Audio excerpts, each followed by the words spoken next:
this story. Britney Spears representatives have responded to claims made by Kevin Federline in his new memoir, which we talked about yesterday. The book is called You Thought You Knew. Just to reiterate it in case you missed it, in an excerpt, he claims that his then-teen sons were scared to stay at their mom's house. He said they would awaken sometimes at night to find her standing silently in the doorway watching them sleep. Oh, you're awake? With a knife in her hand, and then she'd turn around and pad off without explanation.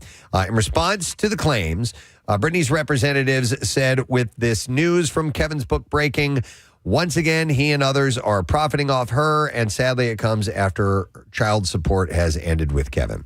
All she cares about are her kids, Sean Preston and Jaden James, and their well-being during this sensationalism. He detailed her journey in that memoir. In 2023, in her memoir, The Woman in Me, which is being made into a film, she writes that Federline refused to let her see her sons and tried to convince everyone that, quote, I was completely out of control as part of his bid for full custody. She said, I'd never, ever once he said, I've never, ever once been against Britney. I've only tried to help my sons have an incredible relationship with their mother. And it's hard because when I really reflect on everything that's happened, my kids do not know the woman that I married, and I've spent 2 decades trying to bridge that gap. So I saw him being interviewed by TMZ yesterday, I think it was. And he was surprisingly lucid and had what I thought was a pretty legitimate take on all this. Now, that doesn't mean he didn't pack the book full of stuff just to sell it and make money, but at least on one level, he seems to be legit. Mm-hmm. Spears was placed in a conservatorship that oversaw her finances and personal affairs in 2008 after she suffered a mental breakdown and was placed on psychiatric hold. He was granted primary custody of children. Britney was given supervised visitation. He went on to marry Victoria Prince, with whom he shares daughters Jordan Kay, who is 14, and Peyton Marie, who is 11. Britney has worked to regain more time with her children over the years. In 2019, granted 30% custodial rights, while Federline retained 70%. Her conservatorship was terminated in 2021 amid the fan-driven Free Britney movement after a judge found it was no longer required. However, in the years since, she continues to display erratic behavior on social media. And Kevin said all those people who put so much effort into the Free Britney movement, he wrote in the memoir, saying, should now put the same energy into the Save Britney movement, because this is no longer about freedom. It's about survival. With all the stuff that I've been seeing about him recently, I still have yet to determine, how does he make a living? Yeah. Where does his income come from? Don't know. Probably the music career is still going strong. Yeah, Popo's out. Popo's out. So You Thought You Knew hits shelves on October 21st. So we'll get the full story soon. So mad that I will never forget the name of that song. Popo's out? And it's taking up space in my mind. I That know. actually should be, For something better. something better. Popo's out. Diane Keaton's cause of death has been revealed to be pneumonia. Her family confirmed in a statement to People, thanking fans for their extraordinary messages of love and support. They asked that donations in her memory go to local food banks or animal shelters, causes that were close to her heart. A source previously told the outlet that her health had declined very suddenly, calling her passing so unexpected and noting that only her closest family knew how serious things had become. Pneumonia can be that way. Like, Yes, you can it have can. something completely different. Yep. And all of a sudden it kicks in, and it's just like it goes from 0 to 60 very quickly. That's why when you get older, you have to be very alert to that. You can get a vaccine, can you not? A pneumonia vaccine? I don't think Heard of so. no. Oh, man, don't quote me on that. But I thought at a certain age, or if you... You can boost your... Maybe I'm wrong. But, I've never heard of a straight up pneumonia vaccine. Because sometimes, or like it happened to my uncle when he was fighting necrotizing fasciitis, which is a flesh-eating disease. It was terrible. It almost killed him. But a side effect of that was his body went into this mode where it goes into protection mode, and he got it in his lungs and it almost killed him. Casey, there are vaccines for pneumonia, specifically pneumococcal vaccines that protect against bacteria that can cause pneumonia and other serious infections. Yeah, because I had thought that, there are certain age restrictions, not restrictions, but they encourage you when you're over a certain age, or if you're if you have certain underlying conditions. Right. And I remember hearing that around, when COVID was all the rage, I wonder, Dr. Mike, who is, hyper aware of our medical situations. All of us, I'm surprised he has. It says for people over 50, it's recommended. So he gives me a special shot. I don't know what that is, but I think it's for boners. And why wouldn't you? I wouldn't. You know. Hey, he's my bud. Slips me an extra shot. No, yeah, but that's interesting. So anyhow, that was the cause of death for Diane Keaton. All right, I have some Kim Kardashian stuff. We have some audio clips to play along with this. Kim is talking about what it's really like co-parenting with Kanye West. And she says it's not easy. She revealed that it's been a couple of months since she or her 4 kids with him have heard from the rapper. She maintains that she's never kept the kids from him despite what he tweets, saying, I welcome a great, healthy relationship with my kids and their dad, and I push it all the time, but I also protect them when it's time for that. She never responds. I think the first clip we have, is to his jibes or his poking her. Correct. In social media, so she tries to keep everything low-key. So she mentioned if Kanye is going through an unhealthy time, she'll suggest meeting at her home or rescheduling, but noted when he's like that, he doesn't really want to see the kids a lot. So here's a clip from her. There's been so many times where I've written a draft and been like, I'm going to go. And then I'm just like, what's the point? You know, what is the point? Am I going to go back and forth? My kids are going to see this. I don't know. There's just something tonally about the delivery. Yep. All right, and updating on her excuse me. Wait, what was the next one about? So the next one, giving away their. I had something that tied in with that. Just when. Yeah. He would from time to time give away their cars. Just give them away. Right. And here's that. We had like 5 Lamborghinis, and I'd come home and they'd all be gone. You know, if he was in an episode, and I'd be like, "Oh wait, where's all our cars? Like my new car," and it would be like, "Oh, he gave them away to all of his friends," and then I'd be like, "Huh, okay." All righty then. Think about the way that's cast off. Yeah. So we had 5 Lamborghinis. Jesus Christ, man. Just gave them away. Like, dude. Yeah. And listen, I say good for her. And anybody that has 5 Lamborghinis, good for you. But like, Give me one. Honestly, the way she says it, So we had 5 Lamborghinis. Updating on her dating life, Kim said she's totally content following her 3 marriages and multiple high-profile relationships, including Pete Davidson. She said, I'm just not looking, and it would have to be someone super special for me to, and then she paused and she said, I've had all my fun, I've had all my phases, so now I just want to be with my babies.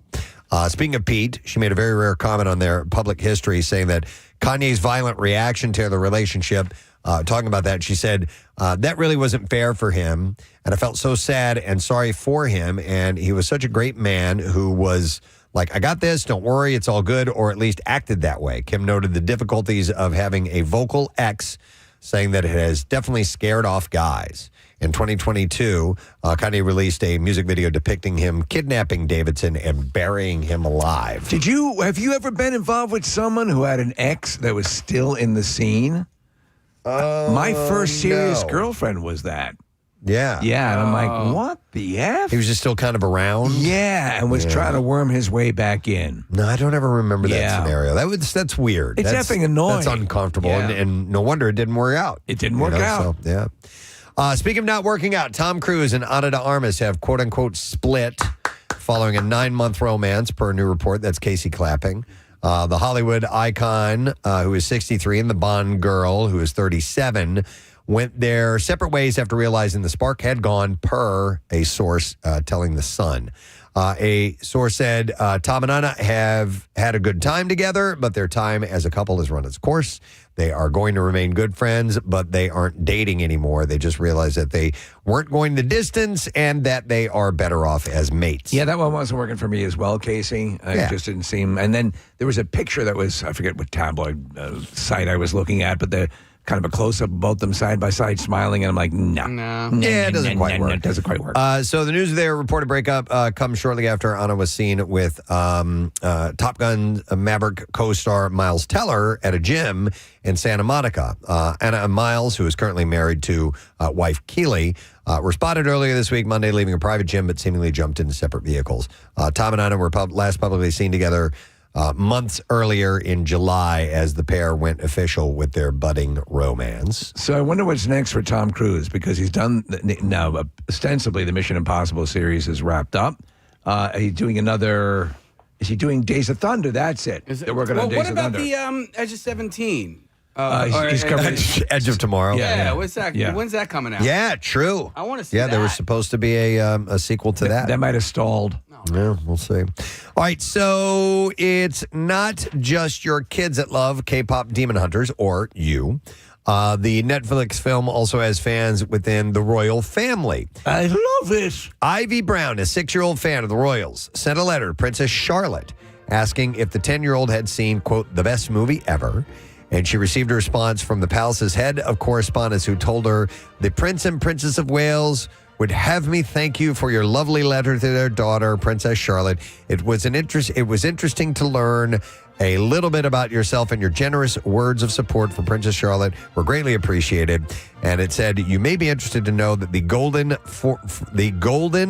from K-pop Demon Hunters, that Golden from K-pop Demon Hunters, I assume it's a character, Right. has been played, or it's a song, played during Changing the Guard at Buckingham Palace. Yes. In fact, the girls who are the singers who are on SNL. While not explicitly, young Ivy believes, not explicitly stated, young Ivy believes the princess is a fellow fan, and said, I think that Charlotte loves K-pop Demon Hunters, so I'm happy. I think you'd like it if you checked it out. I mean, some of that stuff can be overly kinetic, but this is a lot of fun. Speaking of that, it's coming back to theaters for Halloween-themed sing-along screenings. Sorry, Press. Steve, I saw them on SNL too. Did they show up as live action at all, or is it all animation? Yeah, all animated. Okay. Yeah. I have not. I know it's supposedly catchy, but I've listened to a little bit of K-pop. It doesn't do it for me. Yeah. It's not my thing. I know it's your jam. I kind of like it. Yeah. Yeah. I mean, they sing in Korean, right? They're not singing in. You can get it any way you want, bro. Okay. Yeah. So anyhow, the new sing-along event will play from October 31st through November 2nd in theaters nationwide. Let's see. What else? We don't have a whole lot of time here. Yeah. Okay. Technically, it's a sports story. But I found this kind of interesting. Sports desk. Some members of the Los Angeles Dodgers and their families dug their heels in about staying at a supposedly haunted hotel in Milwaukee. And it's called the Pfister Hotel. The Pfister Hotel. Yeah. And it's spelled Pfister. The Pfister Hotel in downtown Milwaukee has a long reputation for being haunted, according to some baseball players who have stayed there. With the Dodgers in town to take on the Brewers in the NLCS, Dodgers player, and I'll mess up this name, is it Teoscar Hernandez? Teoscar. Yeah. Teoscar Hernandez explains that teammate Mookie Betts has long refused to stay at the Pfister, and this got back to Hernandez's wife. He said, I don't believe in ghosts. I have stayed in there before. I've never seen anything or heard anything, but my wife is on this trip, and she said she doesn't want to stay there. So we have to find another hotel. As for Betts, he booked himself into an Airbnb in another part of town. That's really funny. I know, isn't it? Well, I guess if you are inclined to be afraid of this stuff, we talked about the fact yesterday, we just did the playback earlier this morning, that a third of Americans are afraid of the dark. Yeah. Yeah. Speaking of scary stuff, the Mutual Admiration Society, that is Running Man director Edgar Wright and Running Man author Stephen King, have finally met. I'm not saying that the Running Man is scary, but of course we're talking Stephen King here. Wright posted a photo of the meetup on his Instagram, writing, "It is a dream come true to finally meet the king of horror. I've been reading Stephen King books since my early teens, including his 1982 Richard Bachman novel, The Running Man. So what a thrill to finally meet him in the flesh, having just days before put the finishing touches to my own film adaptation of his work." King fans know that Richard Bachman was a pen name that King used for several books, including The Long Walk and The Running Man. You didn't know that? No. Yeah. When you said Richard Bachman, I was like, is that Bach? Yeah. No, I was like, why, is that Ben Richard? Like, I didn't know what you were talking about. In Okay. fact, I remember when when these books were coming out, and in fairly short order, it became widely known that it was Stephen King's. Why did he do that?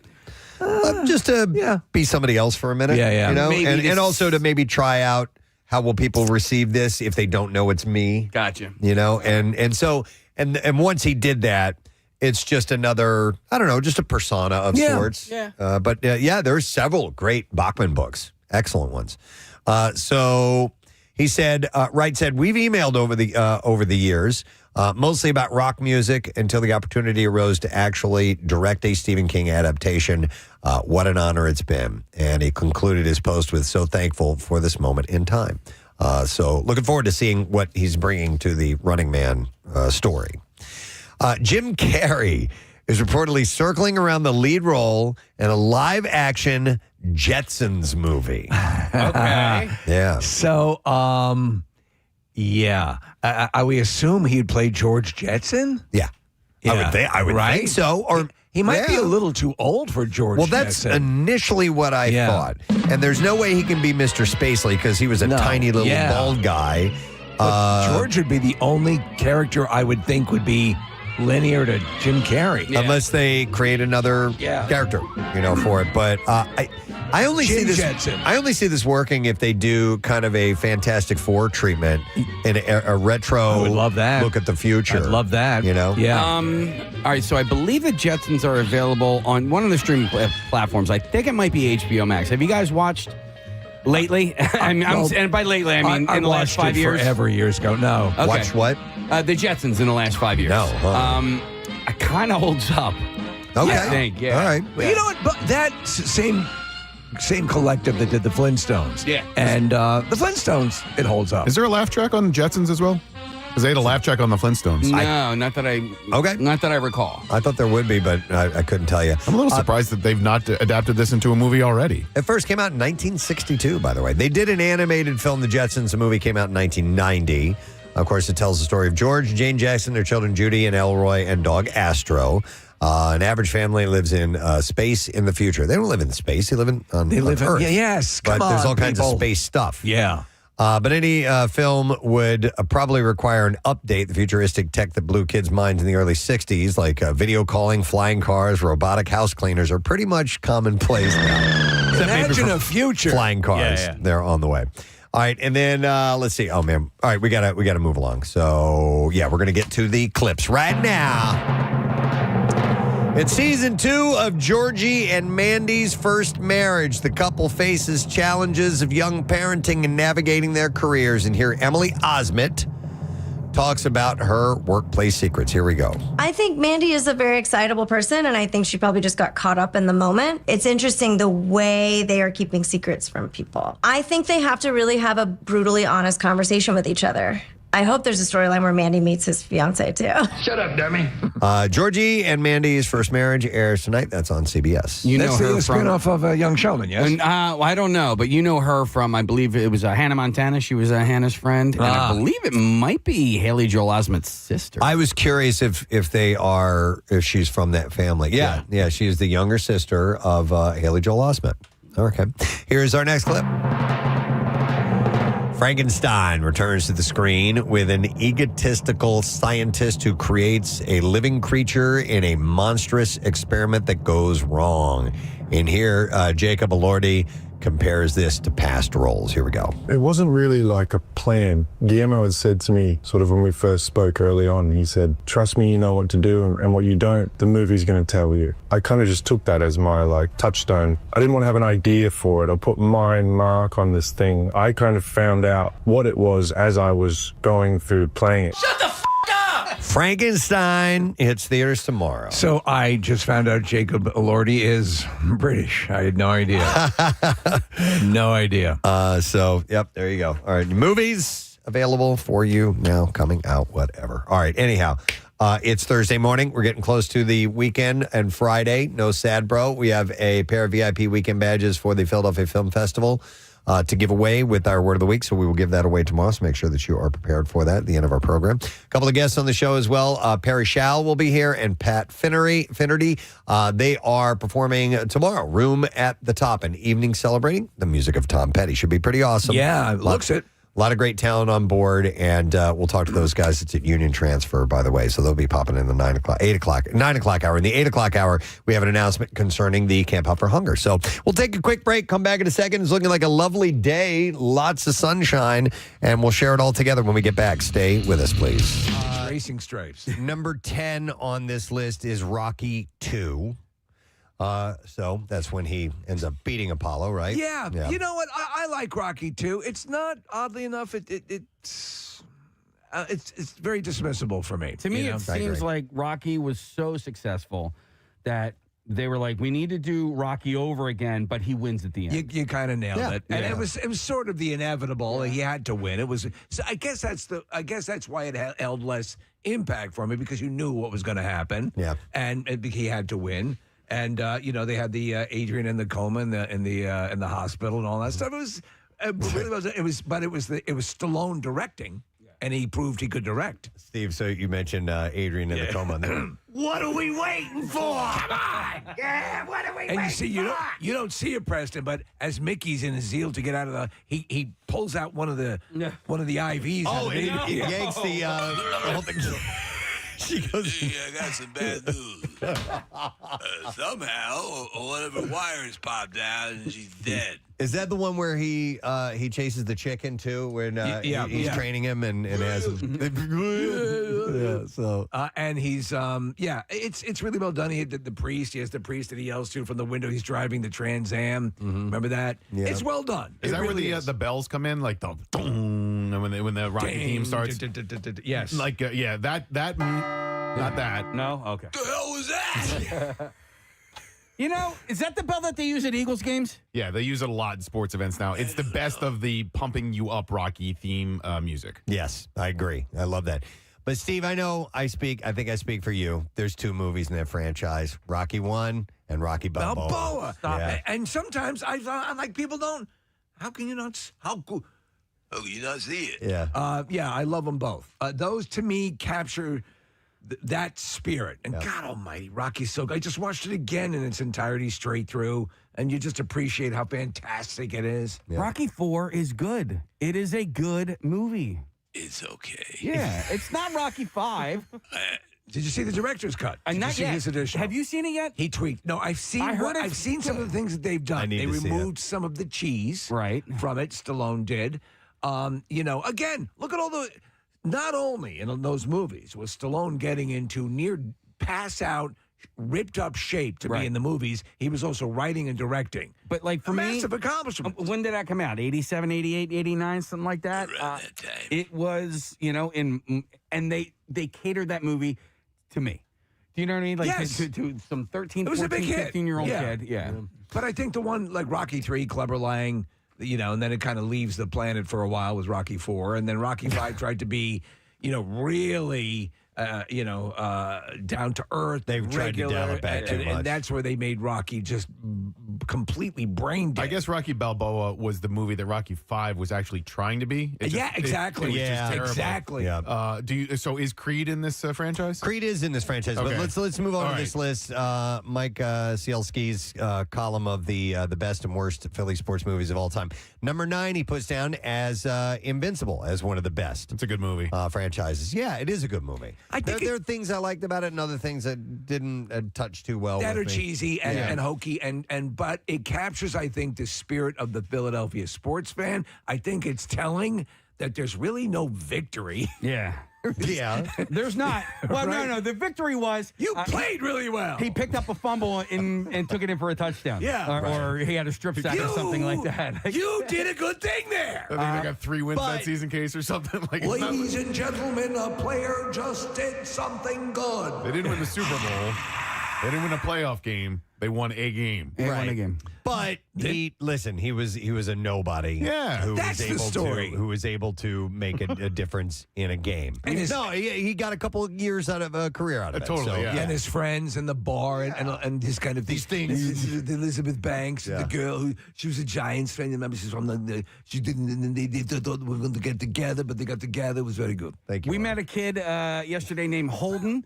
And Holden is the son of one of the stars of the movie. Oh, yeah. Gosh, what was the guy's name? Greg Kinnear? No. Stink Fisher. Stink Fisher, that's it. So we met Stink Fisher's boy Holden yesterday. Yeah, and speaking of Greg Kinnear, he was good as Vermeil. He was. He was? Yeah. It was really good. So Invincible, that's a good movie. All right, this one I never saw, Warrior.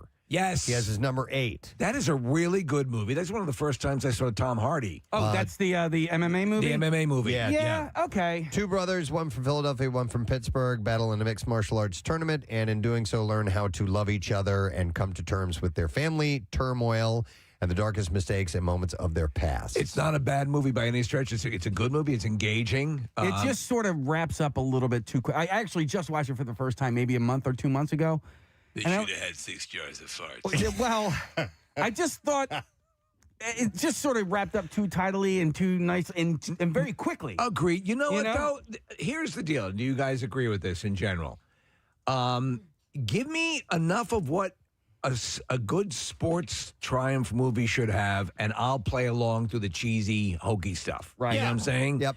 So, and Warriors did that. And what this movie, so now that we have all these streaming things, so this movie just wrapped up too quickly because they only did it in a 2 hour They were supposed to go span. into space. No. But they did it they only had 2 hours to get this whole story together. And now with all these streaming platforms, you can give it the treatment that it perhaps needs. Basically what Frank Grillo's series did. Yeah. You know, it was the same thing. He was able to carry it out over a longer run. Yep. Number 7 on this list of best Philly sports movies, Creed at number 7. And Creed's great. I liked it. I thought it was a really And Stallone. Here's what I loved in Creed, and slight spoiler alert on this, but Rocky's retired. He's definitely not fighting anymore. He's training Apollo Creed's son.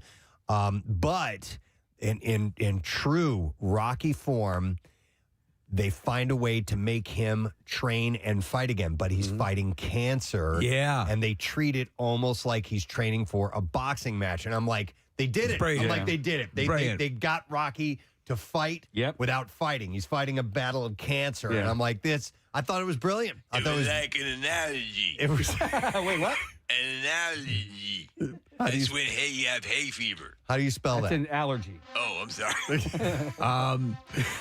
But I thought K-A-T.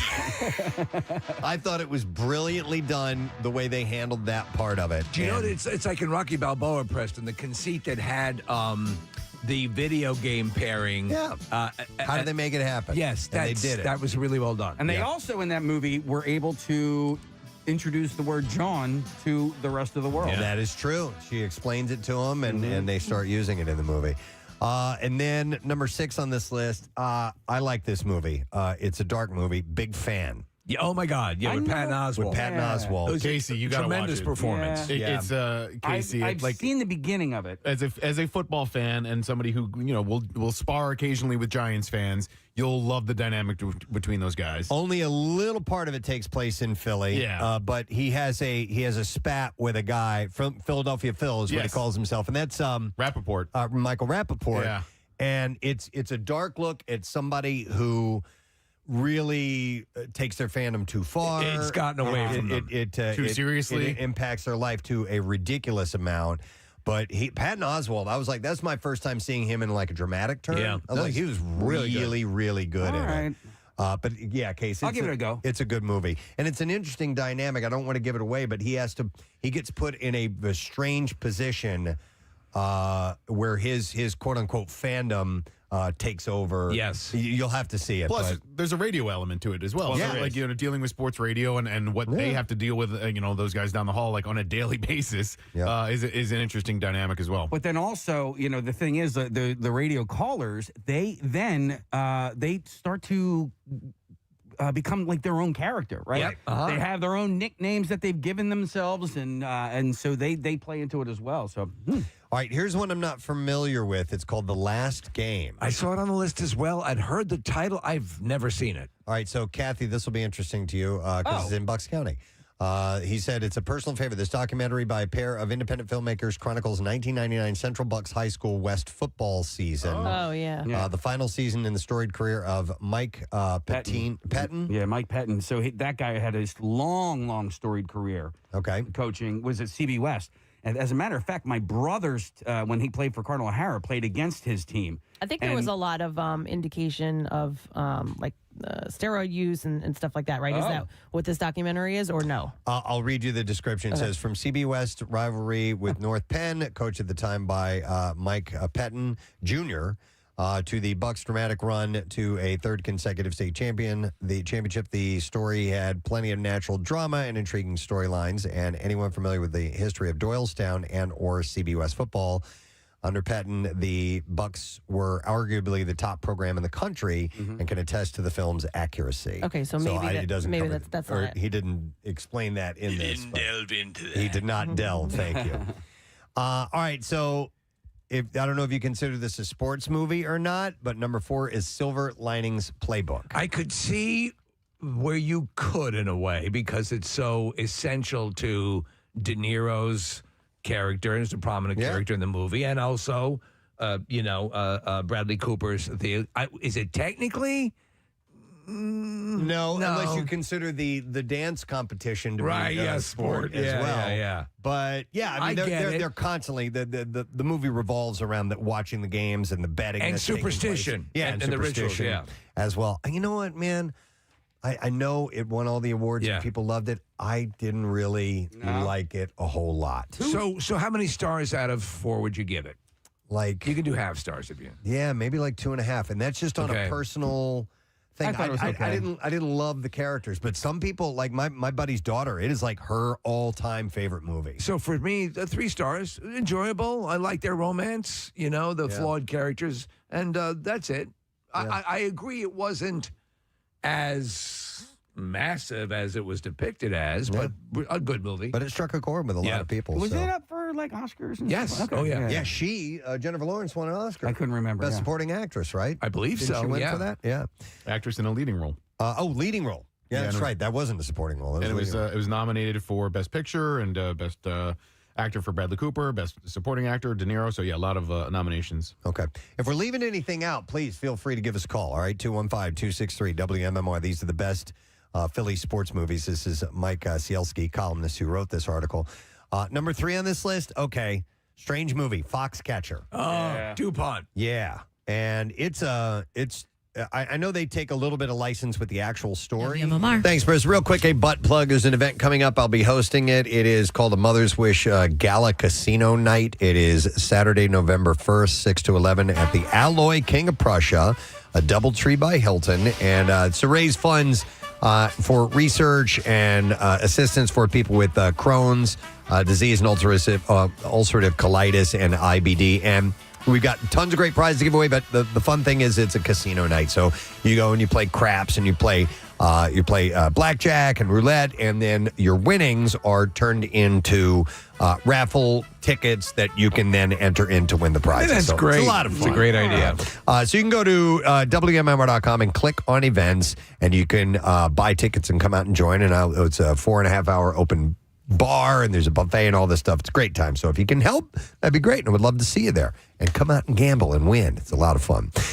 So I've got a series of things down the aisles of the old general store that I need to share with you this morning. And there's proprietor Preston Elliott at the front door in his bib overalls chewing on a piece of straw. He'd like you to come on in. As you know, this defies the laws of physics, and it's a much larger store on the inside than it is on the outside. It looks kind of like a shack on the outside, but come on in. Think of the TARDIS from Doctor Who. It's exactly the same principle. All right, so the Expedia Group, we're going to go to the travel section. We have an entire travel bureau. Enormous. At the general store. And so Expedia Group is a part of it, and they've come out with their what they call the Unpack 26. It's the Trends in Travel report for next year, highlighting top destinations and experience that travelers want to go and check out. Will you respond to things like this? If you're planning, you'll get ideas? I will get ideas. Yeah. Maybe not necessarily for like this upcoming year, right? But there are some unique things that do pop up from time to time. Yeah. Lay it on me, Daddy-o. So travelers want to go places beyond the crowds. And I'll give you the full rundown of the top destinations. I'll give you the number 1, and then I'm going to dive into some other categories that they have. But the number 1 destination based on searches is Big Sky, Montana. Well, there we go. That whole area has drawn a lot of interest. It's just north of Yellowstone, and so it's become this place. So between like Billings and Yellowstone? Rather than going into Jackson Hole, which you can then go to the Grand Tetons and then go to Yellowstone from the south, you can go to Big Sky from the north and come in, because Yellowstone itself is like bigger than Rhode Island. It's so friggin' massive. The first time I went, this is when I took my little sojourn on my own. I didn't know much about the area, so I flew into Billings, which is north of there, and I drove south, and you go in through the geyser basin at the top, or the Mammoth Hot Springs. And so I didn't know that you could do the fly into Jackson and come up that way. It's a little bit further away, but you get this amazing drive from Jackson Hole to it's incredible. That's the truth with any area in that area.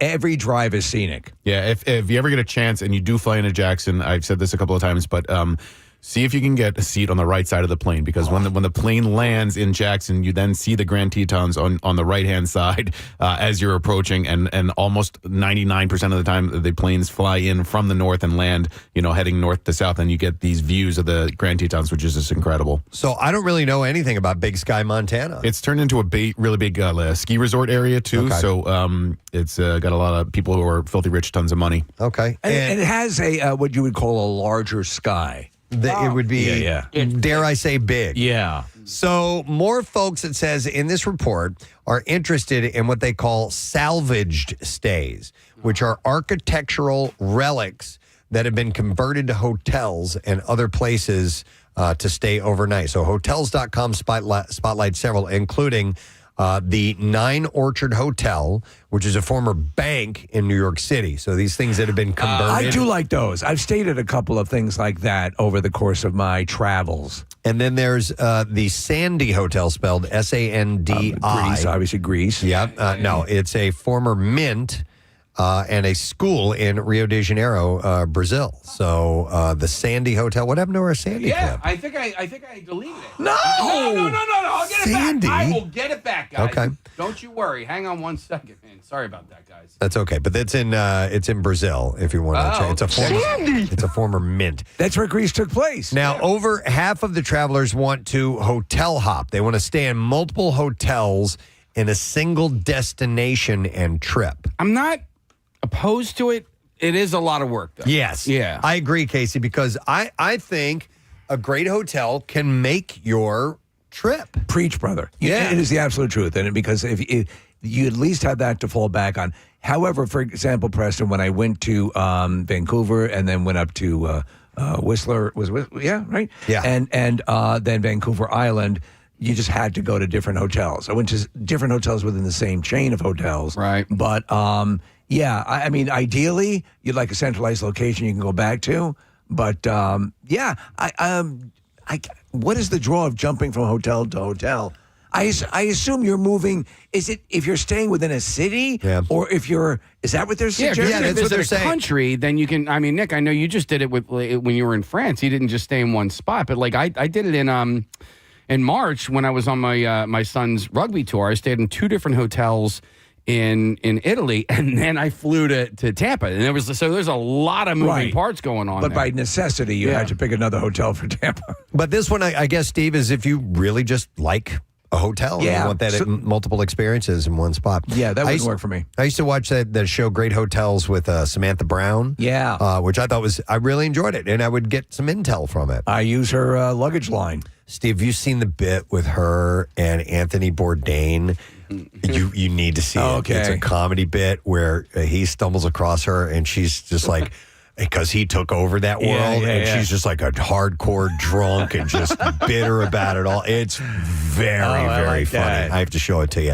All right, so trips are also getting lit as readaways are becoming more popular. 91% interested in taking a trip centered around reading, relaxing, and quality time with loved ones. So I don't know about reading. I mean, listen, if I've got all day to spend on a beach or something like that, I might spend part of that time with a book or something. So that's a facet of you're taking a tropical vacation and you're going to bring some books to read while you're on the beach. But apparently, this is part of the planning then process. just go to the library. This is a nice hotel. Hell of a lot cheaper. So you can't sleep here. Travelers are also trading big city lights for starlit skies, as 84% are interested in a vacation rental on or near a farm. I've actually looked at stuff like that, or like properties in the Poconos that have a view, or there's just nothing around. It's more fields and Just that open spaces, like a big sky. Exactly. Where might one go? I actually, when we did Northern California, stayed in a lot of vineyard hotels, and that is phenomenal. Yeah. Unbelievable. And I don't even drink, for Christ's sake. Jet setting is still going strong, too. The trend of travel inspired by movies and shows was first revealed by Expedia in 2022. Now, 81% of young travelers plan their getaways based on somewhere that they've seen on screen. And a perfect example would be like White Lotus, if you can afford that type of thing. And if you can't go to that resort, at least some people have seen where those episodes have taken place, and they maybe want to plan a trip around that. So there's an aspect of this, we talked about it, called dark tourism, where you would go to like Pripyat and Chernobyl, or where you go to places that are associated with, Salem, Massachusetts might be one. Could be, in a more benign way, but but I mean, those are fascinating as well. Yep. So here are the top destinations for Expedia for 2026. I mentioned Big Sky, Montana is number one. Then you have Okinawa, Japan. Sardinia, Italy, Phuoc, I assume is how you pronounce that. Thailand? It's in Vietnam. Oh, actually, Vietnam looks. One of my closest friends, his son went to Vietnam, and he sent back pictures, and I'm like, this is stunning. So I watched a series of idea. International House Hunter episodes where they were in Vietnam, and I'm looking at Claire. I'm like, holy hell! I think this looks amazing. And I think I might be wrong, but part of the appeal of Vietnam now is that it's a lot like Thailand, but not nearly as expensive. You mentioned White Lotus, Preston, and then the last season White Lotus was filmed in Thailand, and so Thailand has gained this reputation of being an incredible place to travel, but it's not cheap. You know what? If you're wanting to save some money, go to active war zones. Okay. Yeah. Active. Yeah. So Savoie, France, is that how you pronounce Yes. that, Nick? Okay. That's number 5, followed by Fort Walton Beach, Florida. Don't know where that is. Then you have... We're just like Vietnam. Ucluelet, Canada. UCLUELET. Nestle's makes the very best. Of course. Cotswolds, UK. Yes. San Miguel de Allende in Mexico, and Hobart, Australia. I was just chatting with a friend last night about if she won the lottery and could go anywhere in the world and retire, where would she go? And she said the Cotswolds in the UK. And I don't know that area very well, but it's I guess west of London, and it just looks really, really pretty. It's a location that sounds dirty, but it isn't. Yeah, I like this list because it's deviated from all the places you know and hear of regularly. Off the beaten path. Yeah. Are you your level of adventurousness? Do you get that way? Are you? I would like to. We haven't done anything like that since we bought a shore house. I think that pretty much ended. Right. Because where do you're there? You got your vacation spot. Yeah. Nick, where is that Fort Walton Beach in Florida? It's in between Pensacola and Panama City. So I'd not heard that either, Preston, but that's where it is. Panhandle, yep. Okay. So anyhow, if you're interested, Expedia, they call it the Unpack 26. The Trends in Travel Report. So there's some interesting things for you there. All right, let's go over to the infant section of the store. Look at the size of this place. Now, from time to time, we talk about baby names, the most popular names of the year, forecasting names, and so on. I found this one, and I got kind of tired of because they put out multiple lists. Too many a year, but I found this one kind of interesting. These are being forecasted by Nameberry, which is a baby name site. Oh, I read the other companion site, Dingleberry. The baby name trend predictions for 2026. And there's some interesting ones here. All right, because I agree with you. I'm like over this stuff, but let's see what they have on the list. So a inspiration would include ancient civilizations. That's a bad name. No, that's not a name. Oh. Too many syllables. Moms and dads will be digging through their own family history and world history when deciding on what to name little ones. Names from this trend include Cressida, Cyril, Marcella, and Ramses.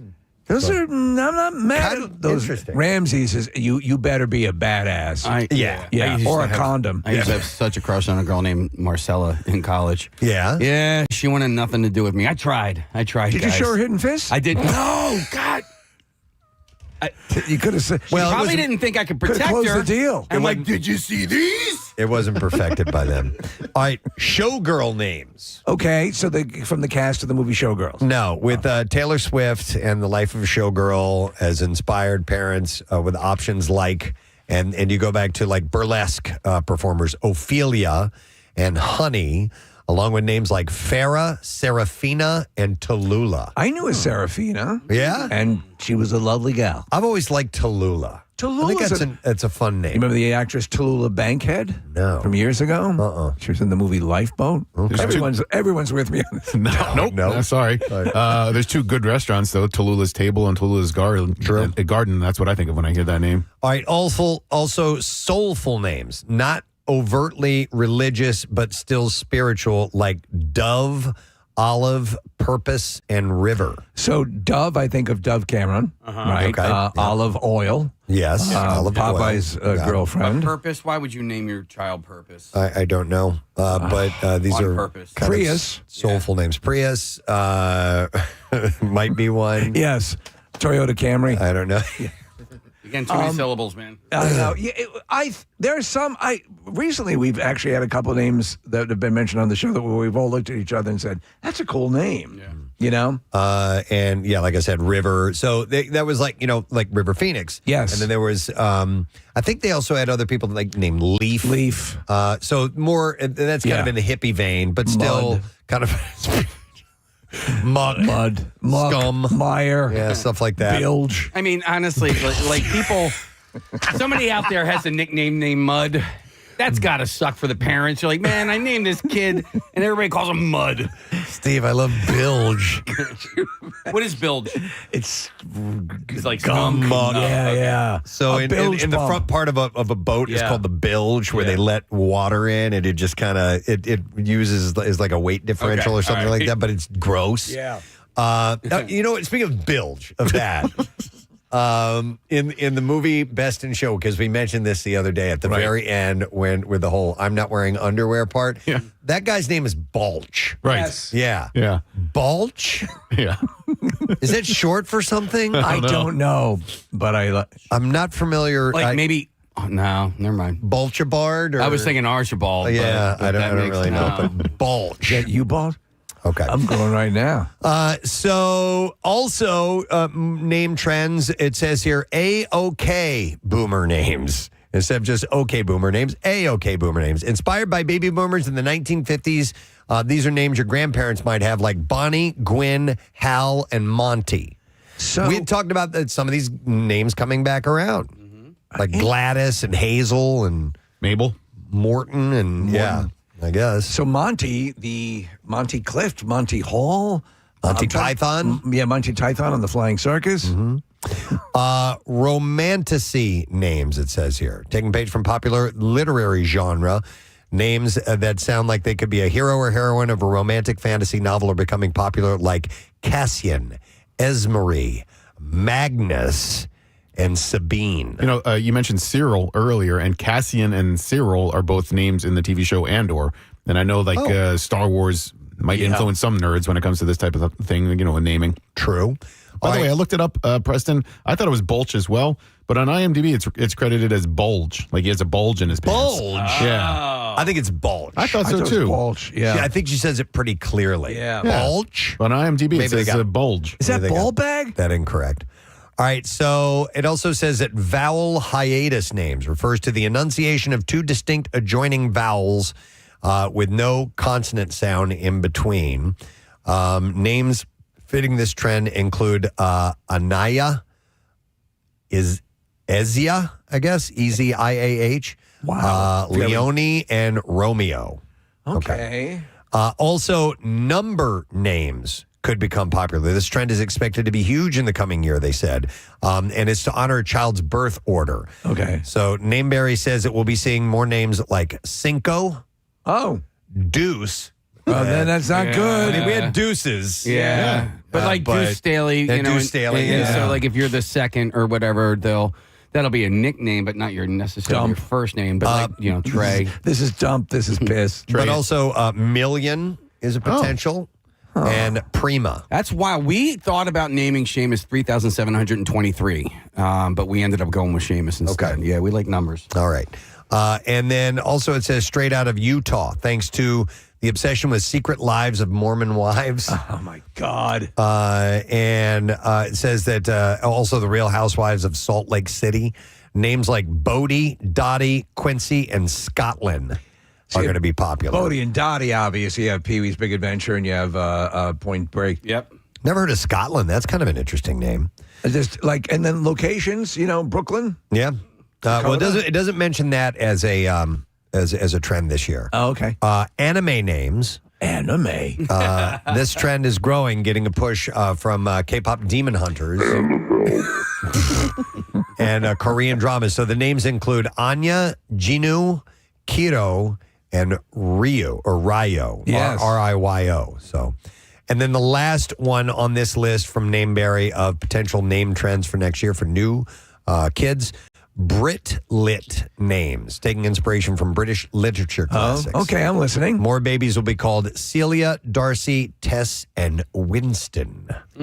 Winston's a good dog name. And Winston's from George Orwell, 1984. No, I was going to go a little more current with the John Wick. Oh, yes, absolutely, yeah. Yeah, so I thought these are a little more interesting than the usual. They are. It's funny, though. You get this very Pavlovian sort of, immediate reaction to some names. Like, I don't know. Yep. Because you have you'll draw either a movie character in or something that has, if someone has had the name before that's maybe a little bit nefarious. But it's all subjective. By the way, Marissa grabbed the clip from Best in Show. Where Catherine O'Hara's character is talking to the guy when they're in the recording studio. So let's see what we hear. I'm not wearing underwear. Bulge. Yeah? That's Bulge. Yeah. Right? Okay. That's me. Bulge? Yeah. It's me. You've grown. I'm growing. The second right time it now. sounds a little more like bulge.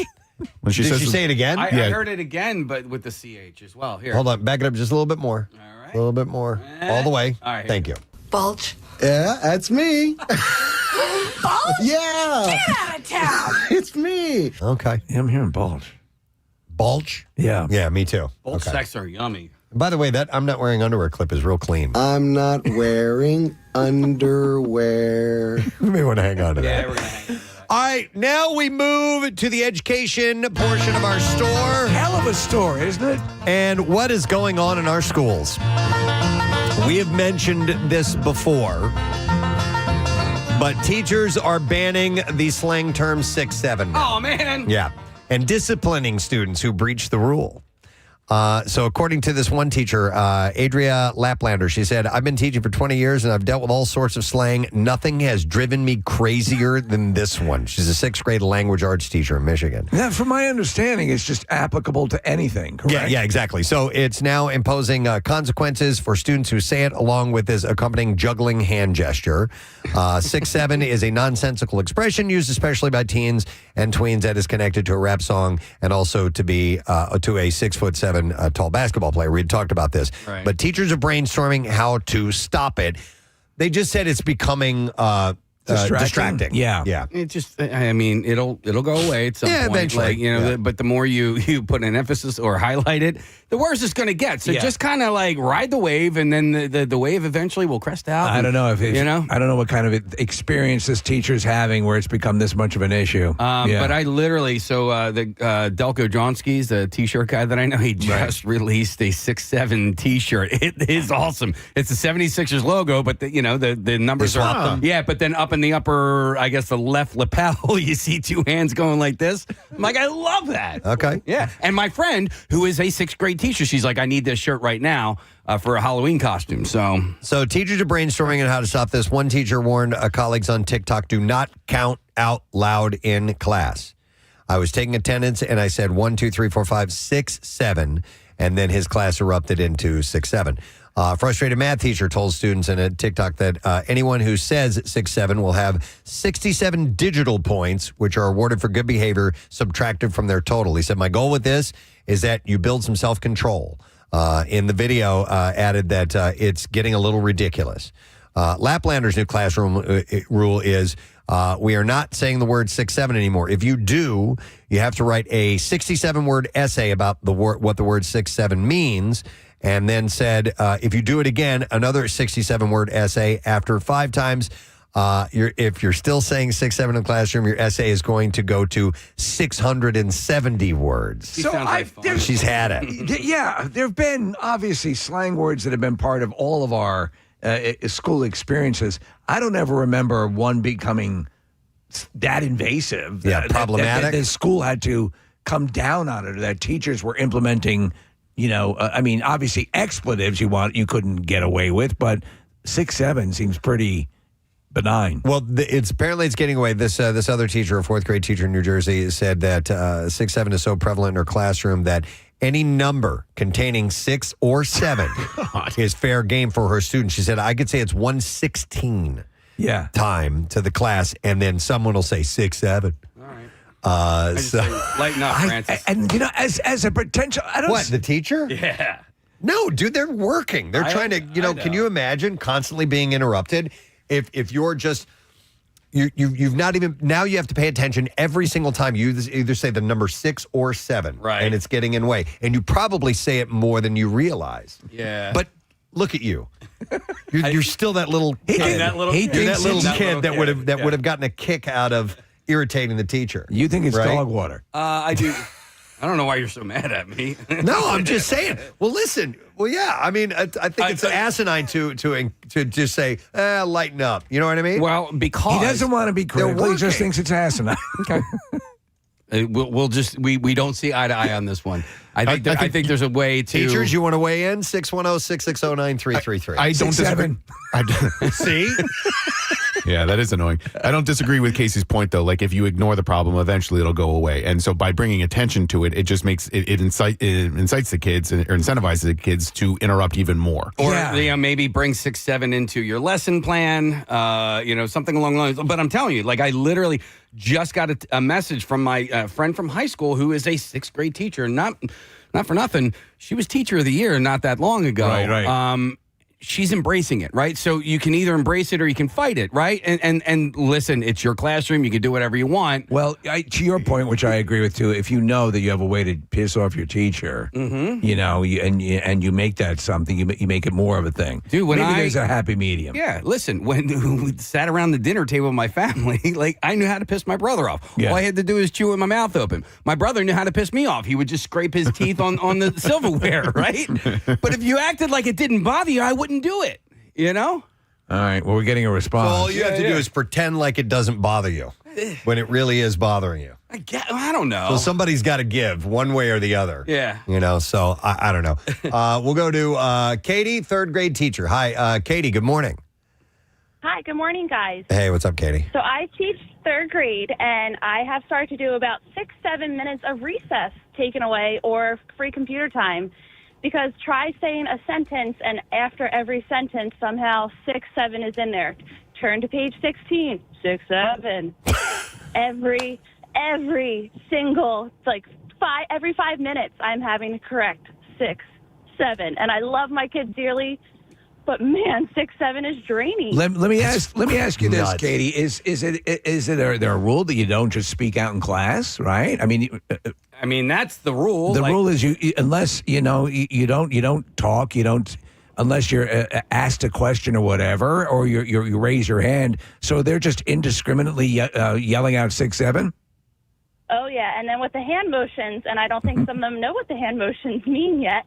So we've tried to calm hands in our lap, please, but it only goes so far. What do the hand motions mean? It looks like you're lifting boobs to me. No, it's either or. It's like, 6-7. 6-7. Okay, all right. Pretty sure it means I got big balls. That's what I was wondering. All right, Yeah. Katie, thank you. All right, thank we're gonna have a bunch of teachers online, so we're gonna go to Katie's them. brings an interesting point. Just real quick, a bunch of listeners are texting, and apparently last night's episode of South Park was entirely about 6'7". Oh my God! Yeah, so it's God, they turn those things. They around sure do. quick. Man, oh man! All right, let me go to let's go to Amanda. Hi, Amanda. Good morning. Hey, good morning, guys. How are you? Wonderful. What's up, Amanda? So I'm a Delco teacher, and the 6'7" trend is absolutely insane. Okay. I teach fourth grade, and my students, same thing. I'll be saying, hey, guys, open your book. The other day in class, I said, all right, we have to open to page 6 and the next page after it. I can't even say the number 7 because they just literally go off. It's absolutely crazy. To raise the same question to you, Amanda, so they will just start, they'll bark that out, and they'll just indiscriminately talk in class that way? Yes, it doesn't matter what you're doing. Like, I teach science. I teach fourth grade science, and I could be in the middle of a lesson, and I have a kid in the back, and he's just like, 6'7", and he does the hand motions, and it is the most infuriating thing I've ever experienced as a teacher. So it's a different dynamic. I remember if I had barked out something throughout a lot of my school years, I would have gotten in trouble. Yeah, well, that's the thing. So many kids do it. It's like, what am I going to have in my entire class in for recess? I don't want to do that. Right, That's my time, So it's that pervasive that there's no way to control it. No, there really isn't. There really isn't. And I feel the pain of those other teachers. Like, I'm at the point where I'm ready to make you write an essay that's 670 words. All right. What if all the teachers were to embrace it and they would started saying 6'7" and started wearing 6'7" t-shirts? Yeah, actually, hang on. There was a call. Which it was line 6. What line is it? Line 6. All right, let me go to Dave. Hi, Dave. How you doing, man? Hey, man. How you guys doing? Good. What's up, bud? So I teach middle school special ed in Camden, and you just got to join in, and then it's no longer cool. Right. So the moment that, the adults start doing it, the kids are going to go, that's we lost this first, one. Yeah. And then once you start, and then it's, well, if the teacher's saying it, then, I feel like, we're dude, good. 6'7" is skibbity. Am I right? Yeah. Of course. All of it. All right, thanks, Dave. That's Appreciate actually a it. valid point. If you neutralize it by making it uncool, attaching it, if the teacher's doing it, it's like, oh, well. So I coached my son's 8-9. Him and his friends basketball for, God, it seemed like 10 years. And I love these kids, right? But they're absolute knuckleheads. And I used to bang my head against the wall, and then I just let them just do whatever they want. I was like, listen, we suck anyway. Yeah. So it doesn't matter. I'm like, you guys just go ahead and do, you know what I mean? And it just made my life so much easier. Did they see the error of their ways, or did they just continue being knuckleheads? No, kids are kids. Yeah. All right, I'm going to go to Lauren. Hi, Lauren. Good morning. Hi, good morning. How are you guys? Good. Gadzooks. What's up, Lauren? I'm a second grade teacher, and I found something on TikTok that's actually been helping. Okay. I play a 6'7" game with my kids. So I started it last week. We stand in a circle. We count off 1, 2, 3, 4, 5. Whoever lands on 6'7" does 6'7" and then does rock, paper, scissors, shoot. Whoever gets out has to sit down. Game keeps going. Start at number 1 again, all around. But my rule is, if we're playing this game, I cannot hear it any other time in class. Only when we play the game. It's been magic. Okay. So, all right, so the inducement to not do it throughout the regular class is to do this game. We'll participate in this game, and that'll be sort of your outlet to get your 6'7" out, and then you proceed, correct? Absolutely. That's kind of cool. Yeah. Hey, and also, like, for those teachers who say, let's say they have to open up the page to page 6, you can say, all right, open up your pages to 21 minus 15, right? You're learning. Now There you're you learning, go. right? That's math. Let me ask you, though, was there anything of all of the things you would say in school, and whether, I remember when I go back to suck became a thing. This sucks. None of those things had this kind of penetration. Well, I mean, things spread virally now via social media, and they make their way. I can't. I mean, listen, not like this. I don't even want to say it like you're saying, Steve, because we didn't even know what 6'7" was until what? 2.5 weeks ago, maybe 3 weeks ago, when we were doing the slang stuff. Stop and think about it. But the things that caught on when phrases and stuff when you were in school, and I think you're right, Preston. Social media and of course the repetitive nature of TikTok and what you're going to see is going to kind of program you to think that way. But I don't ever remember anything being this, all encompassing. I'm like making me think like Bart Simpson, like don't have a cow man.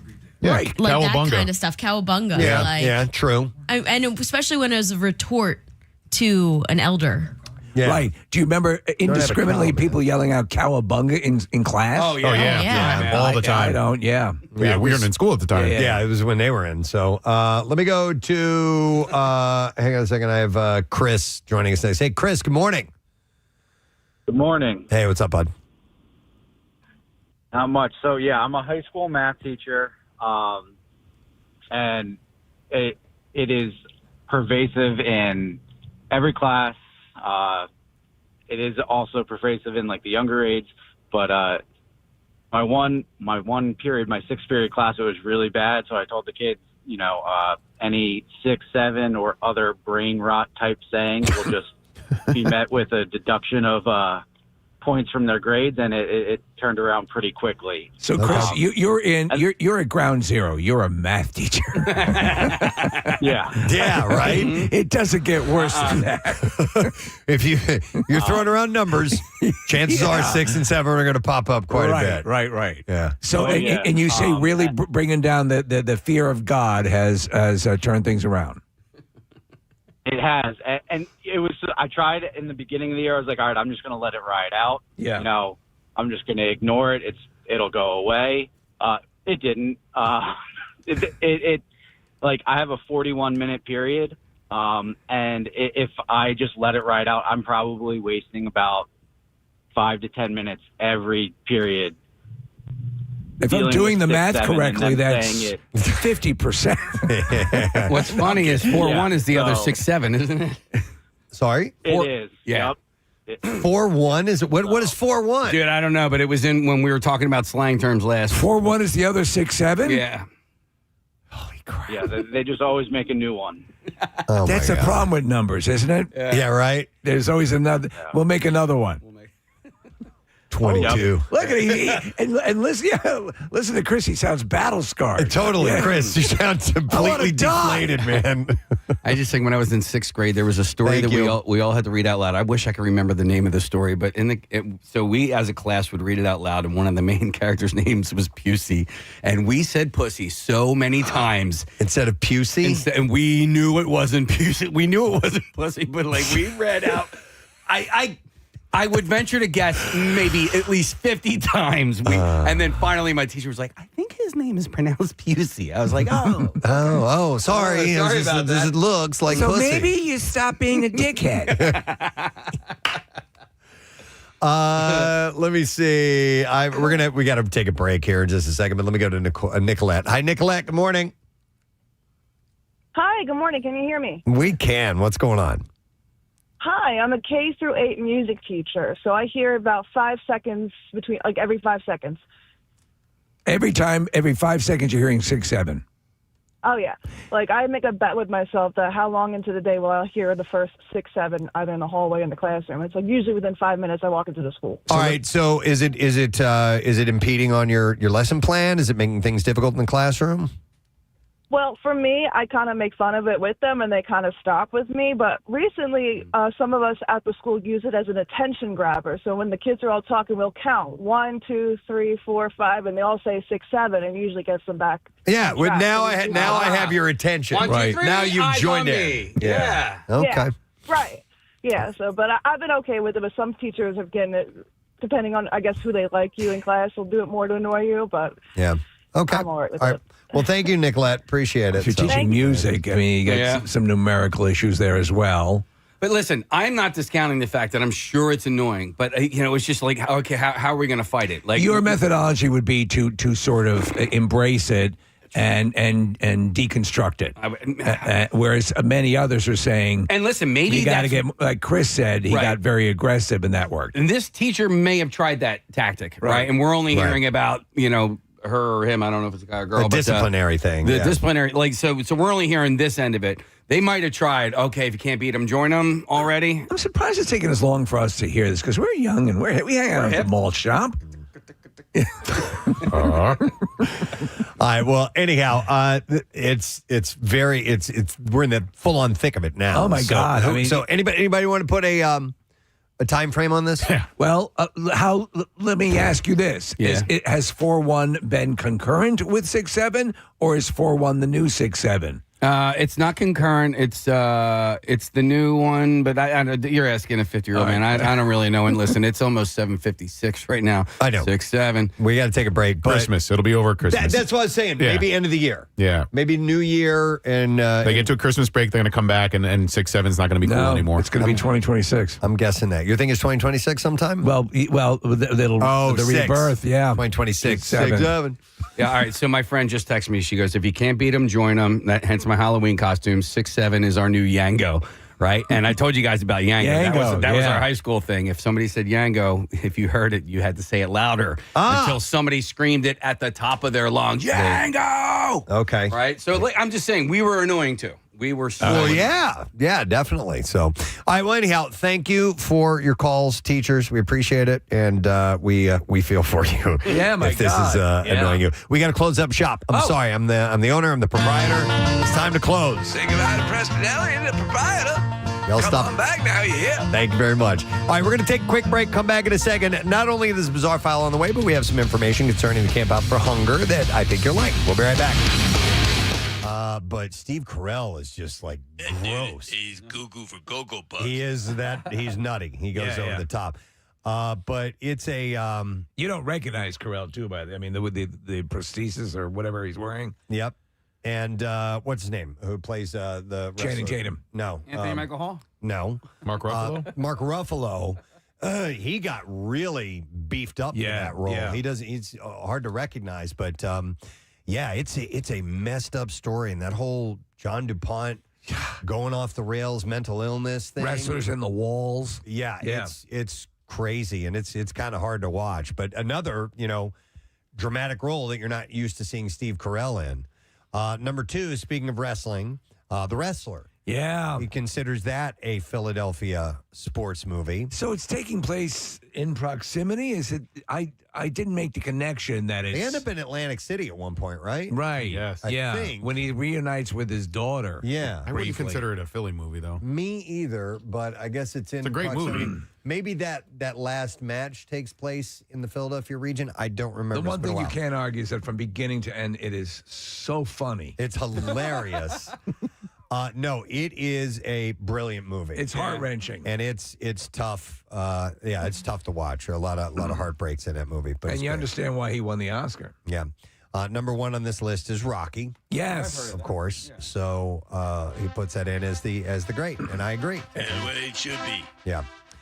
But I'm telling you, I think he really made a mistake by leaving Rocky Balboa off of here. Oh, my God. that Yeah. No, movie's- that's more than Silver Linings Play. I know you go to the Rocky well a lot with these things because, that is the most famous sports movie to come out of this Is city. that the best Philadelphia movie? Is it better than Philadelphia? Is it better than...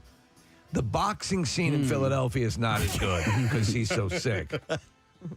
Is it better than The Sixth Sense? He didn't stand a chance. No. Why did it even make that match? I think it's the greatest Philadelphia movie ever. Okay. Or it's the one that I immediately think of. But even over the Philadelphia Experiment? But what did you mention? Sixth Sense, Philadelphia. Sixth Sense. Pretty Unbreakable freaking is good. a Philadelphia movie. Yeah. Oh, maybe that's another topic for another time. That's a Right. tough call. Wow, interesting. All right, let me ask you this. Speaking of topics, and this is one to bring up out of nowhere. What is the Philadelphia sports movie yet to be made? What story? What story is out there that would make for a good movie? I know one. And you can't just say the Eagles Super Bowl because Right. a team wins the Super Bowl every year. It's got to have Rob something Zombie's beyond that. Broad Street the Bullies? Broad Street Bullies. was supposed to be made. It was Yeah. like 60% on the way. Yeah. And it was looked like it was going to happen, and it didn't. Yeah, that's a good story, and sort of the rise out of coming out of nowhere, because they were a young franchise at the time, right? They were 67, 68 is when they were started, and so they won the Stanley Cup by 74. For me, the Eric Lindros story is a fascinating one. The rise and fall of that guy. And his departure when he left in 99, 2000. That would make for interesting. What was it? I'm sorry? The rise and fall of Eric Lindros. Okay. The taking of the captaincy off of his jersey. They did it on live television. The Bob Clark and Ed Snyder versus Eric's dad, Carl. And like all of that drama, to me, is fascinating. There was a brief period in time where Daniel Day-Lewis had signed to play Barbaro. No. Yeah. He's amazing. He's amazing. He is amazing. In that he can pull it off. suit? Yeah. Oh, my God. No, I think the story of Leonard Toast, the former owner of the Philadelphia Eagles, I mean, he essentially lost the team because of, I believe, gambling. Is that right? Yeah. All right. Somebody pointed this out. Nick, you'll have to remind me. Somebody said the Flyers versus the Red Army. Didn't they play the national Russian team? The Flyers did as their warm up for Olympics. I thought. Well, it was an international series. Yeah. And the Flyers played so dirty. They left the ice. That they left the ice, Yeah, right? It was a game at the Spectrum, and the Flyers were a physical team. No, we didn't play the hockey the best that we could have, but we played to win. I think that was 76. And you not know neither borscht. But that could have been. Was that Broad Street Bullies? Yeah, I mean, it was after they won the Stanley Cup, but they were still the same team, essentially, and they played rough, and the Dave Schultz and the Watson brothers and the whole nine, and yeah, they played so tough against the Red Army team that the Red Army team said, we're not playing anymore.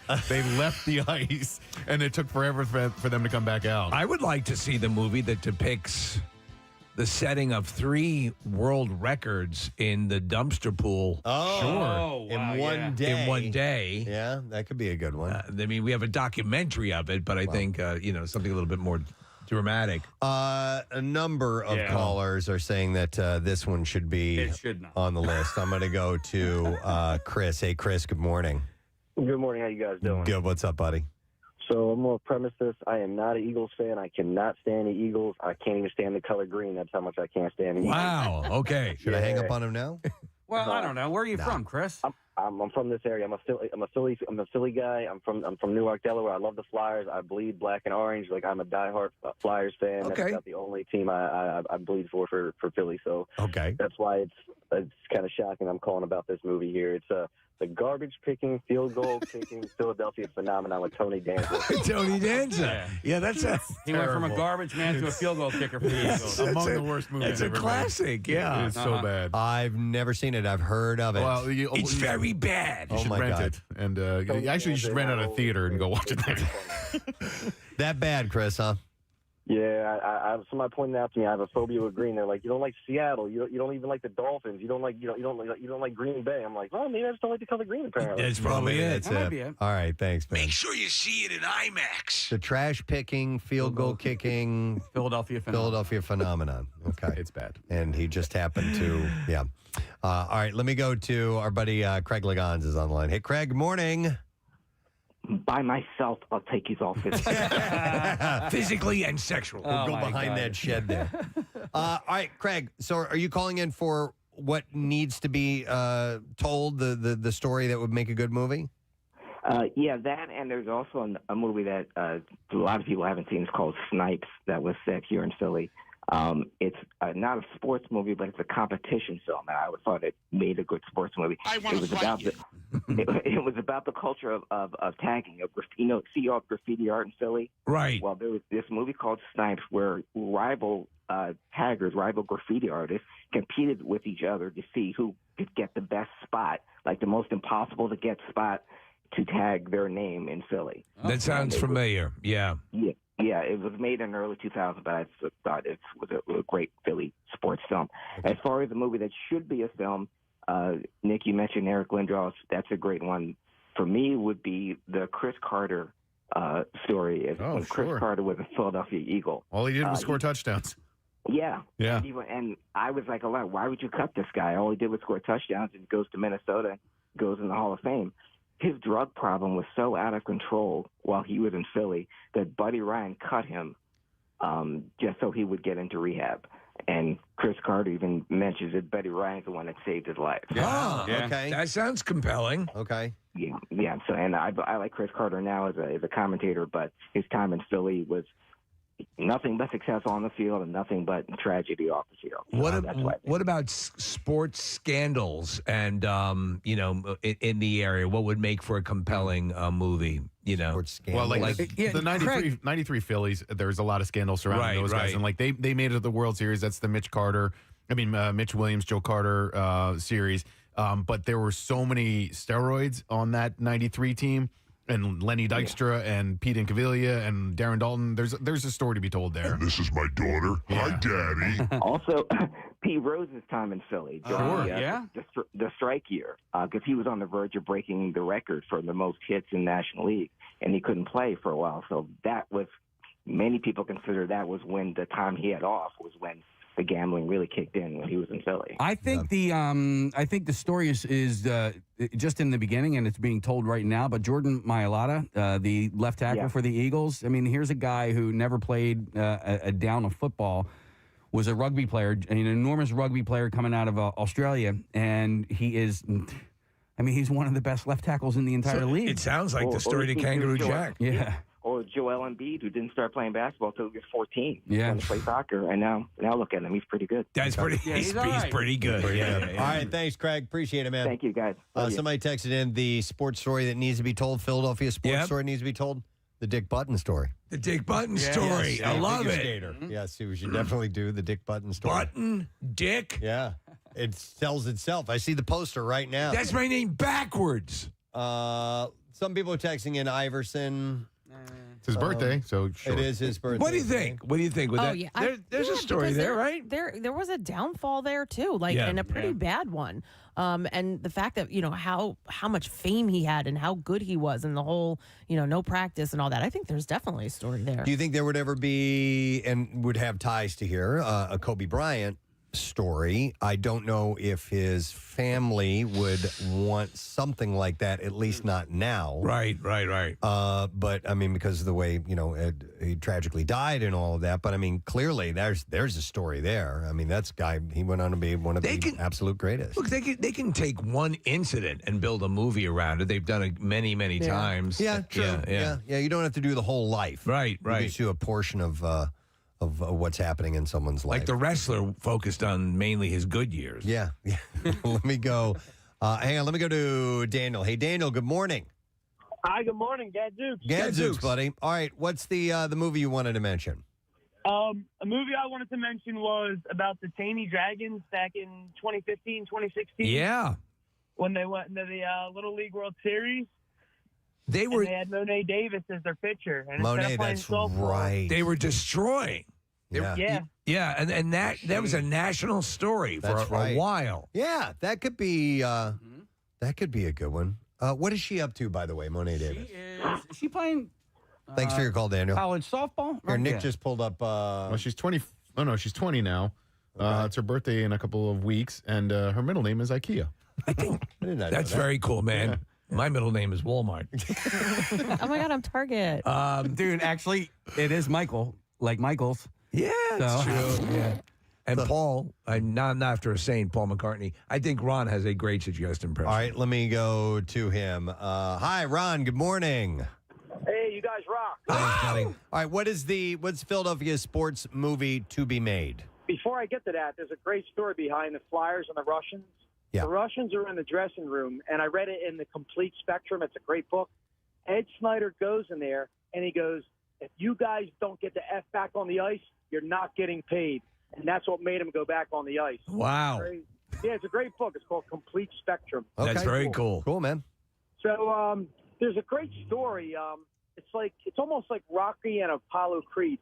Joe Frazier would be a great movie, but it would not be mostly about Joe Frazier. It's how Joe Frazier made Muhammad Ali so famous. Mm-hmm. Muhammad Ali would have been famous, but Harold Cosell documented that it was the rivalry between them that made Ali so famous, and it was Joe Frazier that had a lot to do with it. You're right, and so you'd have the Ali story has been told a number of times. In fact, he played himself in his movie, so that's been told many times. To get an angle that would do Joe Frazier right, and his importance in all of that is the film that still needs to be made. I agree. Yeah, there's also a small one. If I could say one more, nobody's going to get this one. There was a guy that lived in Veterans Stadium that worked in the park. We had him on. Yeah, we talked to him. Yeah, that'd be a crazy movie. That would be a good one. He gambled, he did drugs, he drank. The whole damn thing. Yeah, I like it. There's a lot of stories there. Thanks, I don't know how many of them were guys. true. But like when that guy like when the Pope came by. I was going to say, you know what, the likelihood of a movie getting made needs to be, it has to be someone who's nationally famous. So I was thinking that, Joe Frazier would make sense and a few others. But then again, I'm wrong because Invincible was not about, Vince Papale's very, very famous here and known around the league a little bit. But in the pantheon of things, he's not one of the all-time greats. So, and that worked because it's a story. It's a great story, even though it ended with him just winning a game. Let me go to Dave. Hey, Dave, good morning. Gadzooks. Hey, Gadzooks, buddy, what's up? Julius Erving single-handedly changed basketball forever. Yeah. There should be a good Dr. J movie. I mean, a big screen, big budget. Julius Erving inspired Michael Jordan, for crying out loud. Yeah, there have been documentaries, you're right, but there hasn't been that full-throated, life story movie. That'd be pretty cool. Yeah, Dr. J is a great one. He changed this town, and, the Sixers were horrible. Here's a guy who left a successful medical career. Thanks, Dave. As a doctor. As a neurosurgeon. I love Dr. J.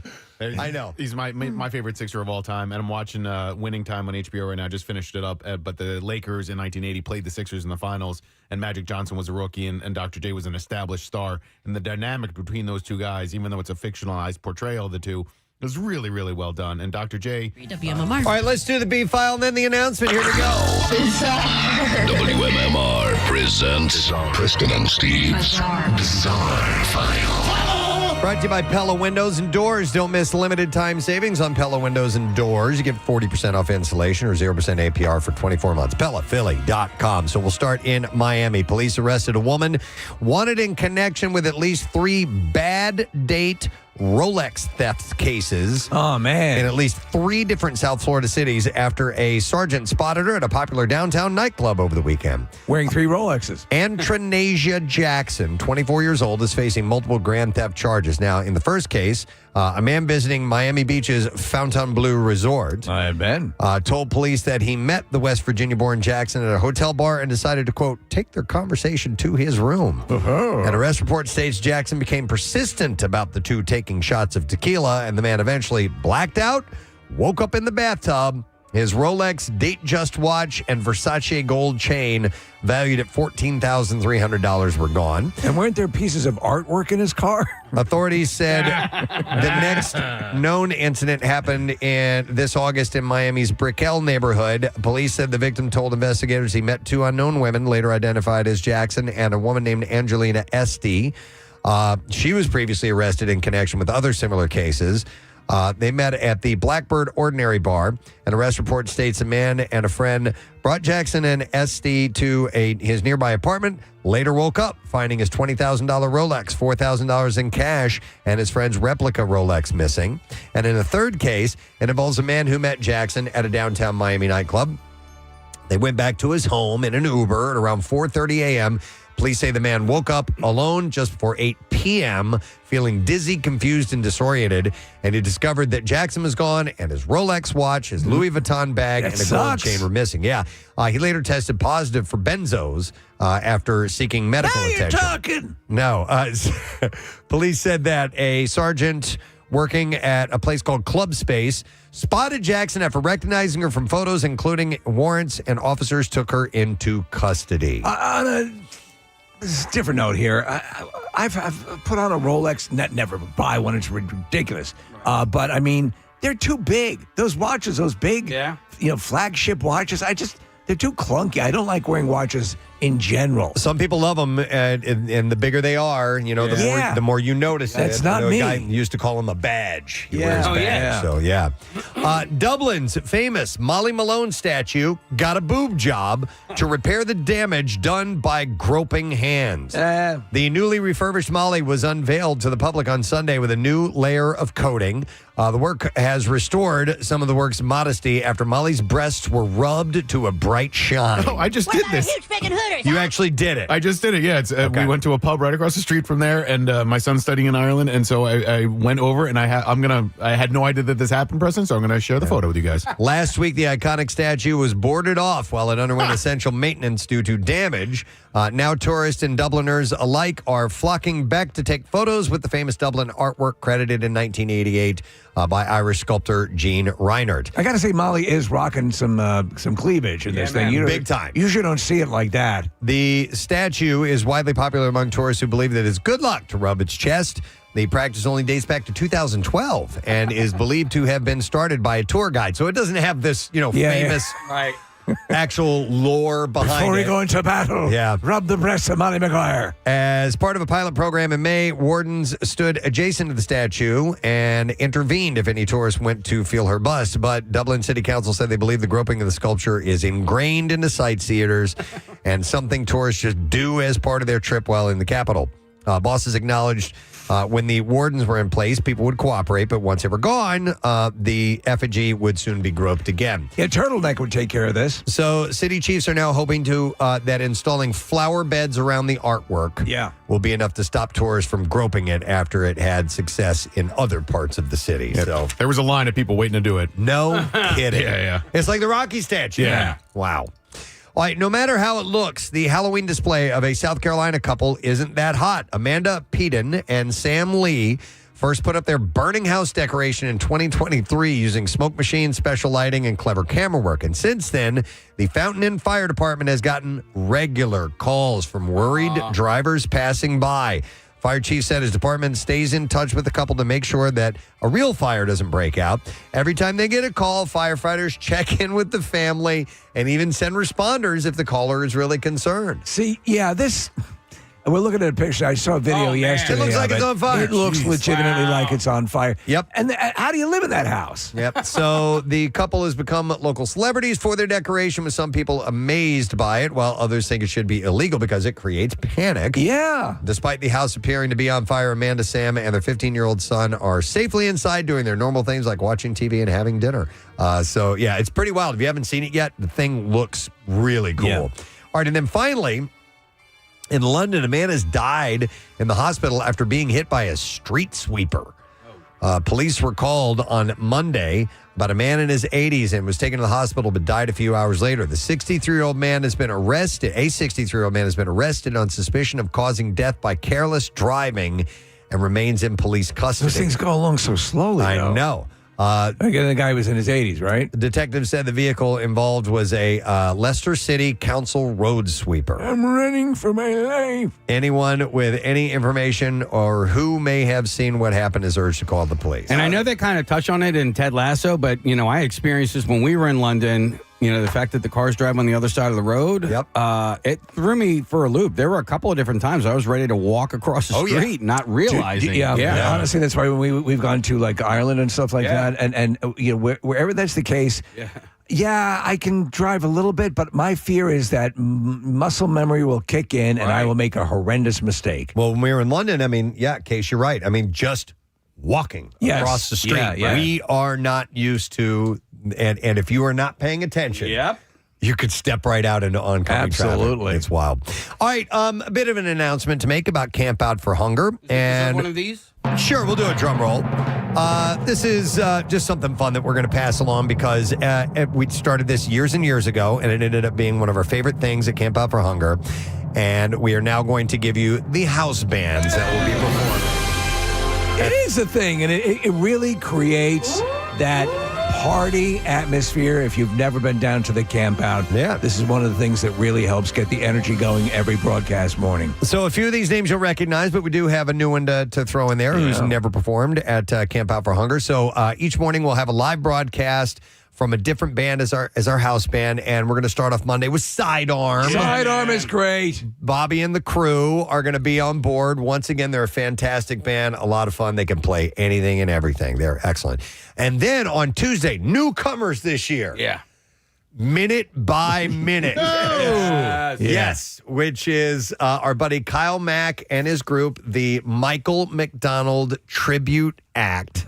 Looking forward to this. They're like a 10-piece band, and they knock it out of the park. So they're going to be playing their stuff. It's going to be a lot of Michael McDonald, the Doobie Brothers, and Steely Dan and things like that. Yeah, in a lot fact, of yacht rock. I've been talking to Kyle, and they're working out their set list now. I mean, these guys don't just phone it in, but they want to know. They want to make sure that they maximize their efforts. Yeah, and Kyle's asked me if what I want to play to sit in with. To play along with? That'll be awesome. Yeah. So then on Wednesday, the Rockers, Goodman Fist. Yeah. They are coming back once again. Talk about cranking it to 11, man. It's a lot of energy when those guys play. Thursday morning, I absolutely love it when these guys get to perform because it's different from what everybody else does.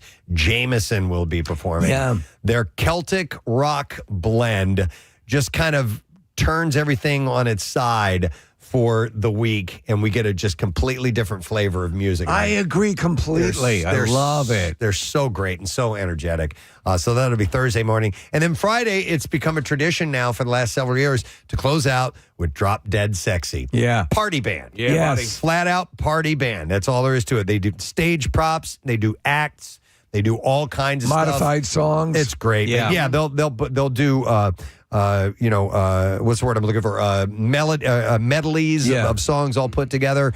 And it's just a great way to end it out in a Friday vibe like you've never felt before. So if you've never been down there in person and you want to check out these bands, make sure you set this week aside in your calendar. It starts on November 10th, and we are 25 days away. And over the course of the many years we've been doing this, these bands have developed, and in some cases vis-a-vis the Camp Out for Hunger, a loyal fan base that shows up and supports them. Yep. So you can go to WMMR.com/Camp Out for all the information. And just on a quick note, and this is a message we're going to start to ingrain into you as we get ready for Camp Out for Hunger. Yesterday, we went to the Navy Yard 5K, which they were raising funds for the Camp Out for Hunger. It was great. It was 800 people that showed up for this event. But we were talking to some people from Phil Abundance, and they listen, year after year, we tell you that, they're in need of help. This has been the most dire year because they have had their funding cut from the government.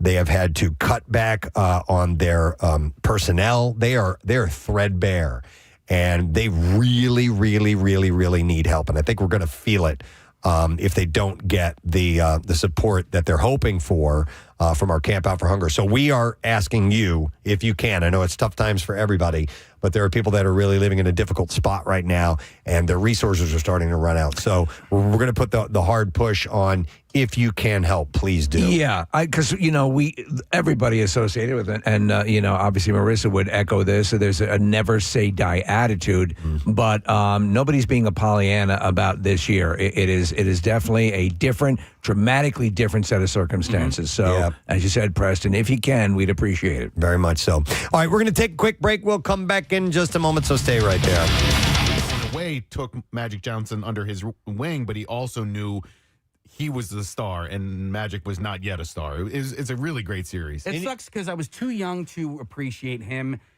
and Charles Barkley, being on the court at the same time. I've seen them in Moses, and Mo Cheeks. Mm-hmm.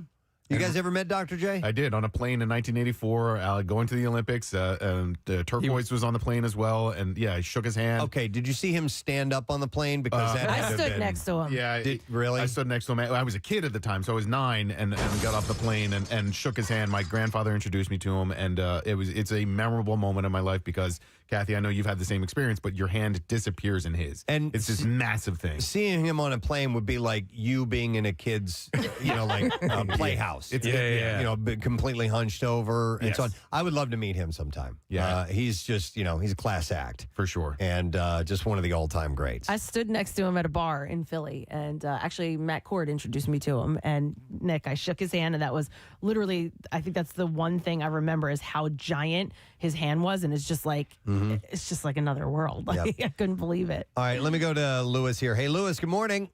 Morning. Hey, the Philly sports movie yet to be made. I think Concrete Charlie, so Chuck Penderek from the Eagles. I mean, he's 40 years before my time, but every thing I've read about him and watched about him, just you're nodding. Casey's nodding. Yeah, I mean, and also like he's one of the most iconic pictures in Philadelphia sports history as well. Him standing over, was it Len Dawson?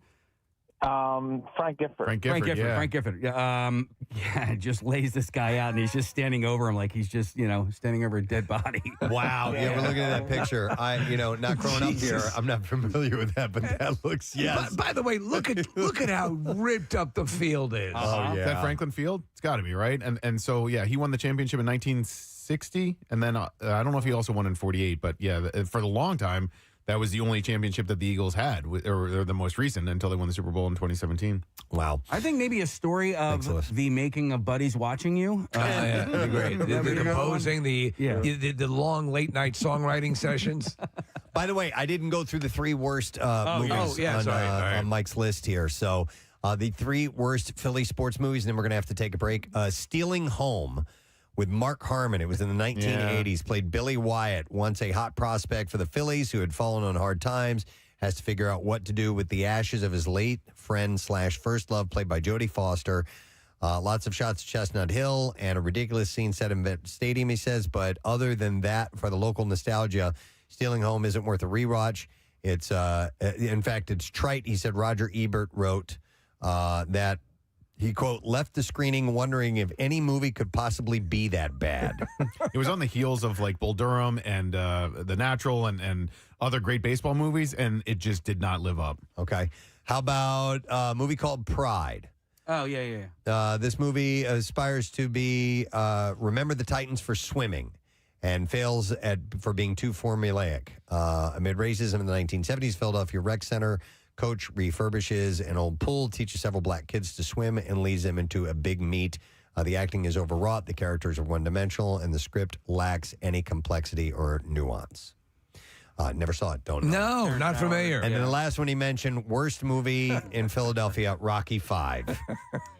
I think that's where we get Rantlers and the whole up on the roof thing. That's from Rocky V. It really is. Because, listen, because you compare it to the genius of Rocky and Rocky Balboa and all the stuff we love about Stallone, that attempt, that as Nick pointed out, that first swipe at a Rocky Balboa type story was so bad. We need to go through that movie. I'll bet you there's some other gems we could Oh, find. my God, We have only scratched the surface, and that's the reindeer on the roof thing. The Rantlers. Can we play the whole Rantlers clip? Do we have that whole thing? He's going to have to... Sorry. No, we got it. Dig that up. But we forgot about Mighty Max. Oh, yeah. Yes, you were in Mighty Max, right? Yeah. For Star. What was that the flight attendant? I think it was. You were the hooker. You were the hooker. So many roles. I know, but I've been a Nick. I've had so many roles. You think I can remember all of them? God. Was that a basketball movie? Yeah. Immaculata College. Yes. Okay. The women. Stop the press. I can't believe we'll just come up on the roof, will you? He just landed there and crashed, and what do you think it is? Do I hear reindeer on my roof? You know, Rantlers, unbelievable. It's like $1 billion. Whoa! Come on, look who's here. You know this guy. He's gonna be next Christmas before he gets down. Hey, they put it together for Santa. Hey! Merry Xmas, yo. Hey, I don't think you got it right, Santa. No. It's ho, ho, ho. I need you to stop talking. I've said this many times. Shut up, man. You're gonna try to Santa Claus. So that was the best take. Yeah. You know? Yep. There were other takes that weren't as good. Let's watch it on playback. Perfect. That's the one they went with. All right. Well, anyhow. Interesting. But this movie, Hustle, looks pretty damn good. Yeah. I don't know any feedback. We do have that screening tonight. We'll do a couple more movie passes in a little while to give away. I'm going to hang on to those. What I need to give away now as we take a break are some passes to our sorority party at Parks Casino next Wednesday. Ladies, we want to welcome you to the fold of Zeta Eta Pi. We have not had one of these in years now. Now years. Yeah. And it is time to get you on board for this event. And our activity this time around, we're going to square dance. Just like we did in high school or junior high. You know what? I actually did do it in high school, too. I'll guarantee you a lot of the people that'll attend have never done it. That's fine. It's a stupid, fun activity. Yes. And it's next Wednesday, so it's rapidly approaching. Bill, I'm going to take 10 callers right now. 215-263-WMMR is the number. And you need to be ladies, you need to be female and able to join us, 21 and over only, at Parks next Wednesday.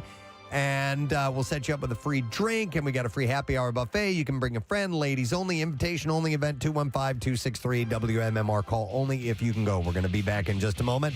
B-File up next. Stay with us. Clearview Regional High School, Mullick Hill, New Jersey. You're up next for Coolest Teacher, you, and then we choose one more tomorrow, and then we're done. So make sure that you do vote. Take advantage of this. It's a way to let your teachers know that you care about them and you thank them for what they've done for you.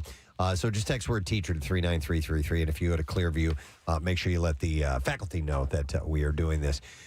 One of the more frustrating things that can happen to you as an individual is in a moment when you're trying to tell someone about something and there's a word that you just can't remember. And you start flipping through the card catalog in your mind. The inability to articulate. You just can't find it. You know what you're talking about. You know what you want to express, but that actual word doesn't come to you. So on occasion, you will find a suitable replacement that you feel will get the job You done. rig something together. Yep. In your mind that makes sense to you. And sometimes it sounds ridiculous. So I found a list that is titled Times That People Failed to Remember What a Simple Thing is Called, so they came up with the most hilarious new name.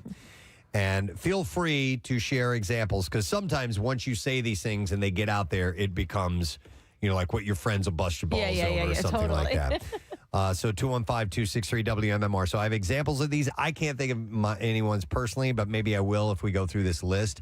But people responded, and one of them said, my boyfriend's mother once referred to a peacock as a disco chicken. Yes. Oh, my She couldn't God. think of Disco the name. Why does that sound familiar? Disco chicken. Disco chicken. I don't know, but she felt that maybe the plumage. elaborate flowers, Yeah. the plumage, flowers. See, there you go. I did it. Bird Feathers. Bird flowers. the fluffy bird things, flowers. the bird flowers The on the grot things. of That's it. bird. That's exactly it. It's a bird flower. Yeah. You just, I just you created said you one. didn't have one, and you just created a bird flower. My dad one time was trying to say catapult, except that he said boomerang. And from there on out, every time we ever had to refer it, again, catapult's one of those words that doesn't come up nearly often enough. So it's now known in my household as a boomerang. All right. And this isn't quite the same conversation we had a little while back about your dad. Casey, what did he say? He said pita meat. Right, pita meat. That's mispronouncing something. So this is just coming up with a completely different name. Right. So this respondent said, couldn't remember groomsmen, and I went with dudes maids instead. I like dudes maids. I like dudes That maids a works. lot, yeah. You could use that, and someone would pick up what you were saying. Yeah, they would know, yeah. right? All right, now this one I'm not so sure. So this person said, I forgot the word for exterminator, so I used ant exorcist instead. That's not even right. I feel like an ant. You're cleansing their souls. Yeah. And eradicator. You're trying to get them out of here. Okay. So you're exercising them out. And another one says, my friend couldn't remember the word cow. For some reason, she Googled moo beast to remember the word cow. Moo beast. What kind of lapse? Oh my God. What kind of lapse would make you forget cow? Some kind of big brain fart. I mean, something has blocked you and you just can't recall. Though you could remember moo, the sound they make. Yeah. This one says, my ex called an animal shelter a cat refugee camp. Oh, there's some people who could confuse refuge with refugee. Right. Yeah. Right. Another one says, to this day, most of my family refers to a strainer or colander as A noodle stay, water go. Because Noodle stay and the water goes. Yeah, my brother called it that once when he couldn't find it and needed to ask where it was. Where's the noodle stay, water go thing? So that's what they refer to it. Oh, my God. I love that. That is great. This one says, back in the 90s, I was 14. I was begging my mom to let me go to a Guns N' Roses concert. And I kept nagging until she got frustrated but couldn't remember the name of the band. And she said, I'm not letting you go to any damn Death and Flowers concert. Guns N' Roses. Death and flowers. It's like a bird flower. And flowers. Here's a text. It says, I had a friend ask for spicy yellow mayo on his hot dog once. He meant mustard. Spicy yellow mayo. Do you have any of that spicy yellow mayo? This one says, a Polish exchange student was thirsty after a night out and didn't know what to say, so he pointed to his mouth and said, Sahara. Okay. Because he had a dry mouth. Yeah. Oh, okay. Sahara. Let's see. How about... It's amazing how the mind works that you would forget. Yeah. Right? I mean, Yeah. wow, you'd have to be gone. This says, a couple weeks ago, I was getting a pack of darts. I don't know why. Needed some change. Pick up some darts on the way home. You're probably having like a balloon Yeah, race. maybe they're having a balloon contest. Yeah. Are darts cigarettes? I don't know. Needed some change for the parking meter. As the girl is getting my change out, I was panicked what it was called. My mind went blank. All I could get out of my mouth was, can I have my change in metal money instead of coins? WMMR. All right, thank you very much, Marissa. Well, I have some surveys with lots of stats and info. Oh, my God! Time for Survey Says. I do like Survey Says. I'm going to start with this one, and I thought this could also have been a full topic of conversation, but I'm going to put it here because it's rooted in a survey. Poll of 2,000 Americans who live with a partner, roommate, or family member were asked about smells that will cause you to have an argument. A smell so bad that it's caused a fight. It's apparently more common than you might think. According to the survey, 58% of people admit that they've had an argument over recurring smells in shared spaces at home. Not like body odor stuff, but like... No, yeah, all this stuff. Okay, yeah. all So right. the bad odors can come from lots of sources, and the most common culprits include garbage, pets, and post-gym stink. Rochelle and I have gotten into it. Not like a knockdown, drag-out fight, but a little... knives were pulled. But words over something that smells. Either it's something that you're causing the smell, or it's, do you smell that? No, I don't smell that. What do you mean you don't smell that? I smell that. You know what I mean? So, Yeah. Marissa? I had a fight, not a fight, but a conversation with the people who run my building because the trash room for like a year and a half had this weird smell and I had to walk by it every single day. Smell like garbage. Well, yeah, but it was like a different kind of garbage. Really? I can't like explain. It wasn't just garbage. It was just this weird smell. And finally they like scrubbed the trash chutes and it was gone. But I just smelt it yesterday and I was like, it like gave me PTSD smelling it again. But they refused. They refused to admit. They're like, we don't understand what you're smelling. And I'm like, no, it's a smell. I didn't make it up. Sounds like they're just blowing you off. My wife has really not a very good olfactory capability. So she's always one, can you smell something in this? Or did the cat pee on this or whatever? Yeah. So we don't get those situations. I will tell you, though, if there's an elusive smell in the house, there's currently one in my bathroom. I believe it's coming from the sink. And I'm narrowing it down. But stuff like that drives me crazy. Yeah. You know? When you find yourself walking around a room, literally going... almost hyperventilating. And I'm good at that. You are as well, right? What? With like bloodhounding something. I mean, maybe. I don't know. But I mean, there have been times where like something smells in here. I don't know where it is. And you have to walk around taking deep nasal inhales. Do you want to know how good I am? Track it down. I was walking through the hall. We have a TV room, a media room. I'm walking past the door, and a couple of seconds past, I go, and I went back and in. I walk into the room. Across the room, there was a little towel or something that had been on the floor. One of the cats had peed on it. Get out. And I caught it.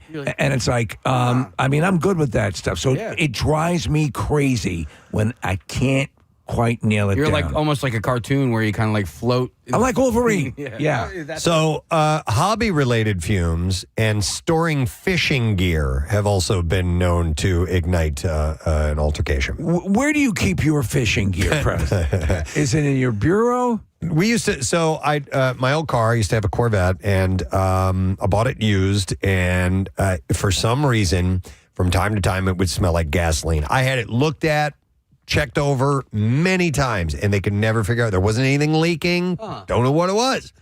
But it would smell like gas in the garage. And Rochelle would get upset about it. That you were freaking out?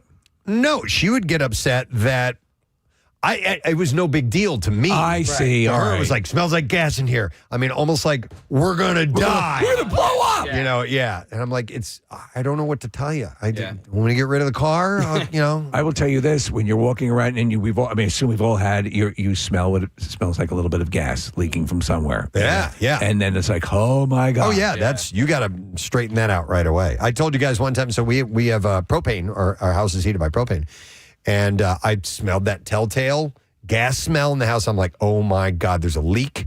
So I called the gas company. They're like, well, if you really think there's a leak, we can't send somebody out right now. You have to shut it off manually. So I went and shut it off. And the problem is you can't turn it back on. They have to come and do it. Come out and do it. So it turned out it was just low. And when your propane gets low, there's a more concentrated. They what they put in there for the odor. Yeah. So that you can actually detect it. It becomes concentrated in that tank, and it just can smell stronger than it actually is, and it can permeate, I guess, as it's not really leaking gas. That's pretty But anyhow, scary. that's what it was. Yeah, it freaked me out. If you guys are at home and your significant other cooks something, is there any smell that lingers that gets under your skin at any point? Brussels sprouts. Yeah. Brussels sprouts might do it for me too, but for whatever reason lately, and this is a relatively new thing for me, it's popcorn. I used to love the smell of popcorn, and right now, it's like I'm a pregnant lady. Like it. Are we talking microwave? Microwave popcorn. See, for whatever reason, So I agree with that, and I'm a massive popcorn fan, massive popcorn fan. But there's something about the lingering microwave popcorn smell, which I will support you in that. Yeah, has it always been that way for you? I don't know what they're doing. Maybe it's the brand that I get. Maybe. It doesn't. It's not driving to my knees. A stink, but I don't like it. And I haven't done it in years, but the microwave popcorn stuff, I agree. I don't like it. I'll say that I'm annoyed that I'm annoyed by it. Like, I shouldn't be annoyed by this thing. It should be a nice, pleasant smell, and for whatever reason, it gets under my skin. So it's weird because sometimes the smell of brewing coffee will smell like dog crap to me. Wow. In your house? And so... Are you sure you're not brewing dog crap? Well, here's the thing. It's a PTSD thing because when Reggie was a puppy, he had really, really sensitive stomach, and he had diarrhea in his cage multiple times, and I would have to get up and give him a bath at like 3, 4 o'clock in the morning. And sometimes when I would smell that, I would think that it was dog poopies, and then it wasn't, and so sometimes that will come back to You me. were associating it. Yeah. So back to the survey, 41% of those in relationships confess they have directly called out their partner for their smelly hobby gear, from ripe workout bags to sports equipment and gardening materials. So Seamus's rugby bag always smelled horrible, and he would just, he didn't care, you know what I mean? But like it would be in the back of his car, and then it would end up in our garage. And you get nose blind to it, and you bring it into the house, and it can be an issue. 59% admit that they've secretly cleaned or tried to deal with a stink by opening a window or spraying air freshener behind someone's back instead of bringing up it directly to them. I'm not a fan, and some people will mask the smell by spraying stuff. No, me neither. I want to clean the thing that's causing the issue. I inevitably don't wanna cover it. When somebody sprays like a Lysol or whatever, I end up tasting it, and I can't stand the fact that I'm tasting it. Some have gone to extremes to avoid talking to a roommate about their hobby-related odor, including 48% who avoid using a specific room in the house to escape that smell. It stinks. And 52% have even considered secretly replacing things like rugs, curtains, pet beds, and other furniture to get rid of a persistent odor. That's right, it stinks! Mm-hmm. A third of respondents admit... That's Mickey. There's something smelling here, Rock. A third of respondents admit that there are certain smelly clothes or shoes belonging to the person that they lived with that they'd love to replace. You know, the room that I hang in, my little fan cave, I call it, it definitely smells like dog, but that's where the dogs go. You know, like when we leave the house, we can't just let them roam the house. So, you know, we give them my back room. And like, I don't know, like my family started throwing shade at me. I was like, you're the ones who put him back here. Like, you know what I mean? Like, it is, and I've just gotten used to it. I think you know? like a wet dog smell might be a little, you know. Yeah, it's just dog smell. Yeah, it's just regular dog smell. I'm fine with that. And unpleasant odors can take their toll, with 42% saying they cause tension at home at least once a week. Wow, that's a lot more prominent than I thought it would be. Yeah. Hang on, here's an interesting thing. I'm going to go to Bailey. Hi, Bailey. Good morning. Hi, good morning. Hey, what's up, Bailey? Hey, I'm actually a scuba diver along with my husband. And Preston, I'm sure you know because you dive, but a lot of the times wetsuits smell like either weed or piss. So, weed or piss. Hey, did I meet you guys at the shore? Was that you? I don't think so. No, okay. but There's a couple. I met another scuba diving couple at Surfing Pig. Oh, nice. And they offered to take me Okay. scuba diving, and I never followed up on it. I felt like a jerk, and I was going to apologize, but you may continue. I'm sorry. Yeah. Well, so one time my husband was driving home from work, and he had his wetsuits in the car, and he got pulled over for going through a red light. And the cop got a whiff of his car and thought he had a bunch of weed in the back. And so he showed him. He pulled out the wetsuits and other stuff, and luckily another cop pulled up who is familiar. It's like, no, he's good. It's definitely the wetsuit. Yeah, that neoprene, it's got a scent to it. It can do that. Yeah, absolutely. All right, thanks, That's Bailey. funny. Appreciate it. Yep. I even like the smell of skunk. If it's dissipated enough, I'm okay with that. Like I know some people it smells like great weed. Yeah, it smells like fantastic herb. Yeah, mulch. But I'll tell you one of the strongest, I guess if you want to call it hobby smells, was in the old Flyers locker room. Oh God. When you would walk by that thing in the hallway, not even walking into it, it was the strongest body odor stench I've ever smelled. It stays in the back of my brain, and I don't think I've ever been down there in like a decade. Yeah. And they would have those massive fans set up to try and air it out, to try and drown them out. Those just spread the smell around. Do you know what the thing is also? You're on ice, so you don't really. It's almost like a delayed blast. Once it starts to warm up in room temperature, that's when all hell breaks loose. So back to the survey. While some have taken a direct approach with the owner of the offending item, a quarter of those who spoke up said that it has created tension in people that have smelly stuff. Well, you had burnt rubber in your life for. I did. That was that ever a point of contention? But you just sort of you would grin and bear it. I wouldn't. I was no way I was going to say. Hey. No. Have you ever noticed that your genitalia smells like NASCAR and like a pit crew? It was just a natural scent, and I decided not to say anything. Goodyear, the best. All right, let's go to another survey. Oh, hang on. I wasn't ready. My bad. Sorry about that. Oh, good. New research reveals that many Americans admit that they can't stop sneaking their Halloween candy from the stash they have ahead of the holiday. According to a survey of 2,000 U.S. adults, and I am guilty. I already broke in. I told you we went to that Dungeons and Dragons stage show, and right before we left, we had like 5 boxes. We get the variety boxes of the full size, candy bars from both Mars and Hershey, and we were getting ready to leave, and I'm like, I ain't buying concessions. I ain't spending, this money for that. So I went and I just grabbed a whole bunch of candy bars and snagged them. And I broke the seal. All right, so I will get bite size because we get hundreds of people coming by the house, and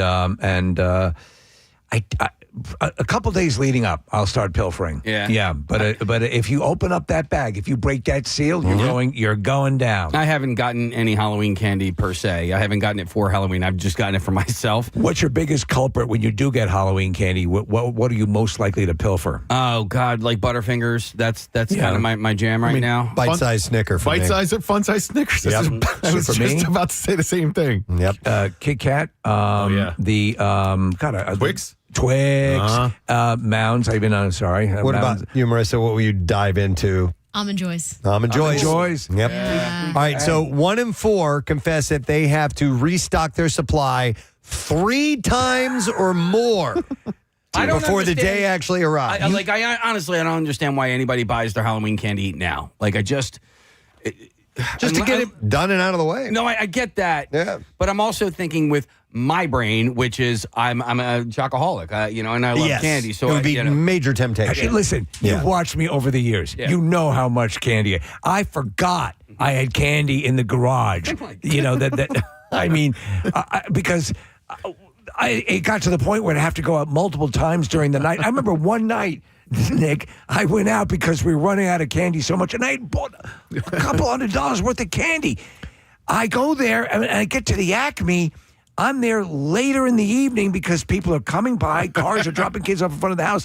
Preston, they had replaced the Halloween candy with Christmas candy on the shelf. So I'm handing out Christmas candy. Here you go. Yo, I wonder if there's marketing ploys within the Halloween candy world of like putting them on super sale early so that you buy them, eat it, and then have to buy go more. in again. Knowing this, it'd be the smart thing to do. You start charging more as you get closer to the holiday.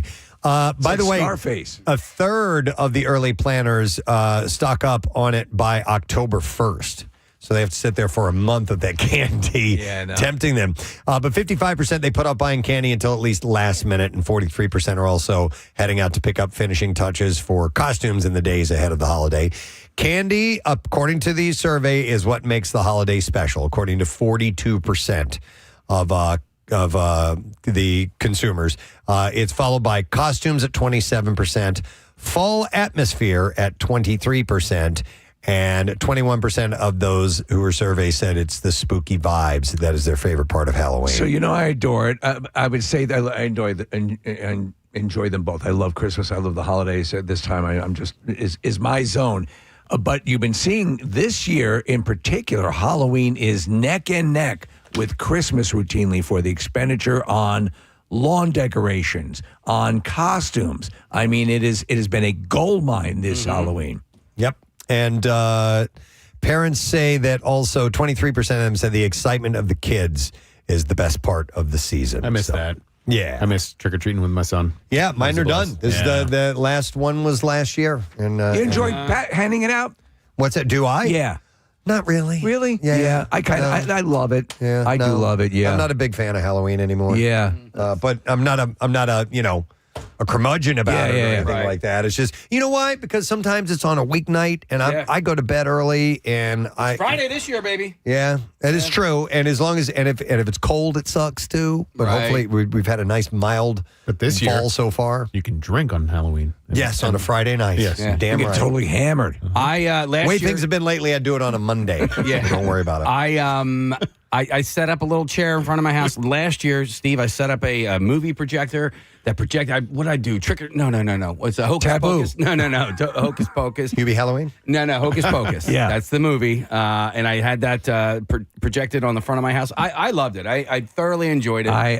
It's a big thing. Yeah. People come over and we have the fire pit out, and the whole front presentation means a lot to me. I'm so surprised that at least 40 times between now and my wife has absolute carte blanche to bitch slap me whenever I start talking about the decorations because that's all I talk about. But I'm so focused in on it. Yeah. Casey, two-part question. What year did you do the ghillie suit, and would you ever do it again? I did it a couple of years within the last decade. Okay. I could probably. All right, so the girl that I scared is a sophomore in college now, and I probably got her when she was in 8th grade, so you can do the math on that one. Like a decade ago, maybe? Yeah. Okay. Yeah. So he asked, would you do it again? Would I do it again? I don't know. Maybe. I kind of want you to. Yeah. It was really Yeah, it's a fun. great idea. Yeah. Casey would hide as a shrub on his front lawn and then come to life. You know why I wouldn't is because now we have a lot of little kids in my neighborhood. So it was only I didn't it's not. I don't think parents would be down with me scaring their kids. Son of a bitch! Right. You could scare them more subtly rather than You could slowly start to move and see if it freaks them out a little bit. I like that. Or hit him from behind with a bat. Well, there's that too. Surprise! You might get arrested. Surprise! All right, here's another survey. Another survey of 2,000 homeowners of all generations were asked about their fine china or sterling silverware. Now, remember, this whole thing started, the survey says, because I kept getting stupid surveys. Yeah. This is one of those questions.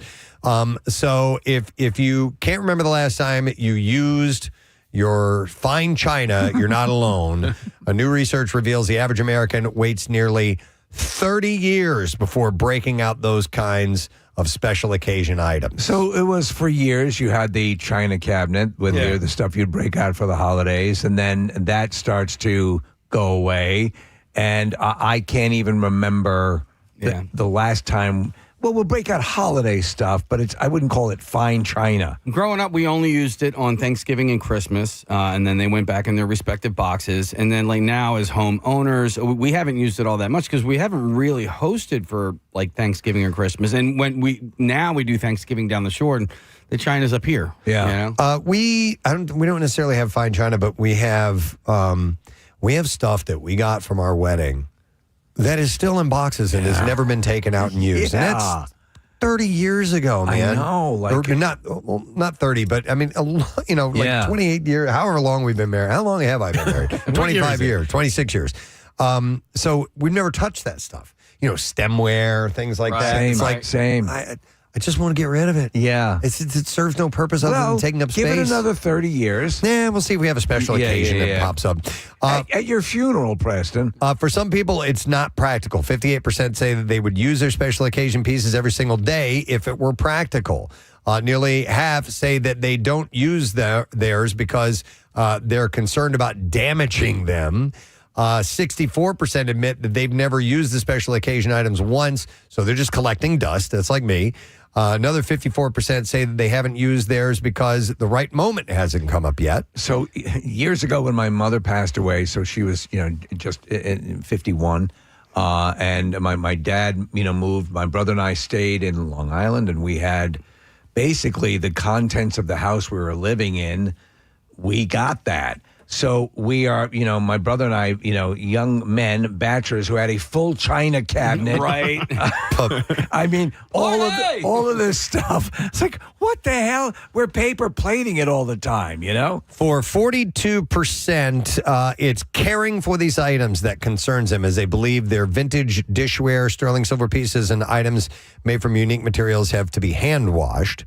And get this, 57% of respondents claim to wash their rare dishes and glasses on a regular basis, monthly or weekly, regardless of whether they use them or not. No. I mean, no. How fine is your china? You're like, what's it really worth anyway? Is that stuff super expensive? I'd be curious to see what a collection of ultra fine, oh my God, expensive. I mean, dude, at my first wedding, we registered for some of it. I actually helped pick out the pattern, which my ex-wife liked, so I was proud of that accomplishment. And Steve, it was insanely overpriced and just not worth it at all. But my mom has silver that she inherited somewhere up the family chain. And Preston, every year after Thanksgiving or whenever she busts it out for a holiday, like she'll do the polishing. Like she has the silver polish, and it takes a while. Like it's work to have to polish your silver afterwards. And you get high on the smell of fumes. Mm-hmm. Somebody texted in and said, I use the fancy paper plates for special occasions. The Chinette. They look nice. We bought a whole bunch. Oh, I have friends that registered for like Versace dishes and stuff like that. Like there's really expensive stuff. And then there's this like, I don't want to call it a fear, but like, when I inherit my mom's china, I will also inherit her mom's china and my dad's mom's china. So I have like 3 sets of china. Man. So, my mom, when we talk about wedding stuff, she's like, registered. I'm like, register. I have all of this stuff that's like lingering. You're out trying there. to get rid of stuff. I have a question going back to the fancy paper plate text there. You guys know the plastic ones? Yes. The disposable but plastic ones that look like they're, made of some type of clay or something along those lines. I remember one time my buddy Steve was over and I got done. We served on those because we didn't want to do dishes. And I threw it in the trash and he looked at me like I had 2 heads. Yeah. You throw those away? It's kind of what they're... I'm like, why wouldn't I just use a regular dish? But, yeah, exactly. Right? But some people will get multiple uses out of those. And I understand that, too. I could see getting 2 or 3, but then eventually you throw it away. So to that point, Preston, so we have our kitchen is being redone. Here we talk about Mr. Contraction. So I picked up some chinette that had these lovely details around. And so just quickly, there was something I would have wanted to heat up for like 15 seconds in the microwave, not realizing that that's a metallic paint. I didn't and I'm looking Crackle. at this. Yeah, like to that end, Steve, what level of plastic plates can you ever put in the microwave? I will guarantee you, I've done things that are just full blown felonies in the world of microwave that should never be put in a microwave, and I just don't ever think of it. I think if will this withstand? I wonder if the microplastics things come. It's got to be play. a problem. But like, I'm sure you can put Tupperware in there, right? But like, you probably shouldn't do a regular plastic plate in the microwave. I put a paper plate in the other day, and that's fine, okay. right? Paper plates are fine. Yeah. All right. So 50. So what would they dust off the china? So this is a or crystal or silver for. No, what would they do it for? This is the final survey result here. Special occasions worthy of these pieces include 70% said holiday gatherings, 65% said anniversaries, 57% said getting married, 56% said milestone birthdays, and 50% said graduations are what they would break out their fine china for. You guys, so it was just my wife and I, so we a lot of times would be invited to places when we have our little stuff that we break out, which is really nice. But I just can't see, like, the notion of every year, regardless of whether you've used the silverware, the fine silver sitting there maintaining Cleaning this it? thing. Yeah. It just doesn't make any sense. Can we do one more? Okay. Final survey for you this morning. This is a survey of 2,000 U.S. parents and parents-to-be, and these are misconceptions that they have about pregnancy. Okay, so these are things that they've heard or believe. Nearly a third believe that you will have heartburn while expecting, or I'm sorry, if you have heartburn while you're expecting, your baby will be born with a lot of hair. 29% believe I've heard that one. Yeah. And also, people believe that spicy foods will induce labor. These are myths, by the way. All right. Some believe that craving sweets while pregnant means that you're having a girl, but it turns out future boy moms had this craving just as much as girl moms. So 29% and 28% respectively believe that if you're craving sweets, you'll have a boy or a girl. So please give me the information. The baby comes out the hiney? Yeah. No. Oh. Comes out the belly button. It goes to the front hole. The pee-pee hole. Yeah. No, not the pee-pee hole. I guess the pee-pee hole. Not the pee-pee hole? No, not the pee-pee hole. No? No, the vaginal Well, canal. What else is Just down under the there? pee-pee hole. Could There's you a bunch of stuff. Get a dry erase board. But you guys should get a book. So the belly button, had you heard that before? No. I don't Okay. know. I just All right. feel like being an idiot. When you're a kid, Oh, no, you're wrapping your mind around the concept of childbirth, my the God. things that you imagine. Oh, my wife thought you could get pregnant from kissing. Really? Yeah. Okay. No, I bet there's lots of people that probably grew up thinking that. I got some kids I don't know about. 1 in 5 paid attention to the moon phases when trying to conceive, believing that it would help their chances of having their preferred gender. The idea that severe morning sickness is a sign that you're having a girl. I've heard that. Is another one. I haven't heard a lot of these, but I did hear that one. It turns out that a quarter of both boy and girl moms reported having it. Glowing skin is considered to be a common boy mom symptom, but girl moms were slightly more likely to report having clear glowing skin. Do banana cravings mean you're having a gorilla? If so, I haven't heard of that one. Okay. But having a low baby belly. A low baby belly. Is, where they're carrying it low. There are a couple of thoughts about that. It's commonly thought to be associated with having a boy. Yep, that's what I thought. 14% of moms who were carrying low had a boy, but 12% of girls and moms also carried low. So. I wonder if statistically, male babies, because none of the attributes would have kicked in that would make a baby weigh more, right? I mean, are male babies, do they tend to weigh more? I would think that it's a good question. Not an issue, right? I mean, I feel like Seamus was the lightest of all of our children. Right. Yeah. Because the things that would kick in to make you get larger or carry more weight. Yeah, the testosterone doesn't kick in until later on, which forms a larger frame on boys. And then finally, a racing heartbeat is believed to be a common girl predictor, but only 10% of girl moms had a heart rate above 148 beats per minute. But these are things that people believe. These are myths that they believe and aren't necessarily true. But I remember, what about the gentleman's stitch? When we were in the throes of pregnancy, all of those All those things, and a lot of them contradict each other. Do you the get a lot myths of, do. I assume during your experiences, you get a lot of people who are proffering unsolicited Advice? Yes, sure, unsolicited. Often. Oh yeah. I don't remember it though being annoying. Okay, personally, No, people just want to help. Yeah. You know what I mean? Can I see? No, I mean, listen. As what does your vagina look like? As a father, I've given my 2 cents to expecting parents. and Somebody you stuff. think could benefit from it? Yeah. And the one thing I will say is give yourself a break. Like especially for your first child. Yeah. That's the one you can lose. People tend to stress out a lot, and I don't want to say overparent because that's it's not the right thing to say. But people put a lot of pressure on themselves, and then just give yourself a break. The only one that I ever say, and it's not offering advice, it's just an observation, is that it goes quick. Yeah. But that didn't mean anything to me when my kids were little. No, when it only people would means say something it to right me. now. It Yeah. only mean it will only mean something to you later on.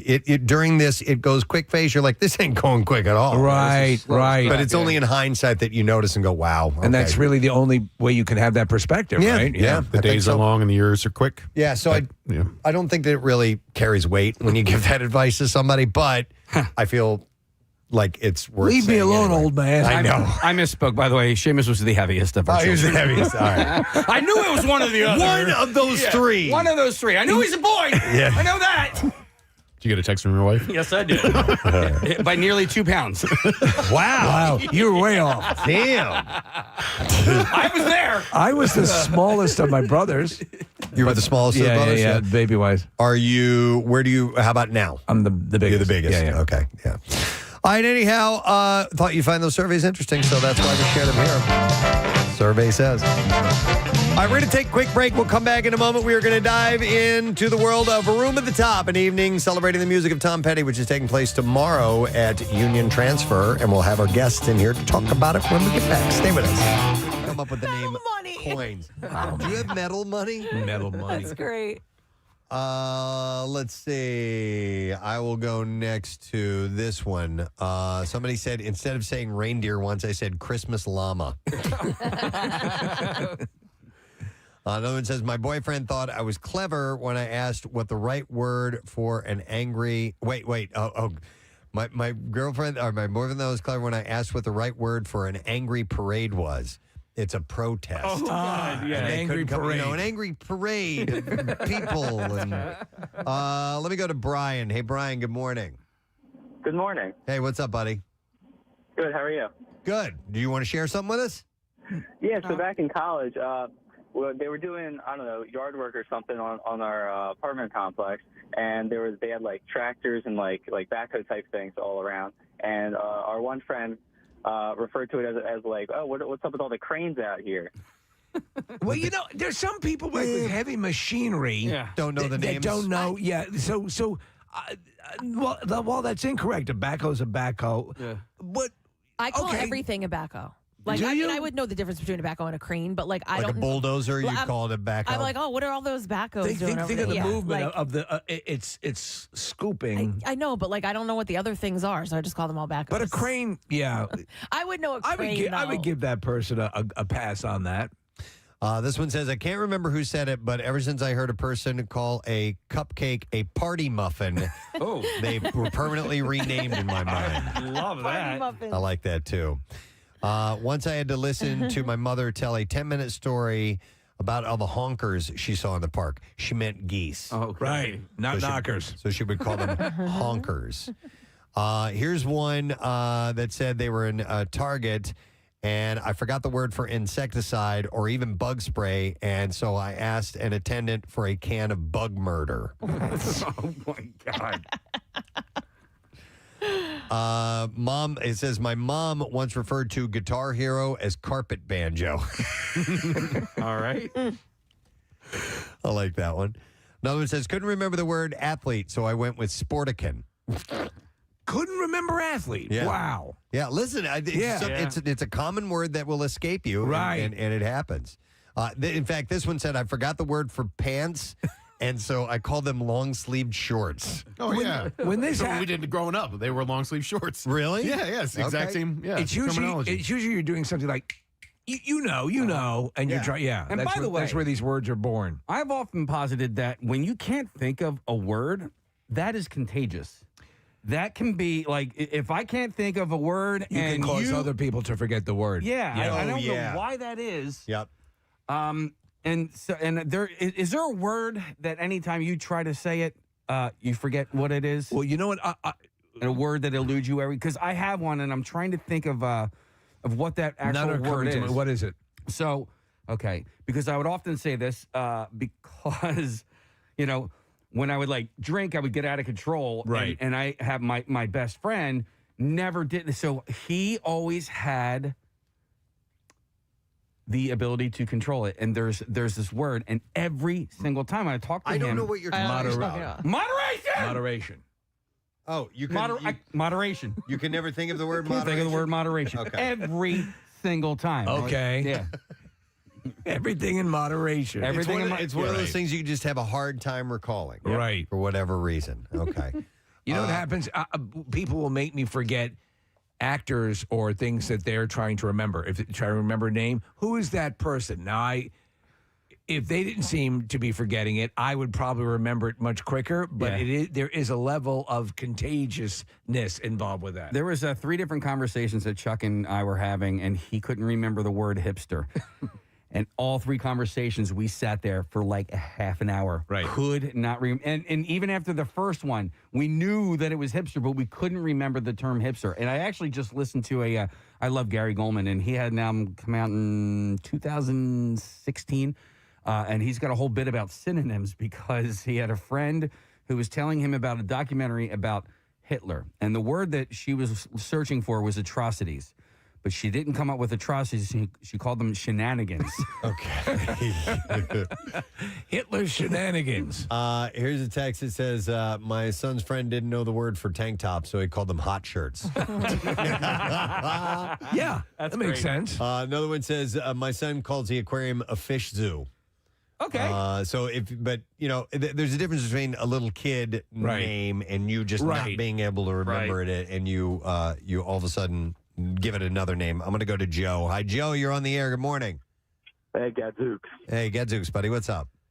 So years ago, when my oldest daughter, when she was smaller, we were driving past the farm, and I was like, "Look, it's and then I said, "It's a moo-moo," and she goes, "You mean cow?"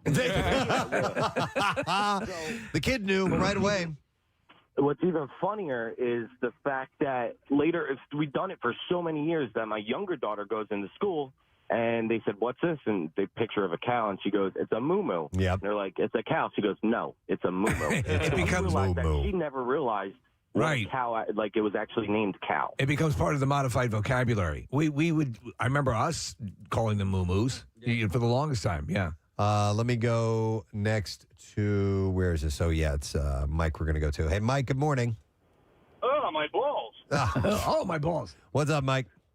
Hey, first thing, Preston, congratulations on 50,000. Hey, how about it? Way to go. Oh, my balls. And I was one of those 50,000.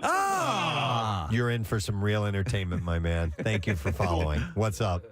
All right, so my son, he's 16. When he went to daycare, she got paid every Friday. Some days we'd give her a check, some days we'd give her cash. And one day we forgot.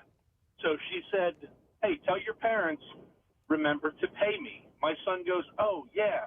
You like the paper monies, not the little round ones." The little round coins. The Right. little round ones have been a thing with us forever since then. So you've used that. Yep, I love it. It's like the metal money. It's funny because kids are Thanks, Mike. obviously prone to do that because they're building their vocabularies at that point. But when you're an adult, yes, and you call it a moo-moo. Yep, that's a different story. So let me go to Dylan. Hey, Dylan, good morning.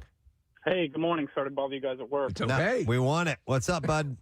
So I was camping with my girlfriend, and we walked past this little pond, and I go, "Look at that dove goose." And she's like, "What?" And I'm like, "That, classy duck." It was a swan. It was a swan. A dove goose. Classy duck. Or dove goose. You just couldn't come up with the name swan. I love it. All right. Thank you, Classy Dylan. duck over there. Appreciate What an it. elegant dove goose. Stop looking at me, classy duck. All right. I was looking for that. Stop looking at me, swan. I got you. All right. Thank you. I've been in it. That's like a go-to for you. Stop looking at me, Swan. All right, let's see. This says, growing up, we had a piece of furniture that we didn't know what to call. Was it a bureau, a dresser? And we all agreed to call it Uncle Fred. And that's weird until we have company, they said. So I don't know why. All right, so that's not exactly what this is. All right, here, my buddy once forgot the name, the term air horn, and called it spray scream. Spray scream. It's in a bottle, it's in a can. That, yeah. So, yep. Let's see. When my sister was young, she didn't know the word cemetery, so she would call it dead people field. This one says, at one point, I started Googling map of the year because my brain short-circuited and I couldn't recall the word calendar. Oh my God. Map of the year. Map of the year. You probably get a lot of that when people have had some sort of head trauma and they're trying to fuse ideas together. You know. Yeah. This one said, my husband wanted me to pass him the cooking tongs, and instead he said sausage tweezers. And that one could stick too. If you accidentally slip and say something like that, that's going to be what it is known from here on out. I'll go to Kenny. Hey, Kenny. Bonjour, bitches. What's up, buddy? So we were going to my friend's place, and I couldn't remember the name. So my friends asked, like, where does he live? I'm like, the room houses? What the hell are room houses? Apartments. Oh my God. So instead of room you just couldn't remember apartments. Yeah. Room houses. Yeah. And it makes sense. Condos would be like that as well, right? All right. Thanks, man. Appreciate it.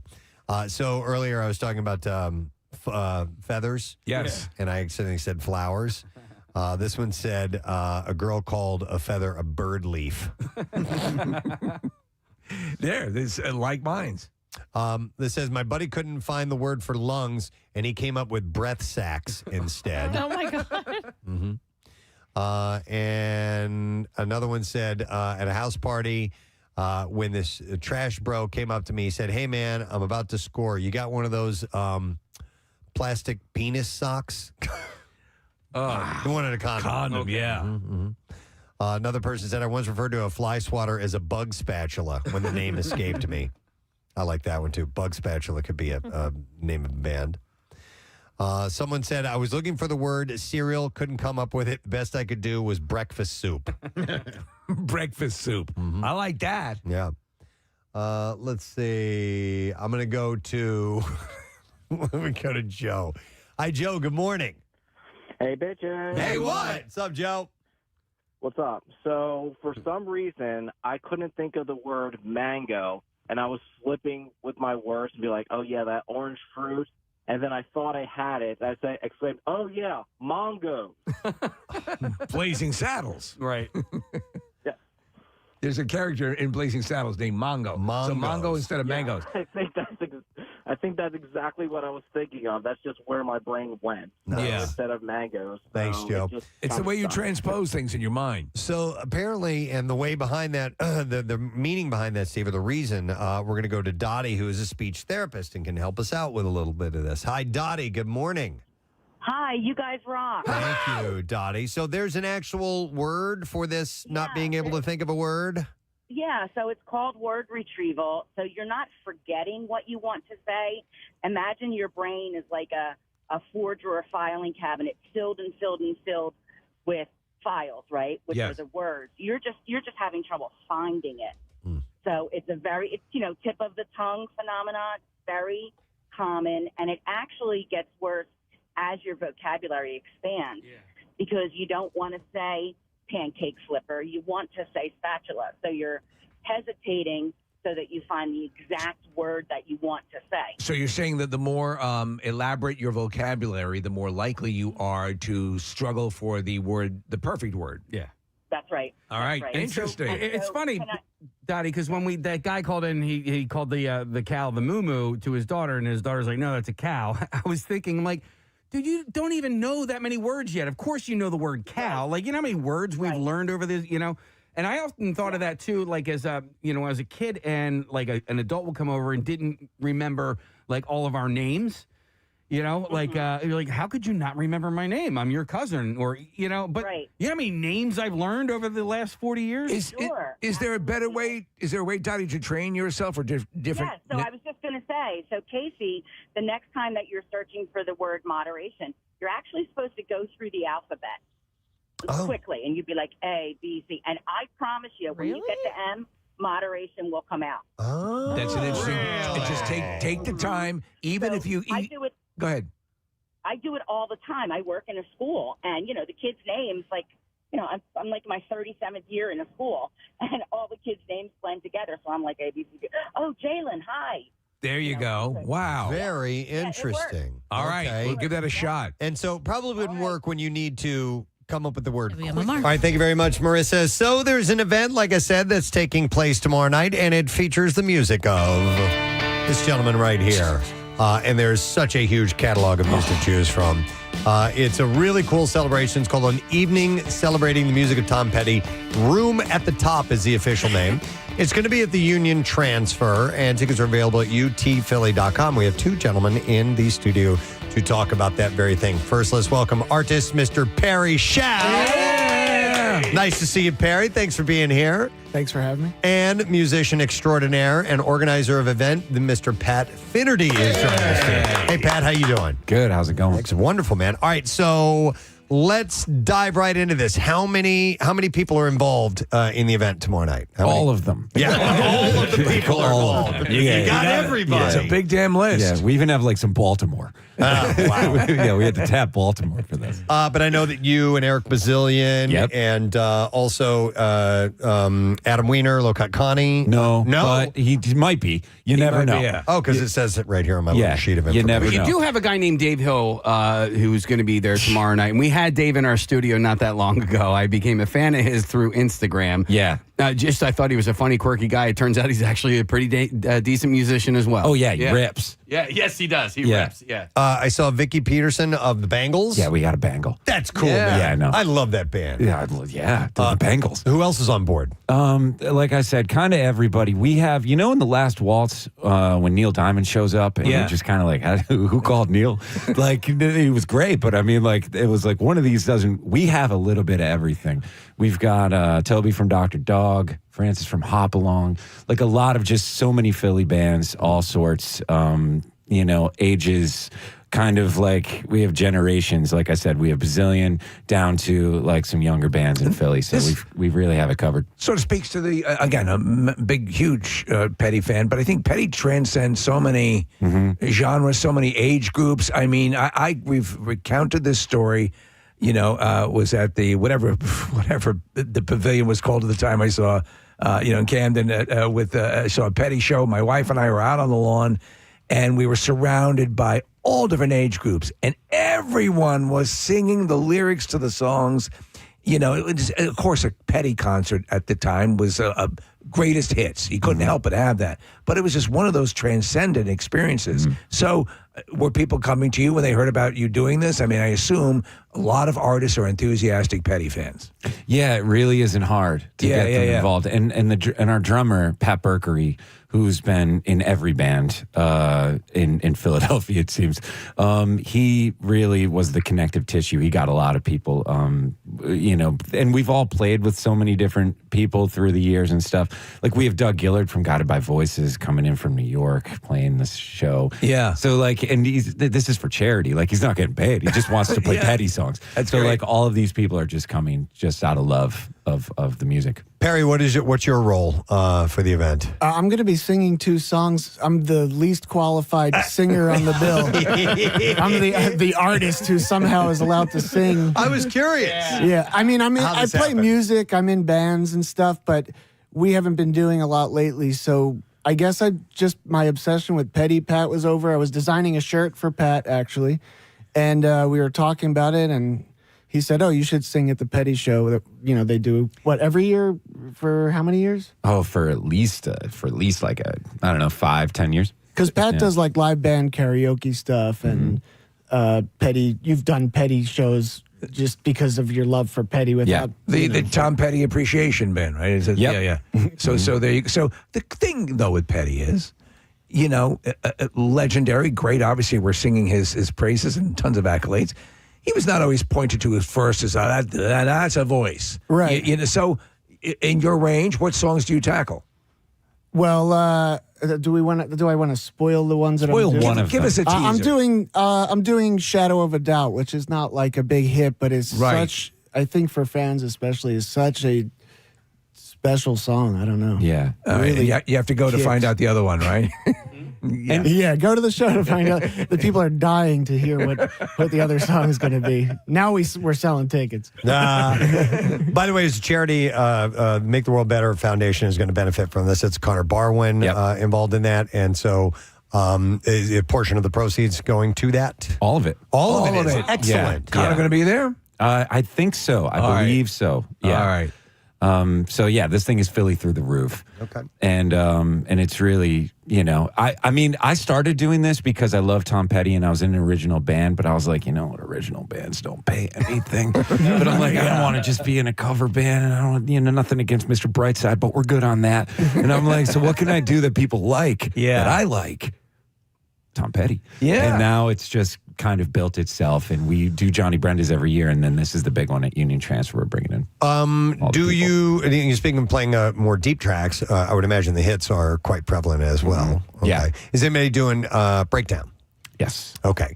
Doing that cool version where the crowd sings along to it, maybe? Or, Yeah. Okay. I mean, love that. Yeah, just a back and forth. I kind of like, and if you've seen me perform it, I usually just make the crowd sing everything, kind of like, this like Justin song. Timberlake. Yeah, kind of. Or Eddie Money. In the last couple 30 years of his career. You take this. Rest in peace, of course, but you take this verse. Listen, they got there. They deserve to sit out a few. Yeah.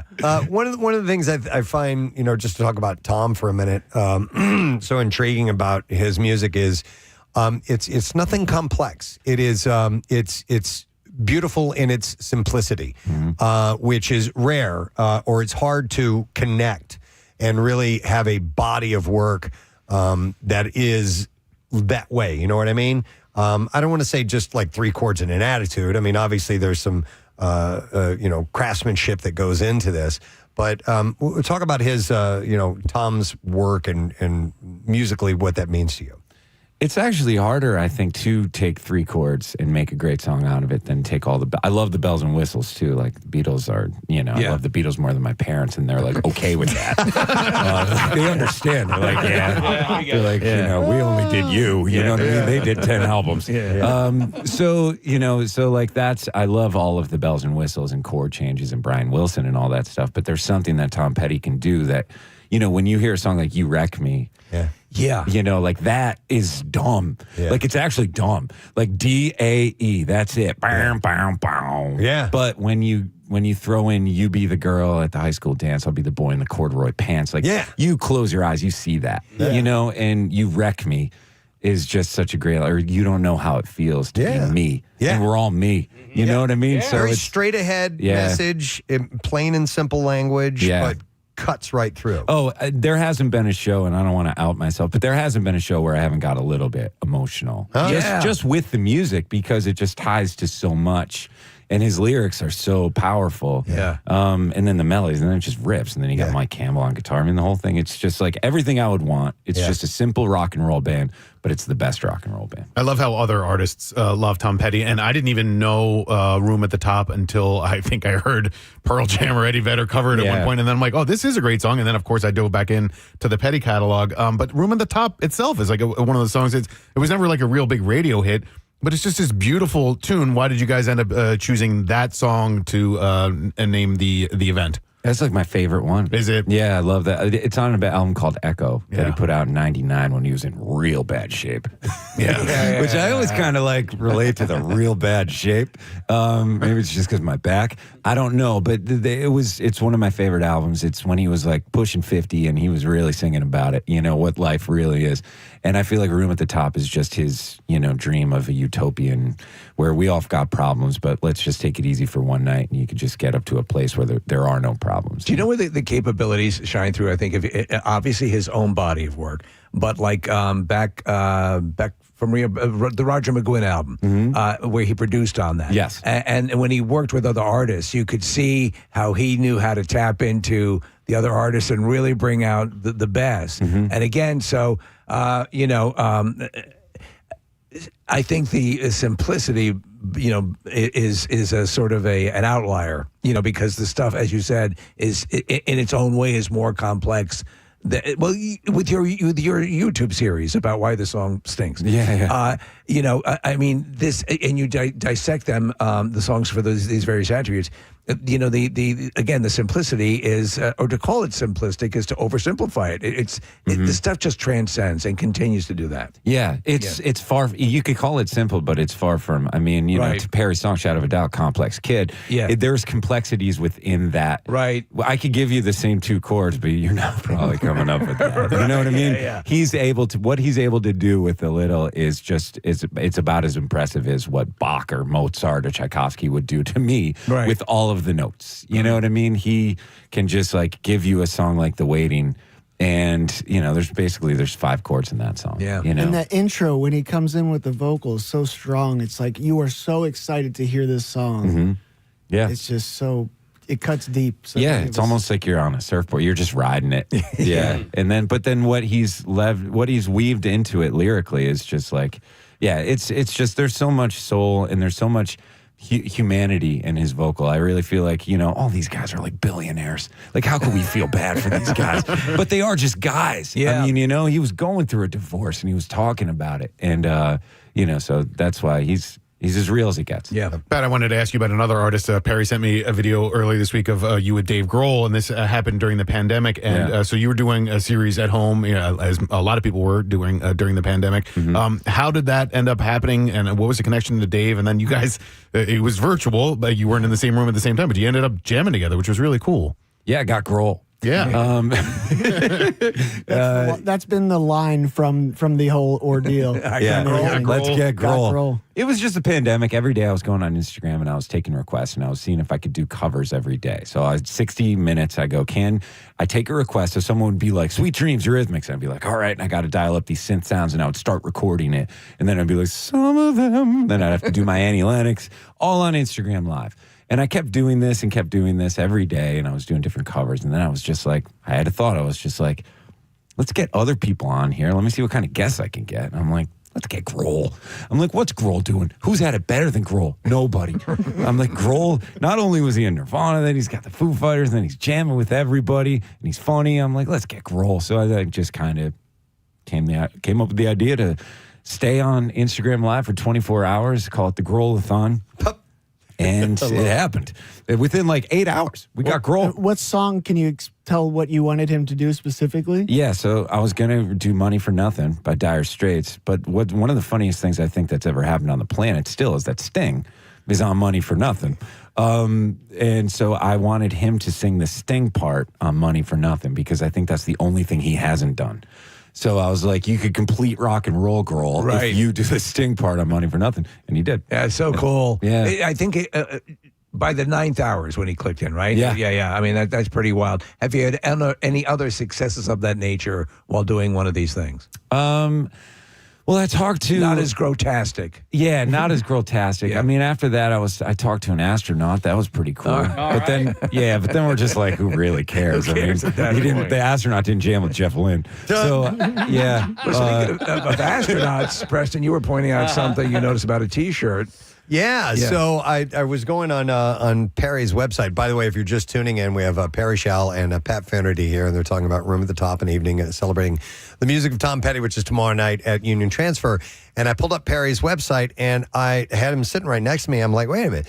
I go, is this Ryan Gosling wearing one of your T-shirts? He's like, yeah. He's like, what's that movie coming out? Well, it's Project Hail Mary, which is a book I've read 3 times. I love this book, and I cannot wait for this movie. And tell the story of how this T-shirt of your design is already in the trailers for the movie and is going to be in the movie, right? And maybe more than one of your designs. Yeah, it's pretty crazy. First of all, of course, I'm like the only person who never heard of the book before this happened. Everybody's telling me how great the book is. And I'm like, yeah, but did you see in the trailer he's got my shirt on? Hopefully this movie's as good. But yeah, basically, I designed this artwork for this band, Hermanos Gutierrez, and Ryan Gosling's stylist, I guess you would call him, follows me on the internet, and he's a fan of my work. He showed Ryan Gosling my artwork, which alone is mind-blowing. Yeah. And is like the hottest guy on the planet, right? I mean, safe to say. Yeah. And so whatever happened, he liked that artwork enough that he requested to get a shirt made of it because there wasn't one at the time. Wow. And maybe there will be others in the movie that I don't know about as of now, but he's wearing a shirt with my artwork on it in this movie, and it was because he looked... him personally. He wanted it. That's awesome. It's bizarre. This is my life. It is a wild thing, yeah. And by the way, Perry designed our Camp Out for Hunger logo from last year that we used, which is awesome. Pretty phenomenal, too. And this mystery shirt that he has for me. Oh, yeah. Oh, yeah. It's been sitting in his car somewhere for a year. He texted to get to me. He texted me about it yesterday, So excited and then to finally bring it. Did you lose it in between yesterday and today? No, I didn't see it yesterday. I just knew that it was in... Okay, it could be in a few places, but I think I know where it is. Either way, it's set aside for you somewhere. Is your life in a slight bit of disarray at all times? At all times. Okay. I'm an artist. I don't know how else to live. You're more freeform. But your collection, 1,400 was the tally I saw. My personal T-shirt collection? I have closer to 3,000. 3,000. So I've been way collecting off. vintage T-shirts since I was 10 years old. And Perry's wearing a vintage WMMR shirt this morning with the morning with zoo. me on it. And the whole thing, Basically. Big mustache, the thing. No, that's phenomenal. And by the way, and for those who aren't familiar with Perry's work, Black Keys, Green Day, who are some other big names that you've done? Yeah, I stuff did a for? shirt for Questlove. Actually, I was listening to you guys earlier, as I usually do. I did all the tour merchandise for Skrilla. Oh. So I did a 6'7" shirt. Had to bring it back to 6'7". Goddamn 6'7". I honestly couldn't even tell you all the people I work with. I do all the artwork for Dan Auerbach's label, Easy Eye Sound. So almost, I'd say like 99% of the records that have come out, I've done over 40, I think, for the How'd that label happen? alone. How did you get hooked up with Dan and Black Keys? They saw Ryan Gosling's T-shirt. No. We want that. Years ago, I used to tour and do artwork for my friend's band. They were called Jeff the Brotherhood in Nashville. And I met them from a band like touring and just all these ways that eventually I was doing their artwork. And they were doing a record that Dan was producing for them. This has to be like 2011 or 12 or something maybe. And they went to the studio to go listen to mixes of their album, and they said, hey, you should come and meet Dan. And I was like, I'm working on your album art. I'm going to stay here and do this. Thinking like, in my head, the Black Keys were this band that played like the Khyber or somewhere small, like because that's how they started. I didn't realize at this point they had become so huge. Yeah. And so I was like, yeah, I'll meet him eventually, maybe, whatever. They come back and they're like, hey, so he wants you to do some art for him, some little things here and there. First thing was to do the logo for his recording studio that he had just opened at the time. That's big. Also called Easy Eye Sound. And a couple years went by. I get an email from his manager at the time that's like, hey, what are you doing for the next couple months? And I'm like, well, that's a weird question. What are you asking me that for? And he goes, Dan's starting a record label. He wants you to do all the album art for every release. And I said, oh, you happen to catch me at a good time. I happen to be free right now. Go figure. For the next few months, for whatever. And that was it, though. That was like, I think the end of 2017, I want to say. And I've done, like I said, I've been doing the Black Keys art mostly. And you got a Grammy nomination. And I was nominated for a Grammy for one of his bands, actually, this band, The Arcs. It's weird how things have changed because we talked often about how we, nostalgically, one of the big joys of buying albums years ago was the sit there looking at the thing, listening to the music, deciphering the imagery and seeing how everything works with each other. I mean, and we've all had our moments. I mean, the original Tommy, album. What does this mean? Or the Beatles? You could go on and on. Revolve, So how does it manifest when you're doing for a musician? What different things are you producing artwork for? Now that we are primarily in the digital realm, with the big love of still vinyl in some quarters. Yeah. So everything I do is usually released on vinyl, and For me, a lot of it, I like to be hands-on, so I still do a lot of stuff by hand. I still have, like, I scan in. I don't want to give away all my secrets. Yeah. I like scanning. If I have an old book and I like the way that the chapters are written and the lettering, I'll scan all the lettering from each page and make a full alphabet out of it, and then pull every letter individually, because I want everything to be done, the way they used to do it is by hand. They used to have to place every letter and type everything and all that stuff. So I still do a lot of it like that. And it ends up on the computer, of course, and it goes back and forth. But overall, I have to feel like it's had a human touch put on it. It has to go through my hands, or else it doesn't feel like, why would somebody sit there and look at this stuff that was made perfectly clean on a computer? Yeah. There's no errors. There's no human element to it, Have you been asked to participate in video? I've directed videos of songs? Yeah, I've directed music videos, and I've done them I've done a lot for my bands, but I've done stuff for other bands. Do you like it? I love doing it. It's super fun. I do a lot of it on film. Old school. Yeah. Perry, while we have you in studio, give a little bit of a plug for the event that you have in Atlantic City on November 15th. My wife and I are going to come. She's a huge fan of yours, by the way, so I just wanted to pass that along. And I hers.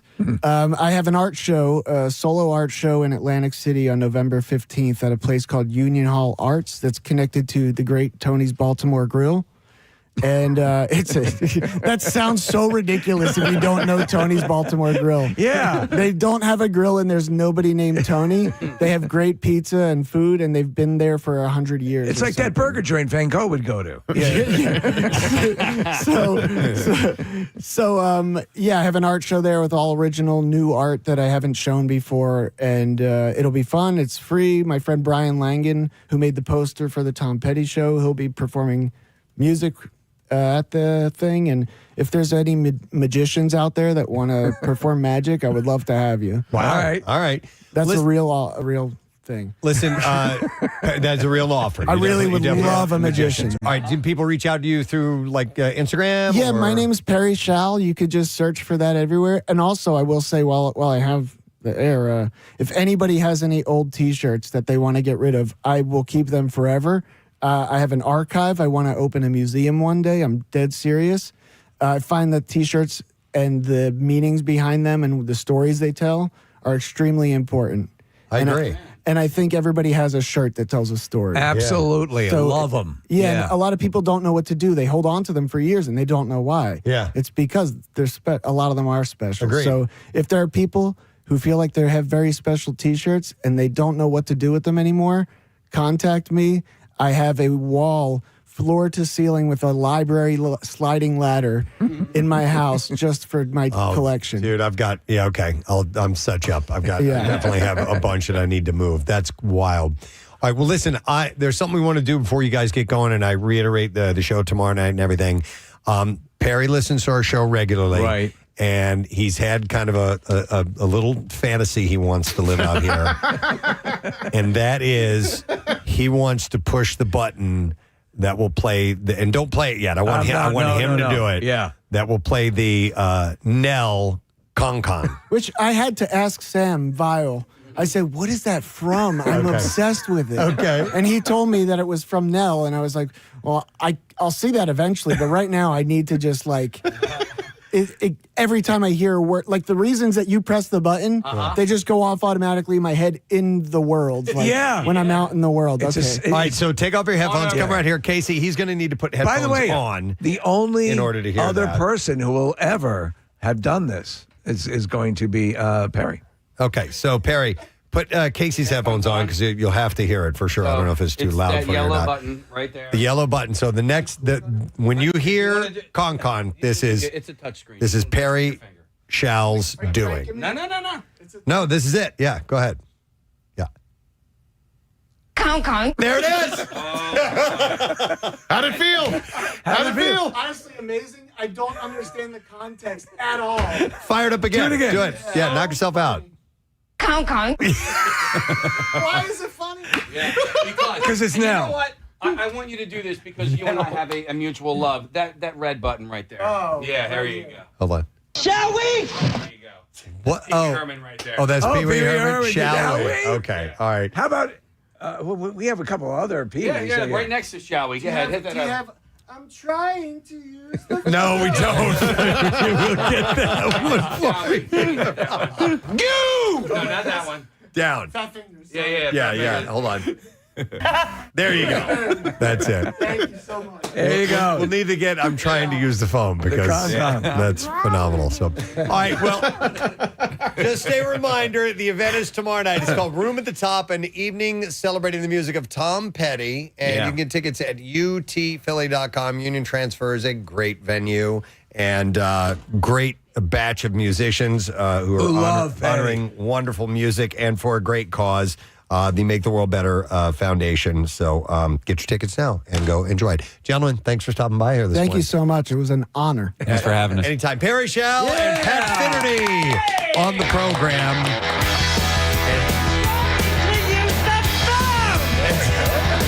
Hold on.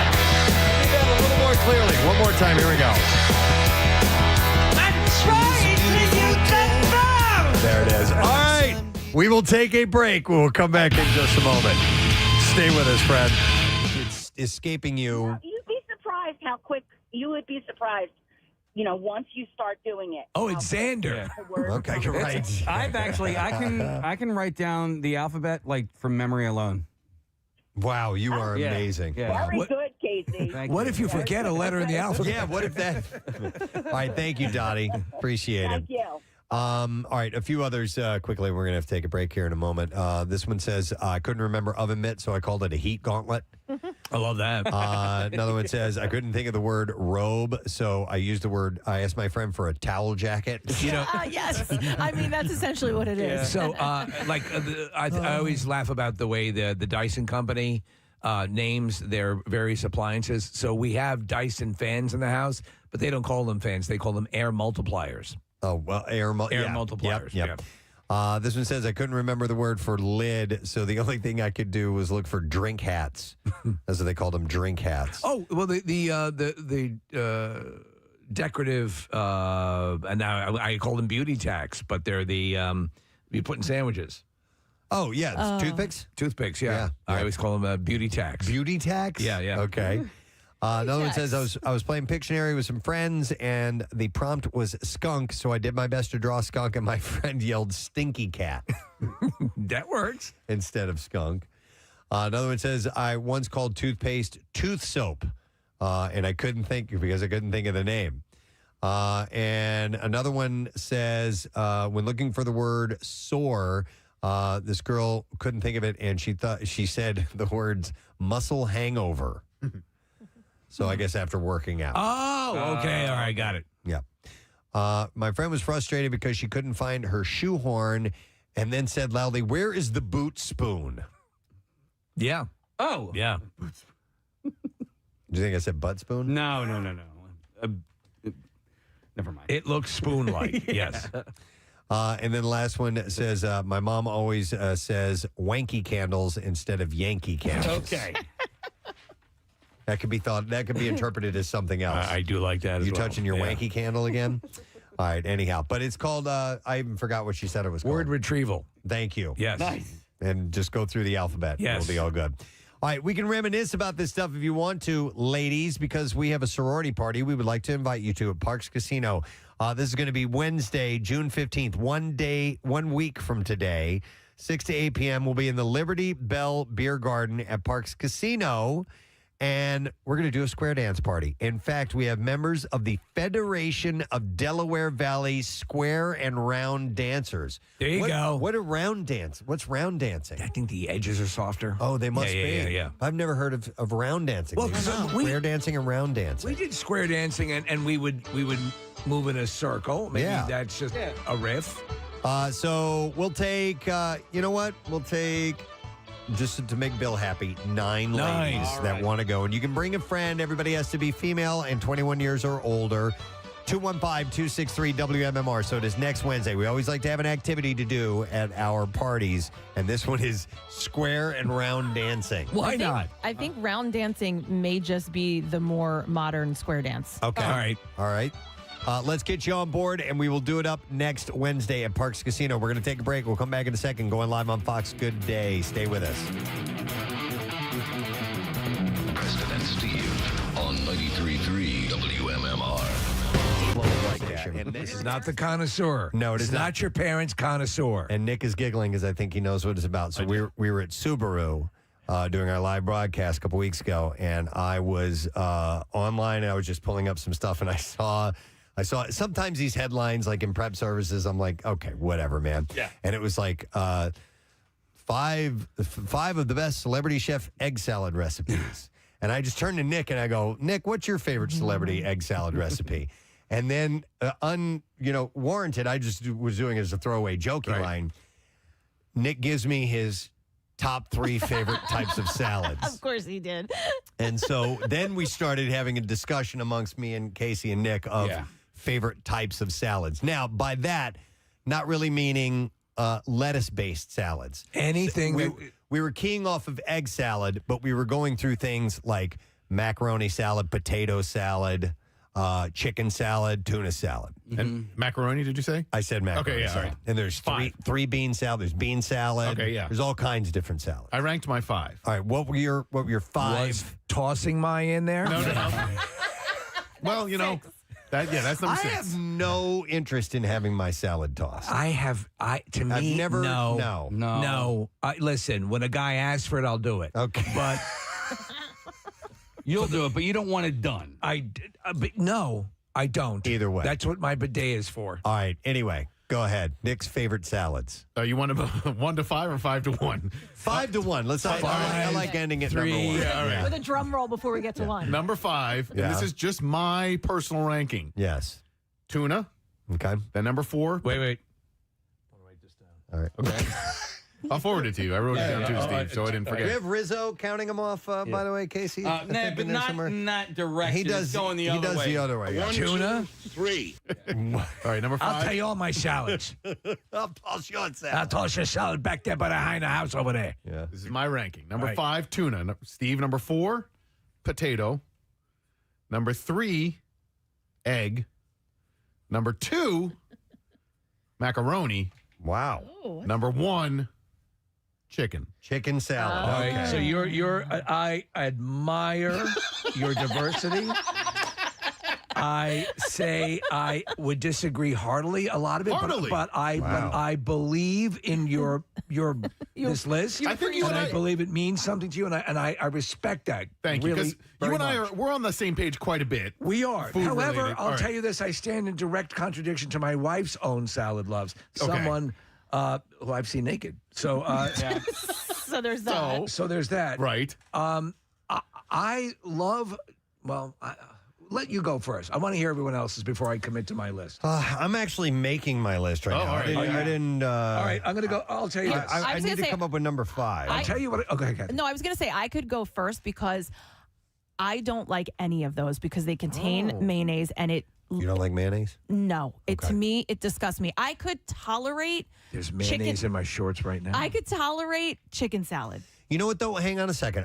One of the best tuna salads I've ever had was not mayonnaise based. It was oil based. See, that I could do. With like some capers, a little lemon in there. It's just and listen, I used to like it, but like over the years, I can't stand mayo. So any of those, I pass up on. What them. about cream cheese? Can you do cream cheese? If it's like a cream cheese salad. I don't like cream cheese that much, but if it's light, maybe. Cream cheese nuts Because and I mayonnaise. saved this recipe for an egg salad that calls for cream cheese. Oh, interesting. Yeah. I hate egg salad. Oh, so that would be would that not even I be am in your not top a fan 5? of potato salad. In the battle of there's always potato salad and macaroni salad side by side. Macaroni wins every time. All right, I got my list here. All right. All right. So, and 2 of them are kind of the same. Why is there no TV coverage of this? Well, I'll explain here. So I have number 5 is pasta salad, but number 4 is macaroni salad. In case he's like, well, they're the same thing. No, not the way No. Thank you. No. Yeah. Heathen. So Pasta salad doesn't have mayo. Yes, I you're right. could go with pasta salad. That's oil based, Yeah. right? Yeah. So that's usually oil or maybe some Italian dressing or Yes. something like that. I love pasta Does salad. macaroni salad have mayo in it? Yes, Yeah. it does. Oh, okay. And then you're thinking maybe a different version of macaroni salad, but yes, it's got mayo and sometimes a little sugar, so sometimes they make it a little bit. I've had sweet. macaroni salad, cheese. I've had pasta salad with something that was very similar to like a mayonnaise-ish type of thing, but macaroni salad can operate on many different levels. And Casey, pasta salad. Excuse me. Right. Yeah. So Casey has a point though that pasta salad can be made with macaroni.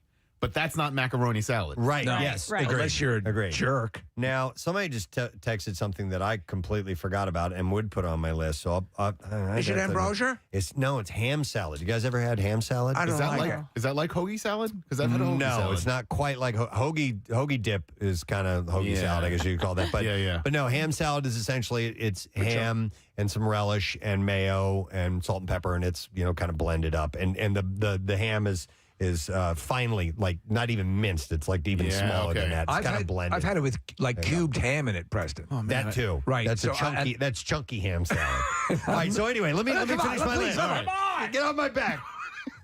It's over. It's over. All right. So coming back, Vietnam. People trying to tell me what their favorite salads were. I got my own list.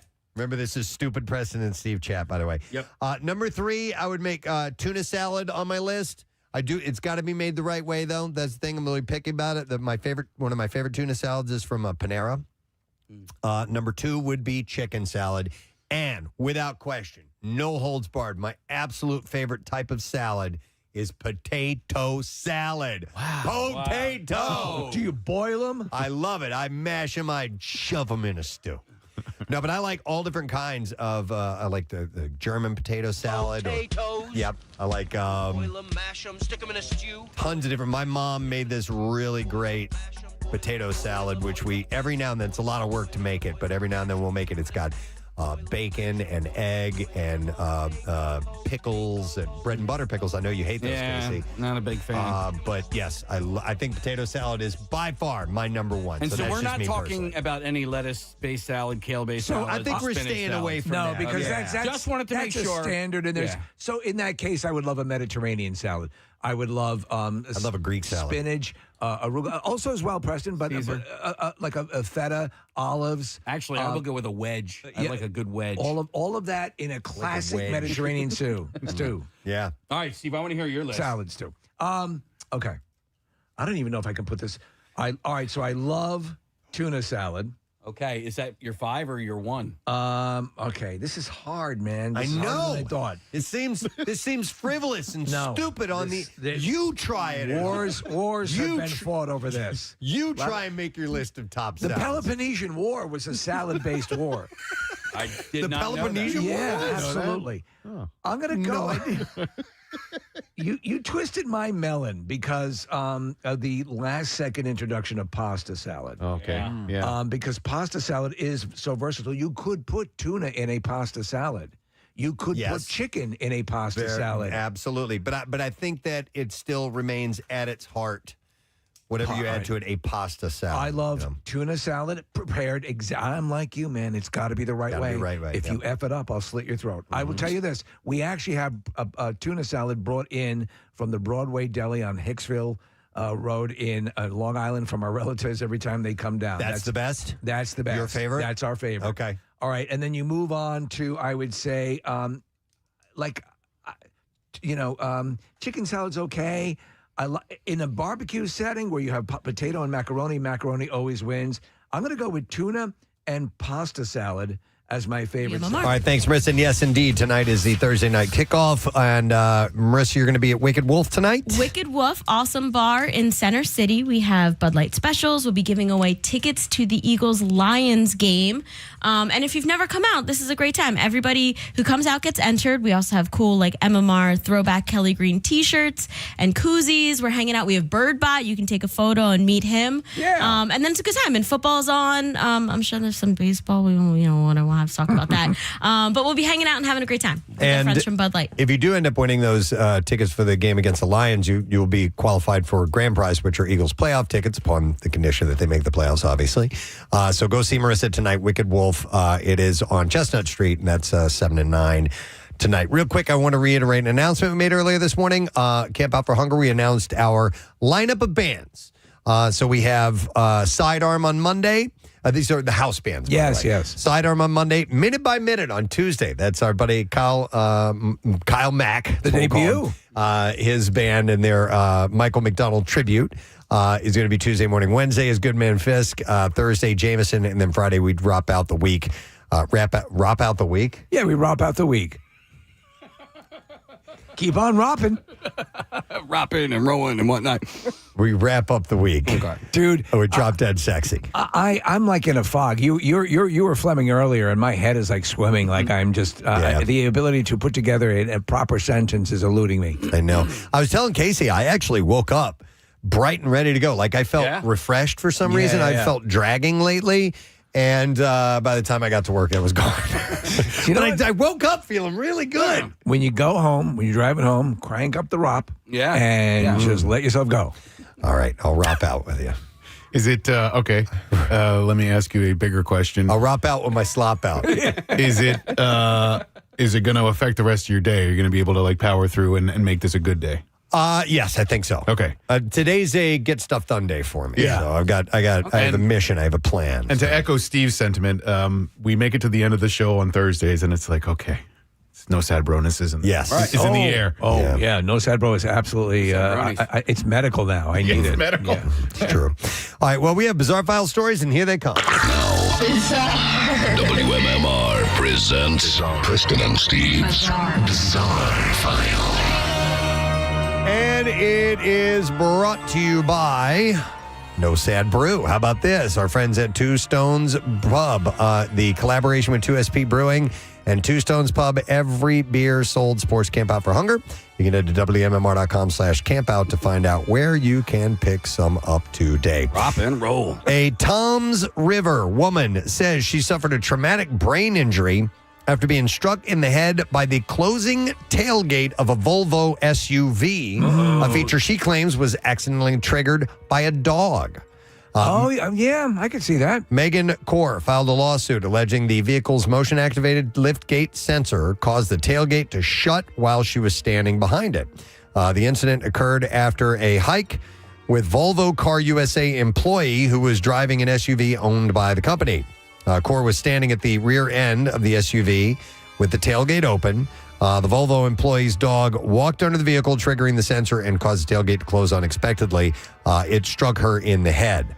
Kaur's doctor said she suffered traumatic brain injury and continues to experience problems with her vision and balance. I mean, that must have been coming down hard. Yeah, that's the confusing part to me is they don't come down like a rocket. No, Right. But sometimes it doesn't take much. Yeah, you know.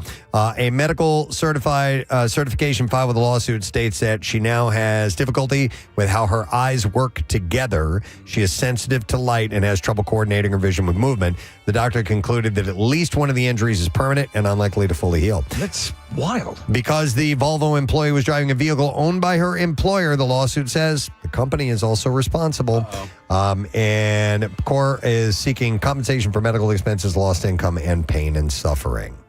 A viral potato rumor in Poland has resulted in the theft of 330,000 pounds of potatoes. Wow. Last week in the village of Dobrokia, a rumor spread that led people to believe 150 metric tons of potatoes had been dumped and were free for the taking. What could you possibly do with all those potatoes? Man, I figure you could boil them, mash them, maybe stick them in a stew, possibly. With everything from tractors to wheelbarrows, villagers showed up in droves Mash them, stick them in a stew, boil them, mash them, stick 'em in a to stew, load boil them. mash them, boil them.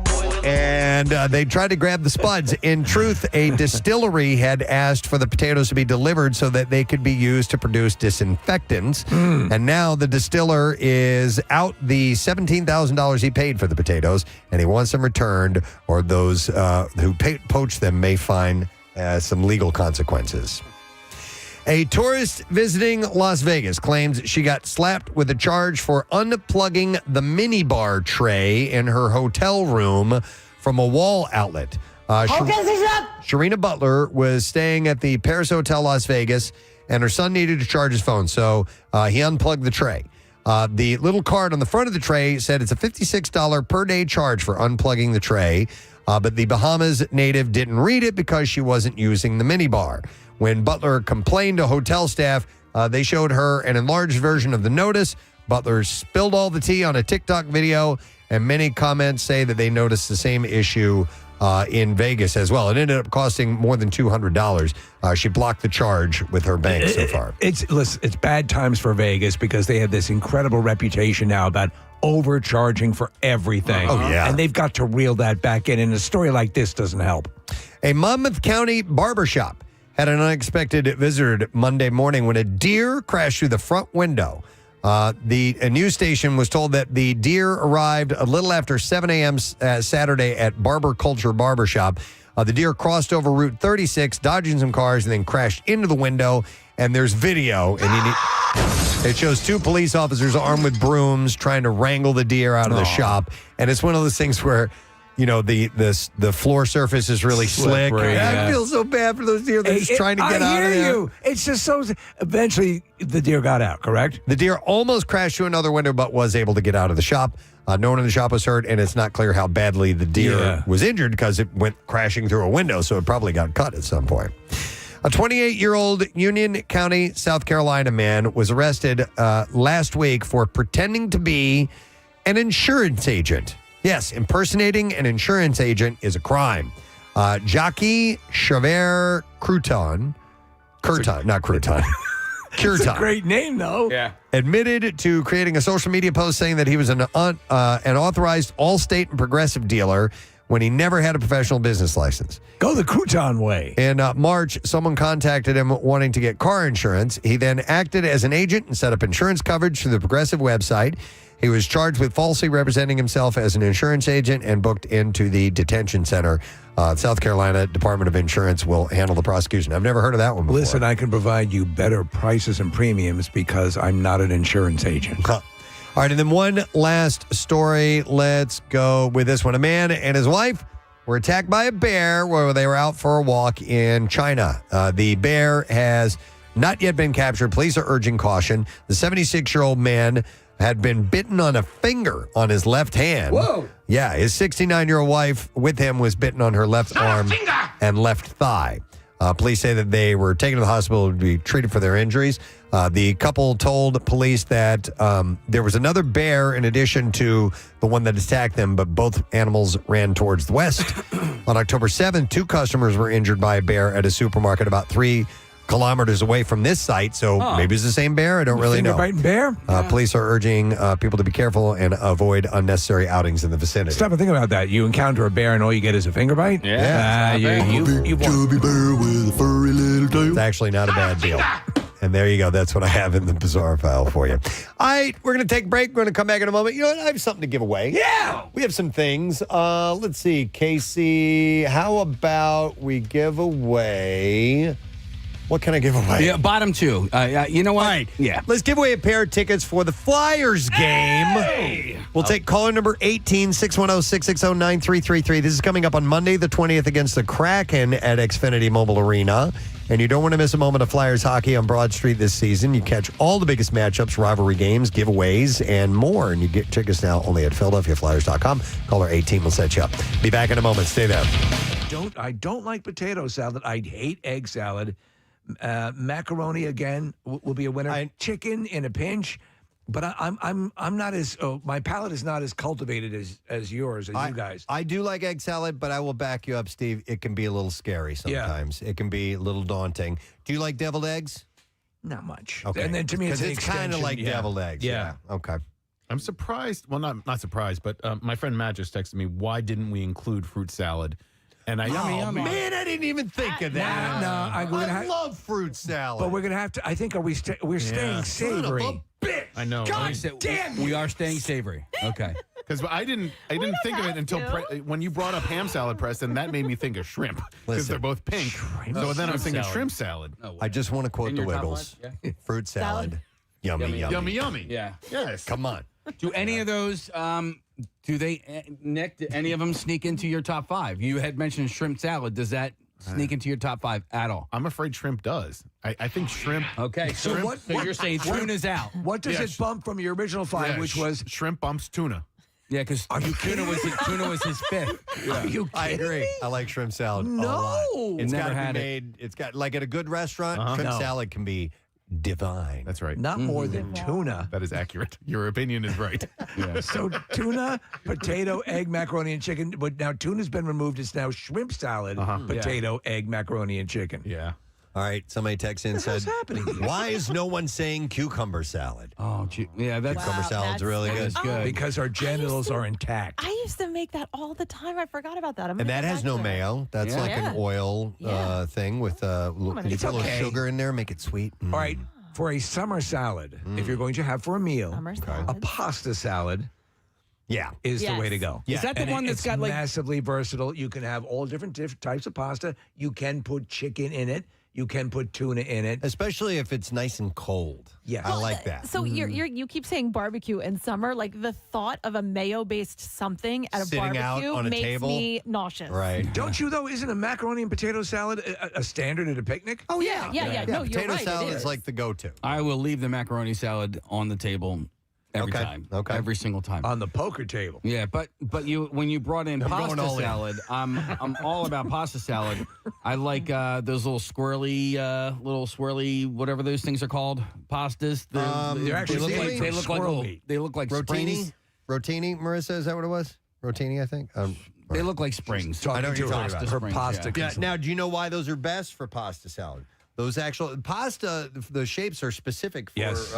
For certain dishes, and why they're done well is because that particular shape will hold all the the herbs and things that you mix in there. In the little it traps that swirlies. stuff. It'll the swirlies capture that. But of my top five, the funny thing here is only one of my top five do I prefer a store-bought version over a homemade version. Okay.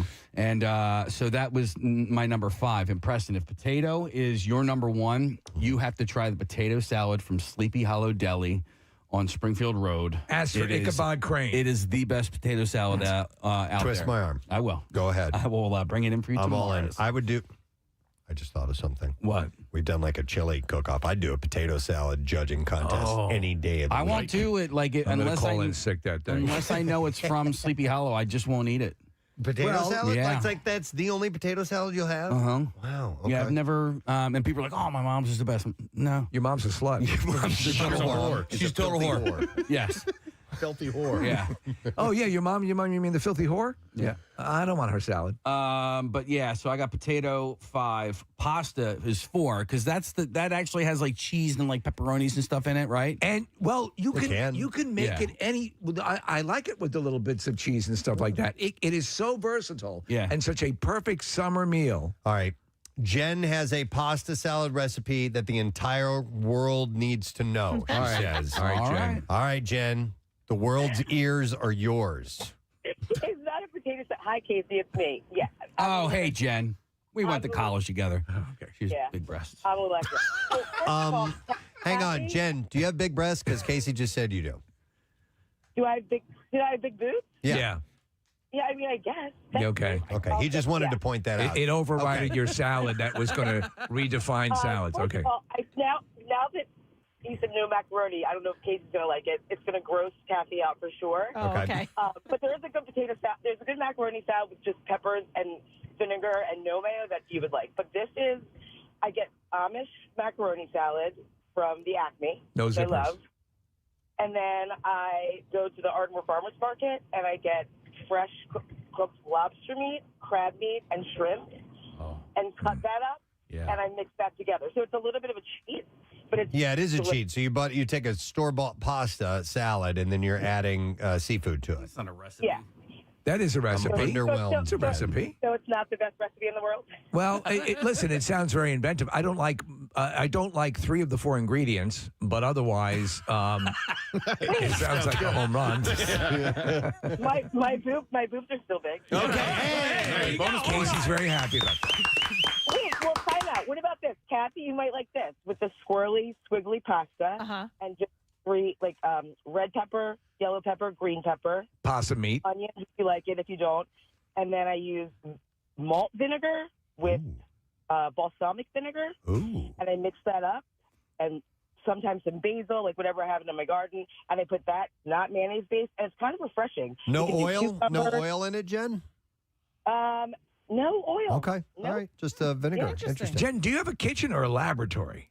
What's going on over there? It's both. I like Okay. to get All started. right. Well, that's very cool. All right. Thank you, Jen. See you later. All right. Bye. All right. Fred wants to defend a kind of potato salad you might actually like, Kathy. I'll go to Fred. Good Okay. morning, Fred. Hey, good morning. Hey, what's up, buddy? Yeah. How about homemade? Have you ever had homemade German-style potato salad? It's vinegar. Absolutely no mayo. No mayo. You know what? Yes, actually, I think I have had that, and I do like it. It's got bacon bits in it. You like And bacon. You like up. bacon? Yep.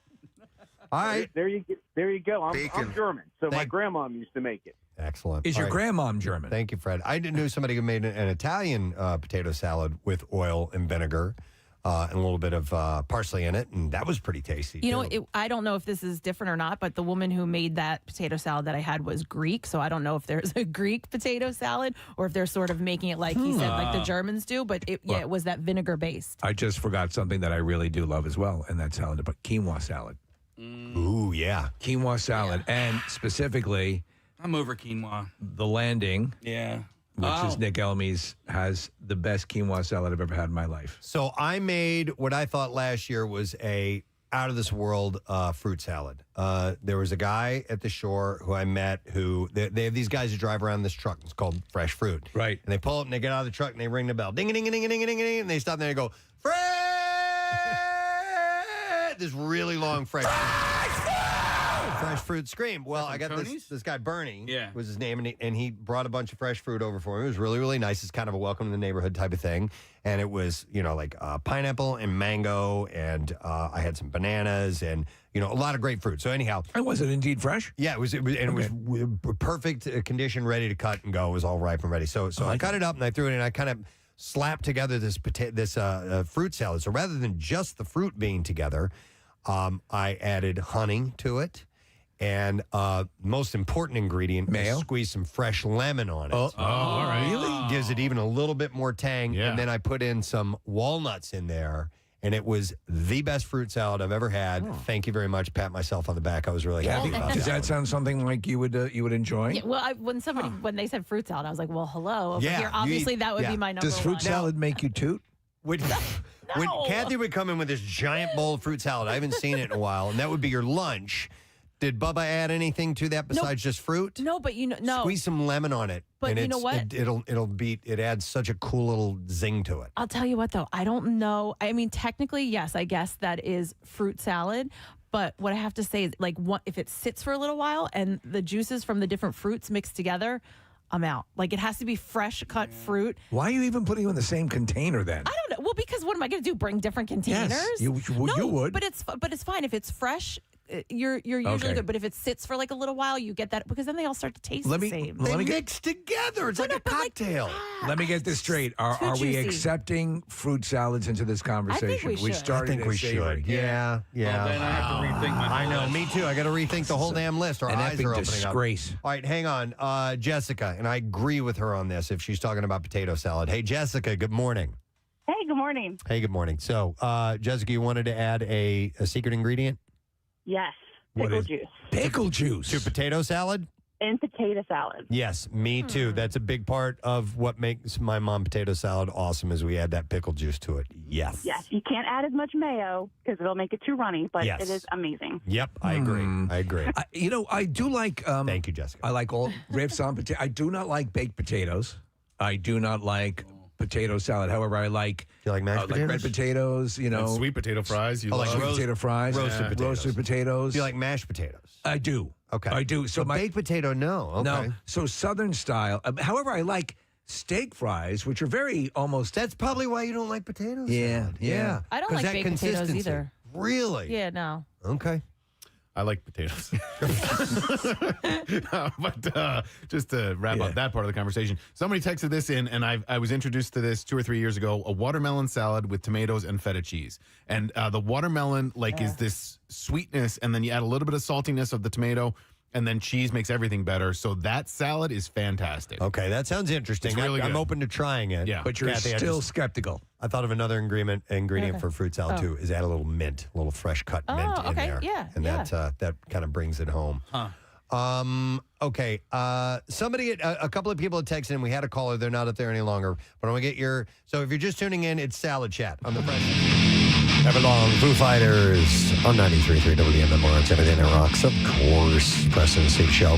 We were talking about Foo Fighters earlier. We had Pat Finnerty. We got a little jam session with Dave, which is pretty cool. And in to promote the Room at the Top evening celebration, evening, spit it out, Preston, of celebrating the music of Tom Petty, which is tomorrow night, by the way, at Union Transfer. Let me see. Oh, yeah, I want to mention the big friggin' deal again. Arnold's Family Fun Center in Oaks, Pennsylvania. It's buy one $50 point card to Arnold's. You get another one for free.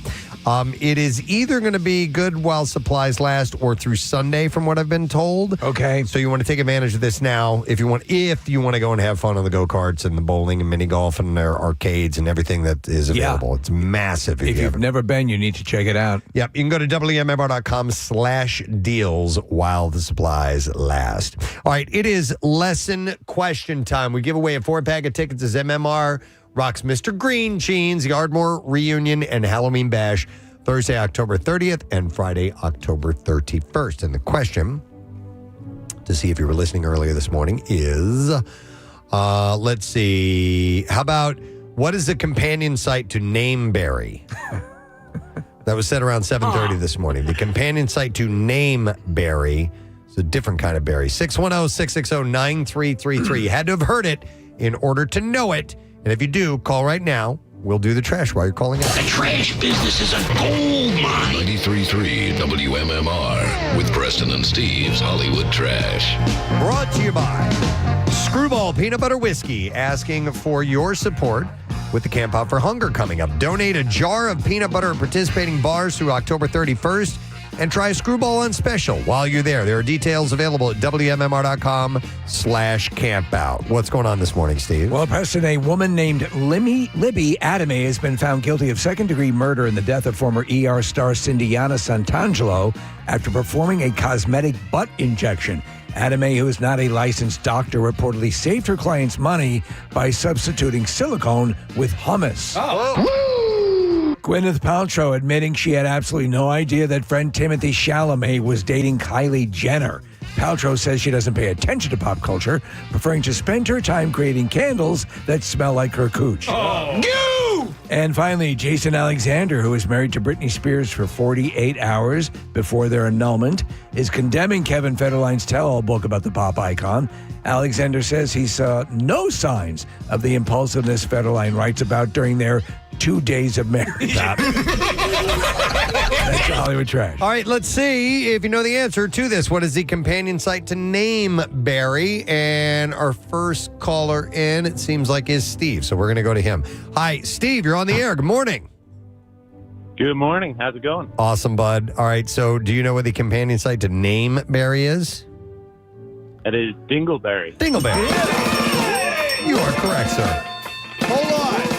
We got you a 4-pack of tickets as MMR rocks Mr. Green Jeans, the Ardmore Reunion, and Halloween Bash Thursday, October 30th and Friday, October 31st at Ardmore Music Hall.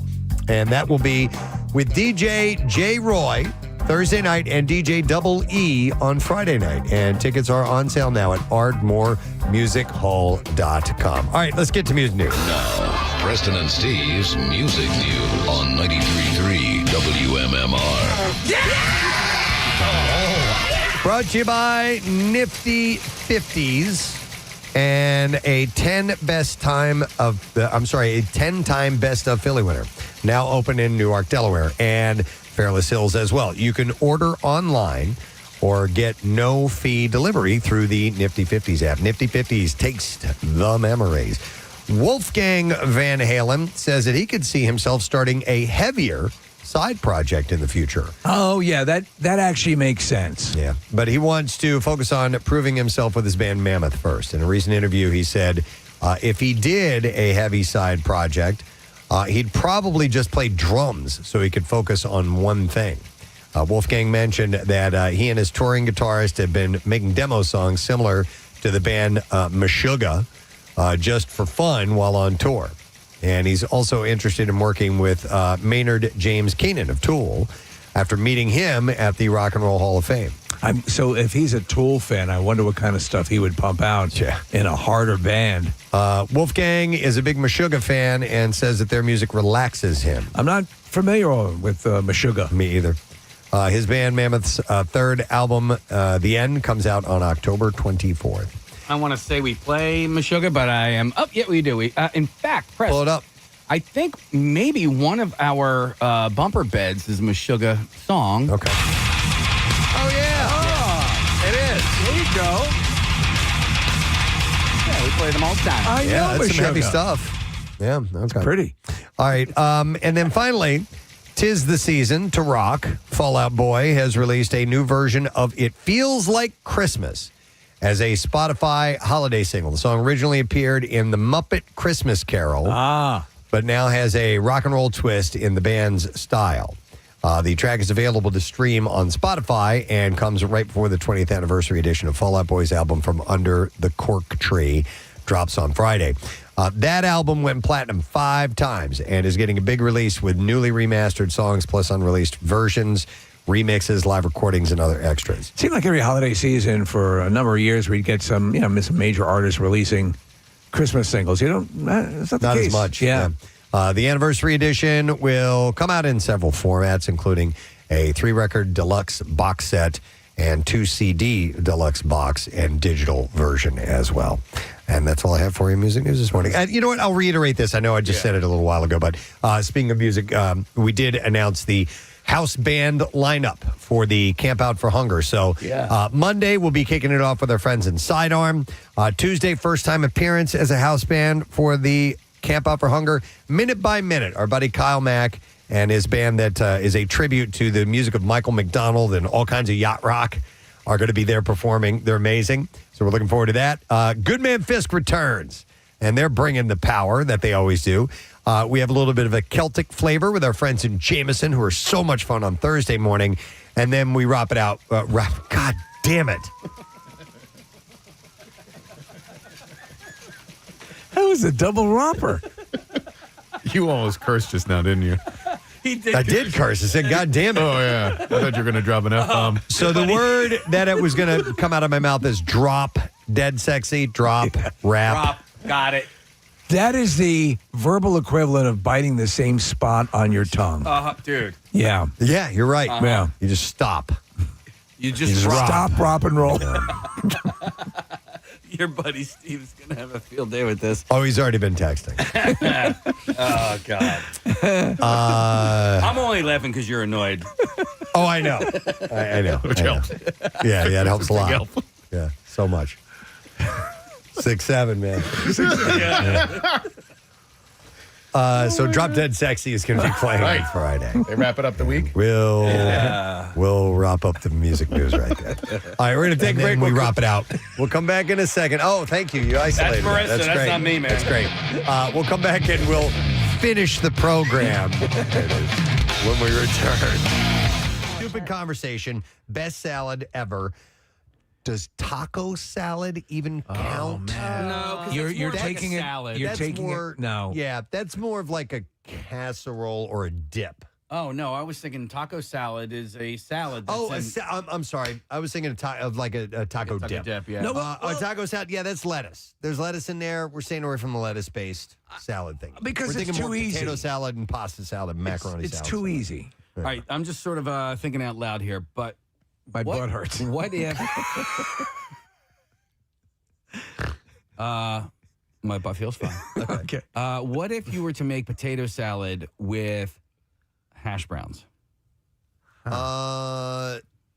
Cooked hash browns? Well, Like fried? You cook them first, so you know that they're like all cooked through and everything like that. And then you make it, and then you have to put it because you have to when you're making potato salad, you got to cook the potatoes anyway.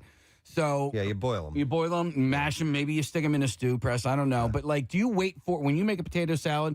Do you wait for them to cool off before you mix it all together? Ideally, yes, but sometimes. So what if you'd have a big issue if they were still in a mashable condition? Yeah. So what if you were to do that with hash browns? You don't cook them to the extent if they get too soft, then it's going to fall apart. What's that? What if you were to do that with hash browns instead of cut up and diced up potatoes? My head hurts. I don't like it.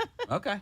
But maybe should try it. I'm going to try it. Talking about AI and this in one day is just... Nick, can you look up hash brown salad? Yeah. And see if anything comes up? Yeah. Somebody is probably Go to tried that X-Hamster. before. Yeah, right. All right. Go there and then... Yo, ever heard of jerk meat? Pops up every time. Damn it.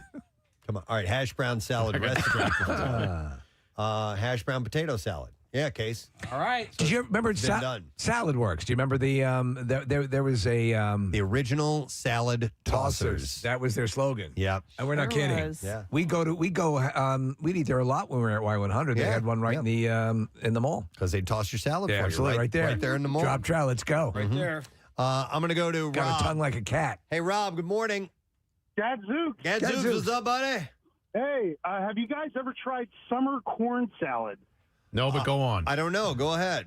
So you obviously have it's better with fresh corn, especially from the summer Jersey corn, and you mix up with cubed mozzarella, fresh basil, lemon juice, garlic, and fresh pieces of garlic and cherry tomatoes. Ooh.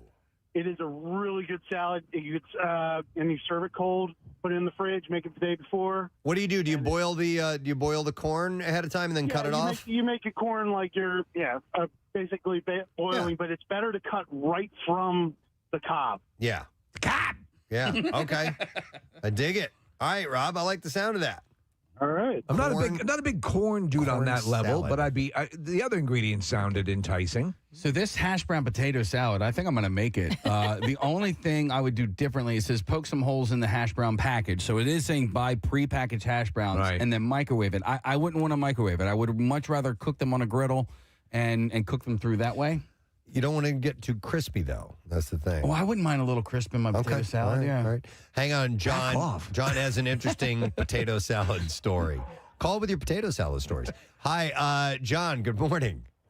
Hey, Steve. Yes. Let me show you how it's done. What is that from? That's a mom teaching her daughter how to. Oh yes, Here, let me show you. Right. That's how every porn movie which the mother daughter. No, Stephanie, not like that, like that. Yeah, so a couple years ago, we were at a barbecue at my brother's house. My mother, who's like in her early 70s, brought over some potato salad. It was delicious. I went over to my mother's house a week later. I saw the mayo jar. Expiration date was written on the top of 2005. So is that the secret? Is that the secret? So and her excuse was, well, it's been kept cold. Yeah. Oh, dear God. I don't know if I believe that. I would have died. Wow. Yeah, Okay. Interesting. Nobody got sick, so I try to keep the mayo that you're using Sean. within the decade you're living in. All right. This sounds weird. I'm going to go to Bob. Hey, Bob. Good morning.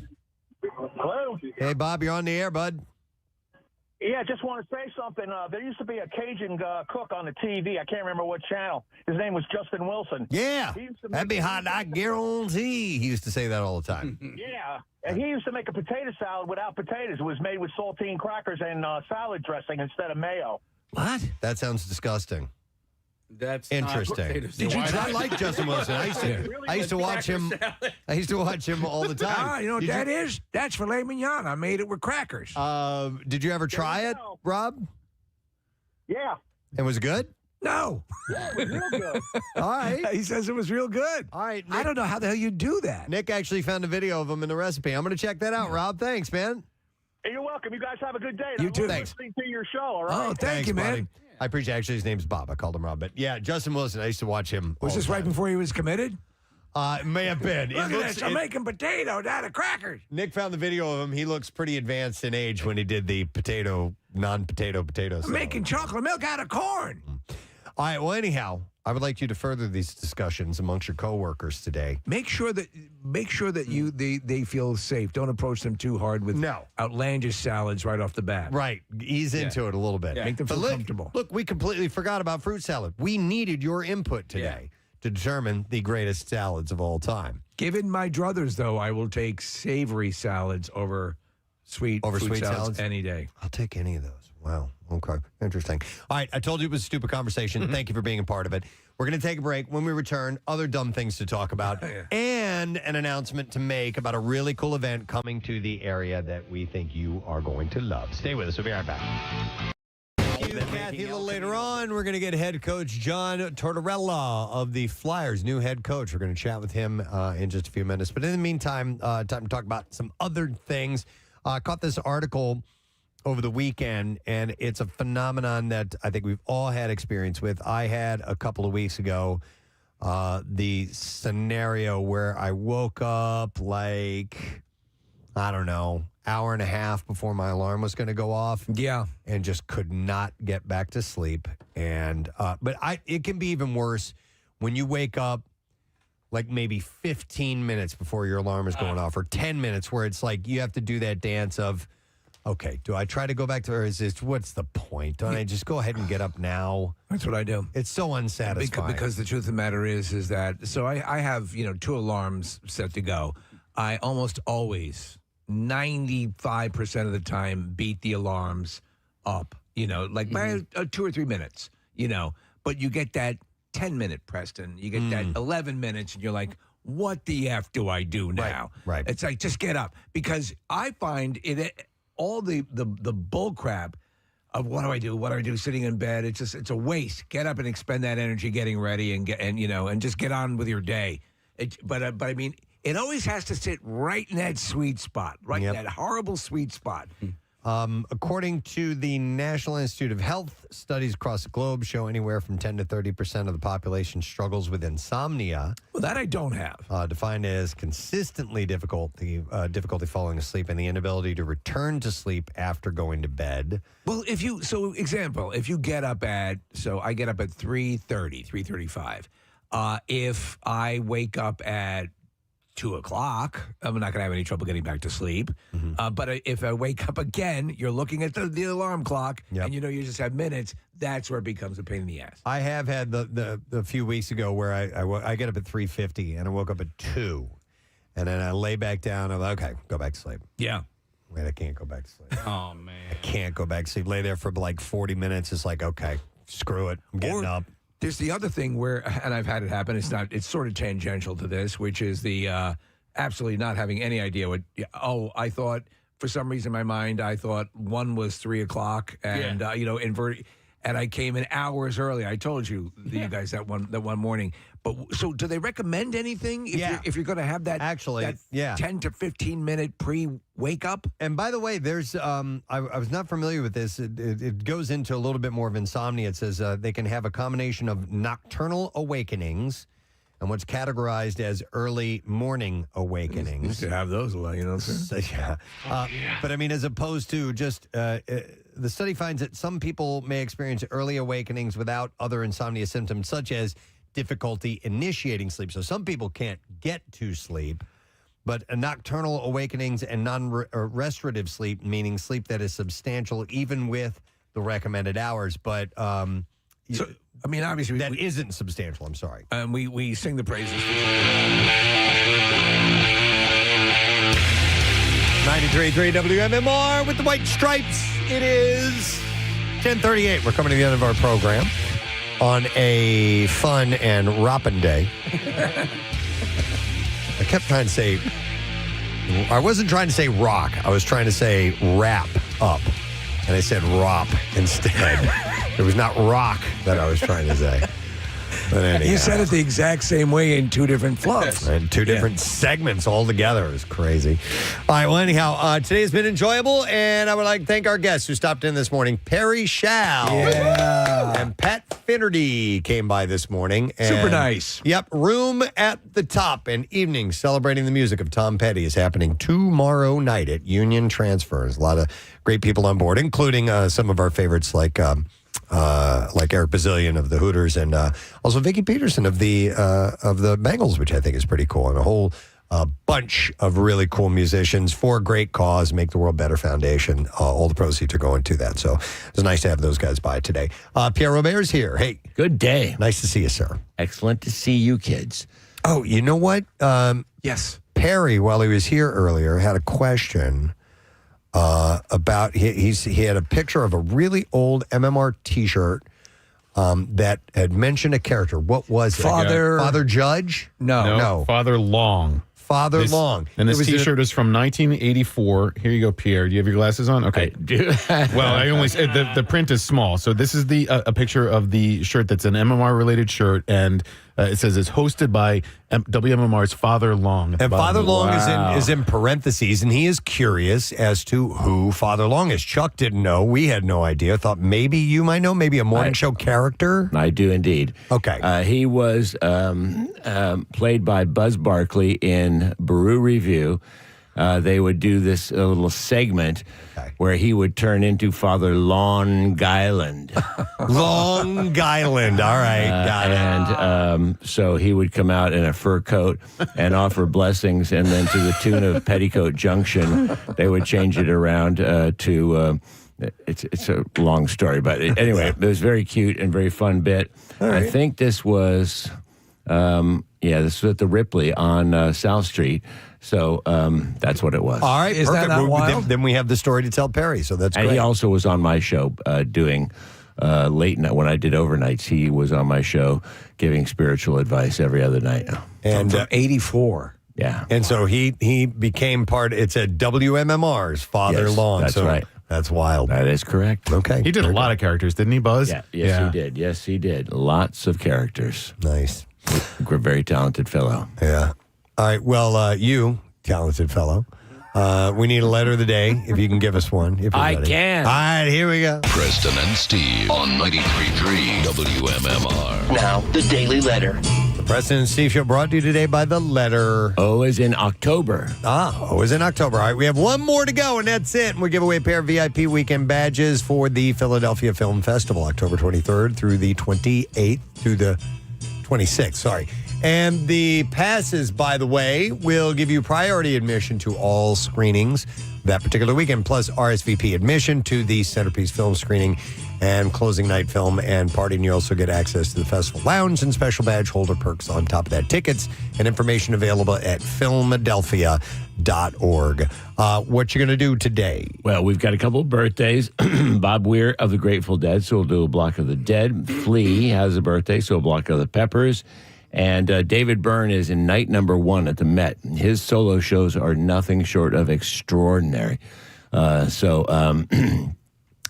will do 3 nights, tonight, tomorrow, and Saturday at the Met. So we'll do a block of Talking Heads and David Byrne music, and we will ROPT it out. Yeah. I want to ask about that David Byrne show because I was fascinated with Utopia. I didn't get to see it on Broadway, but I know a lot of the same musicians who were part of that are part of this show. Is the presentation similar? I haven't seen this current edition. He's got a new album out, too. Okay. Which I'll try to get a hold of and maybe play something from tomorrow. But he's a pure artist all the way through. And in the Utopia show, I did go up to New York to see it, and he and the band, they all played barefoot. They had everything was wireless, so even the keyboard. There was no established keyboard. The guy would walk around with a keyboard on. There were no mic stands, and there were like 13 pieces of the band, and they all had gray suits on. I think he's got blue suits this time, but I don't know. It's similar wireless lineup in that they all move around, but he's just brilliant. Mm-hmm. So whatever it is, it'll be cool. Nice. Yeah. I'm sure. All right. Well, we take this moment to thank our sponsors, wrap things up. The Preston and Steve Show is brought to you today by Dunkin', and the Preston and Steve Show runs on Dunkin'. Also brought to you by Acme Markets, fresh foods, local flavors, and Worldwide Stereo's all-new experience center in Wayne, where luxury meets innovation. WorldwideStereo.com/Wayne. Don't forget tonight, Marissa, Thursday night kickoff. She is going to be at the Wicked Wolf, and that's on Chestnut Street, 7 to 9 tonight. And your chance to win a pair of tickets to the November 16th game against the Lions, plus $3 Bud Light pints and other prizes, including the Kelly Green MMR t-shirts and koozies, and Birdbot will be there too. Tomorrow on our program, No Sad Bro, of course. And we will also have joining us, we'll check him at 6 ABC, but also joining us in studio, comedian Chris Frangiola will be here, and we'll do all those Friday things that we love to do. So that's it. We're done. Rage on, and have a great day. We shall see you tomorrow, friend. Bye-bye.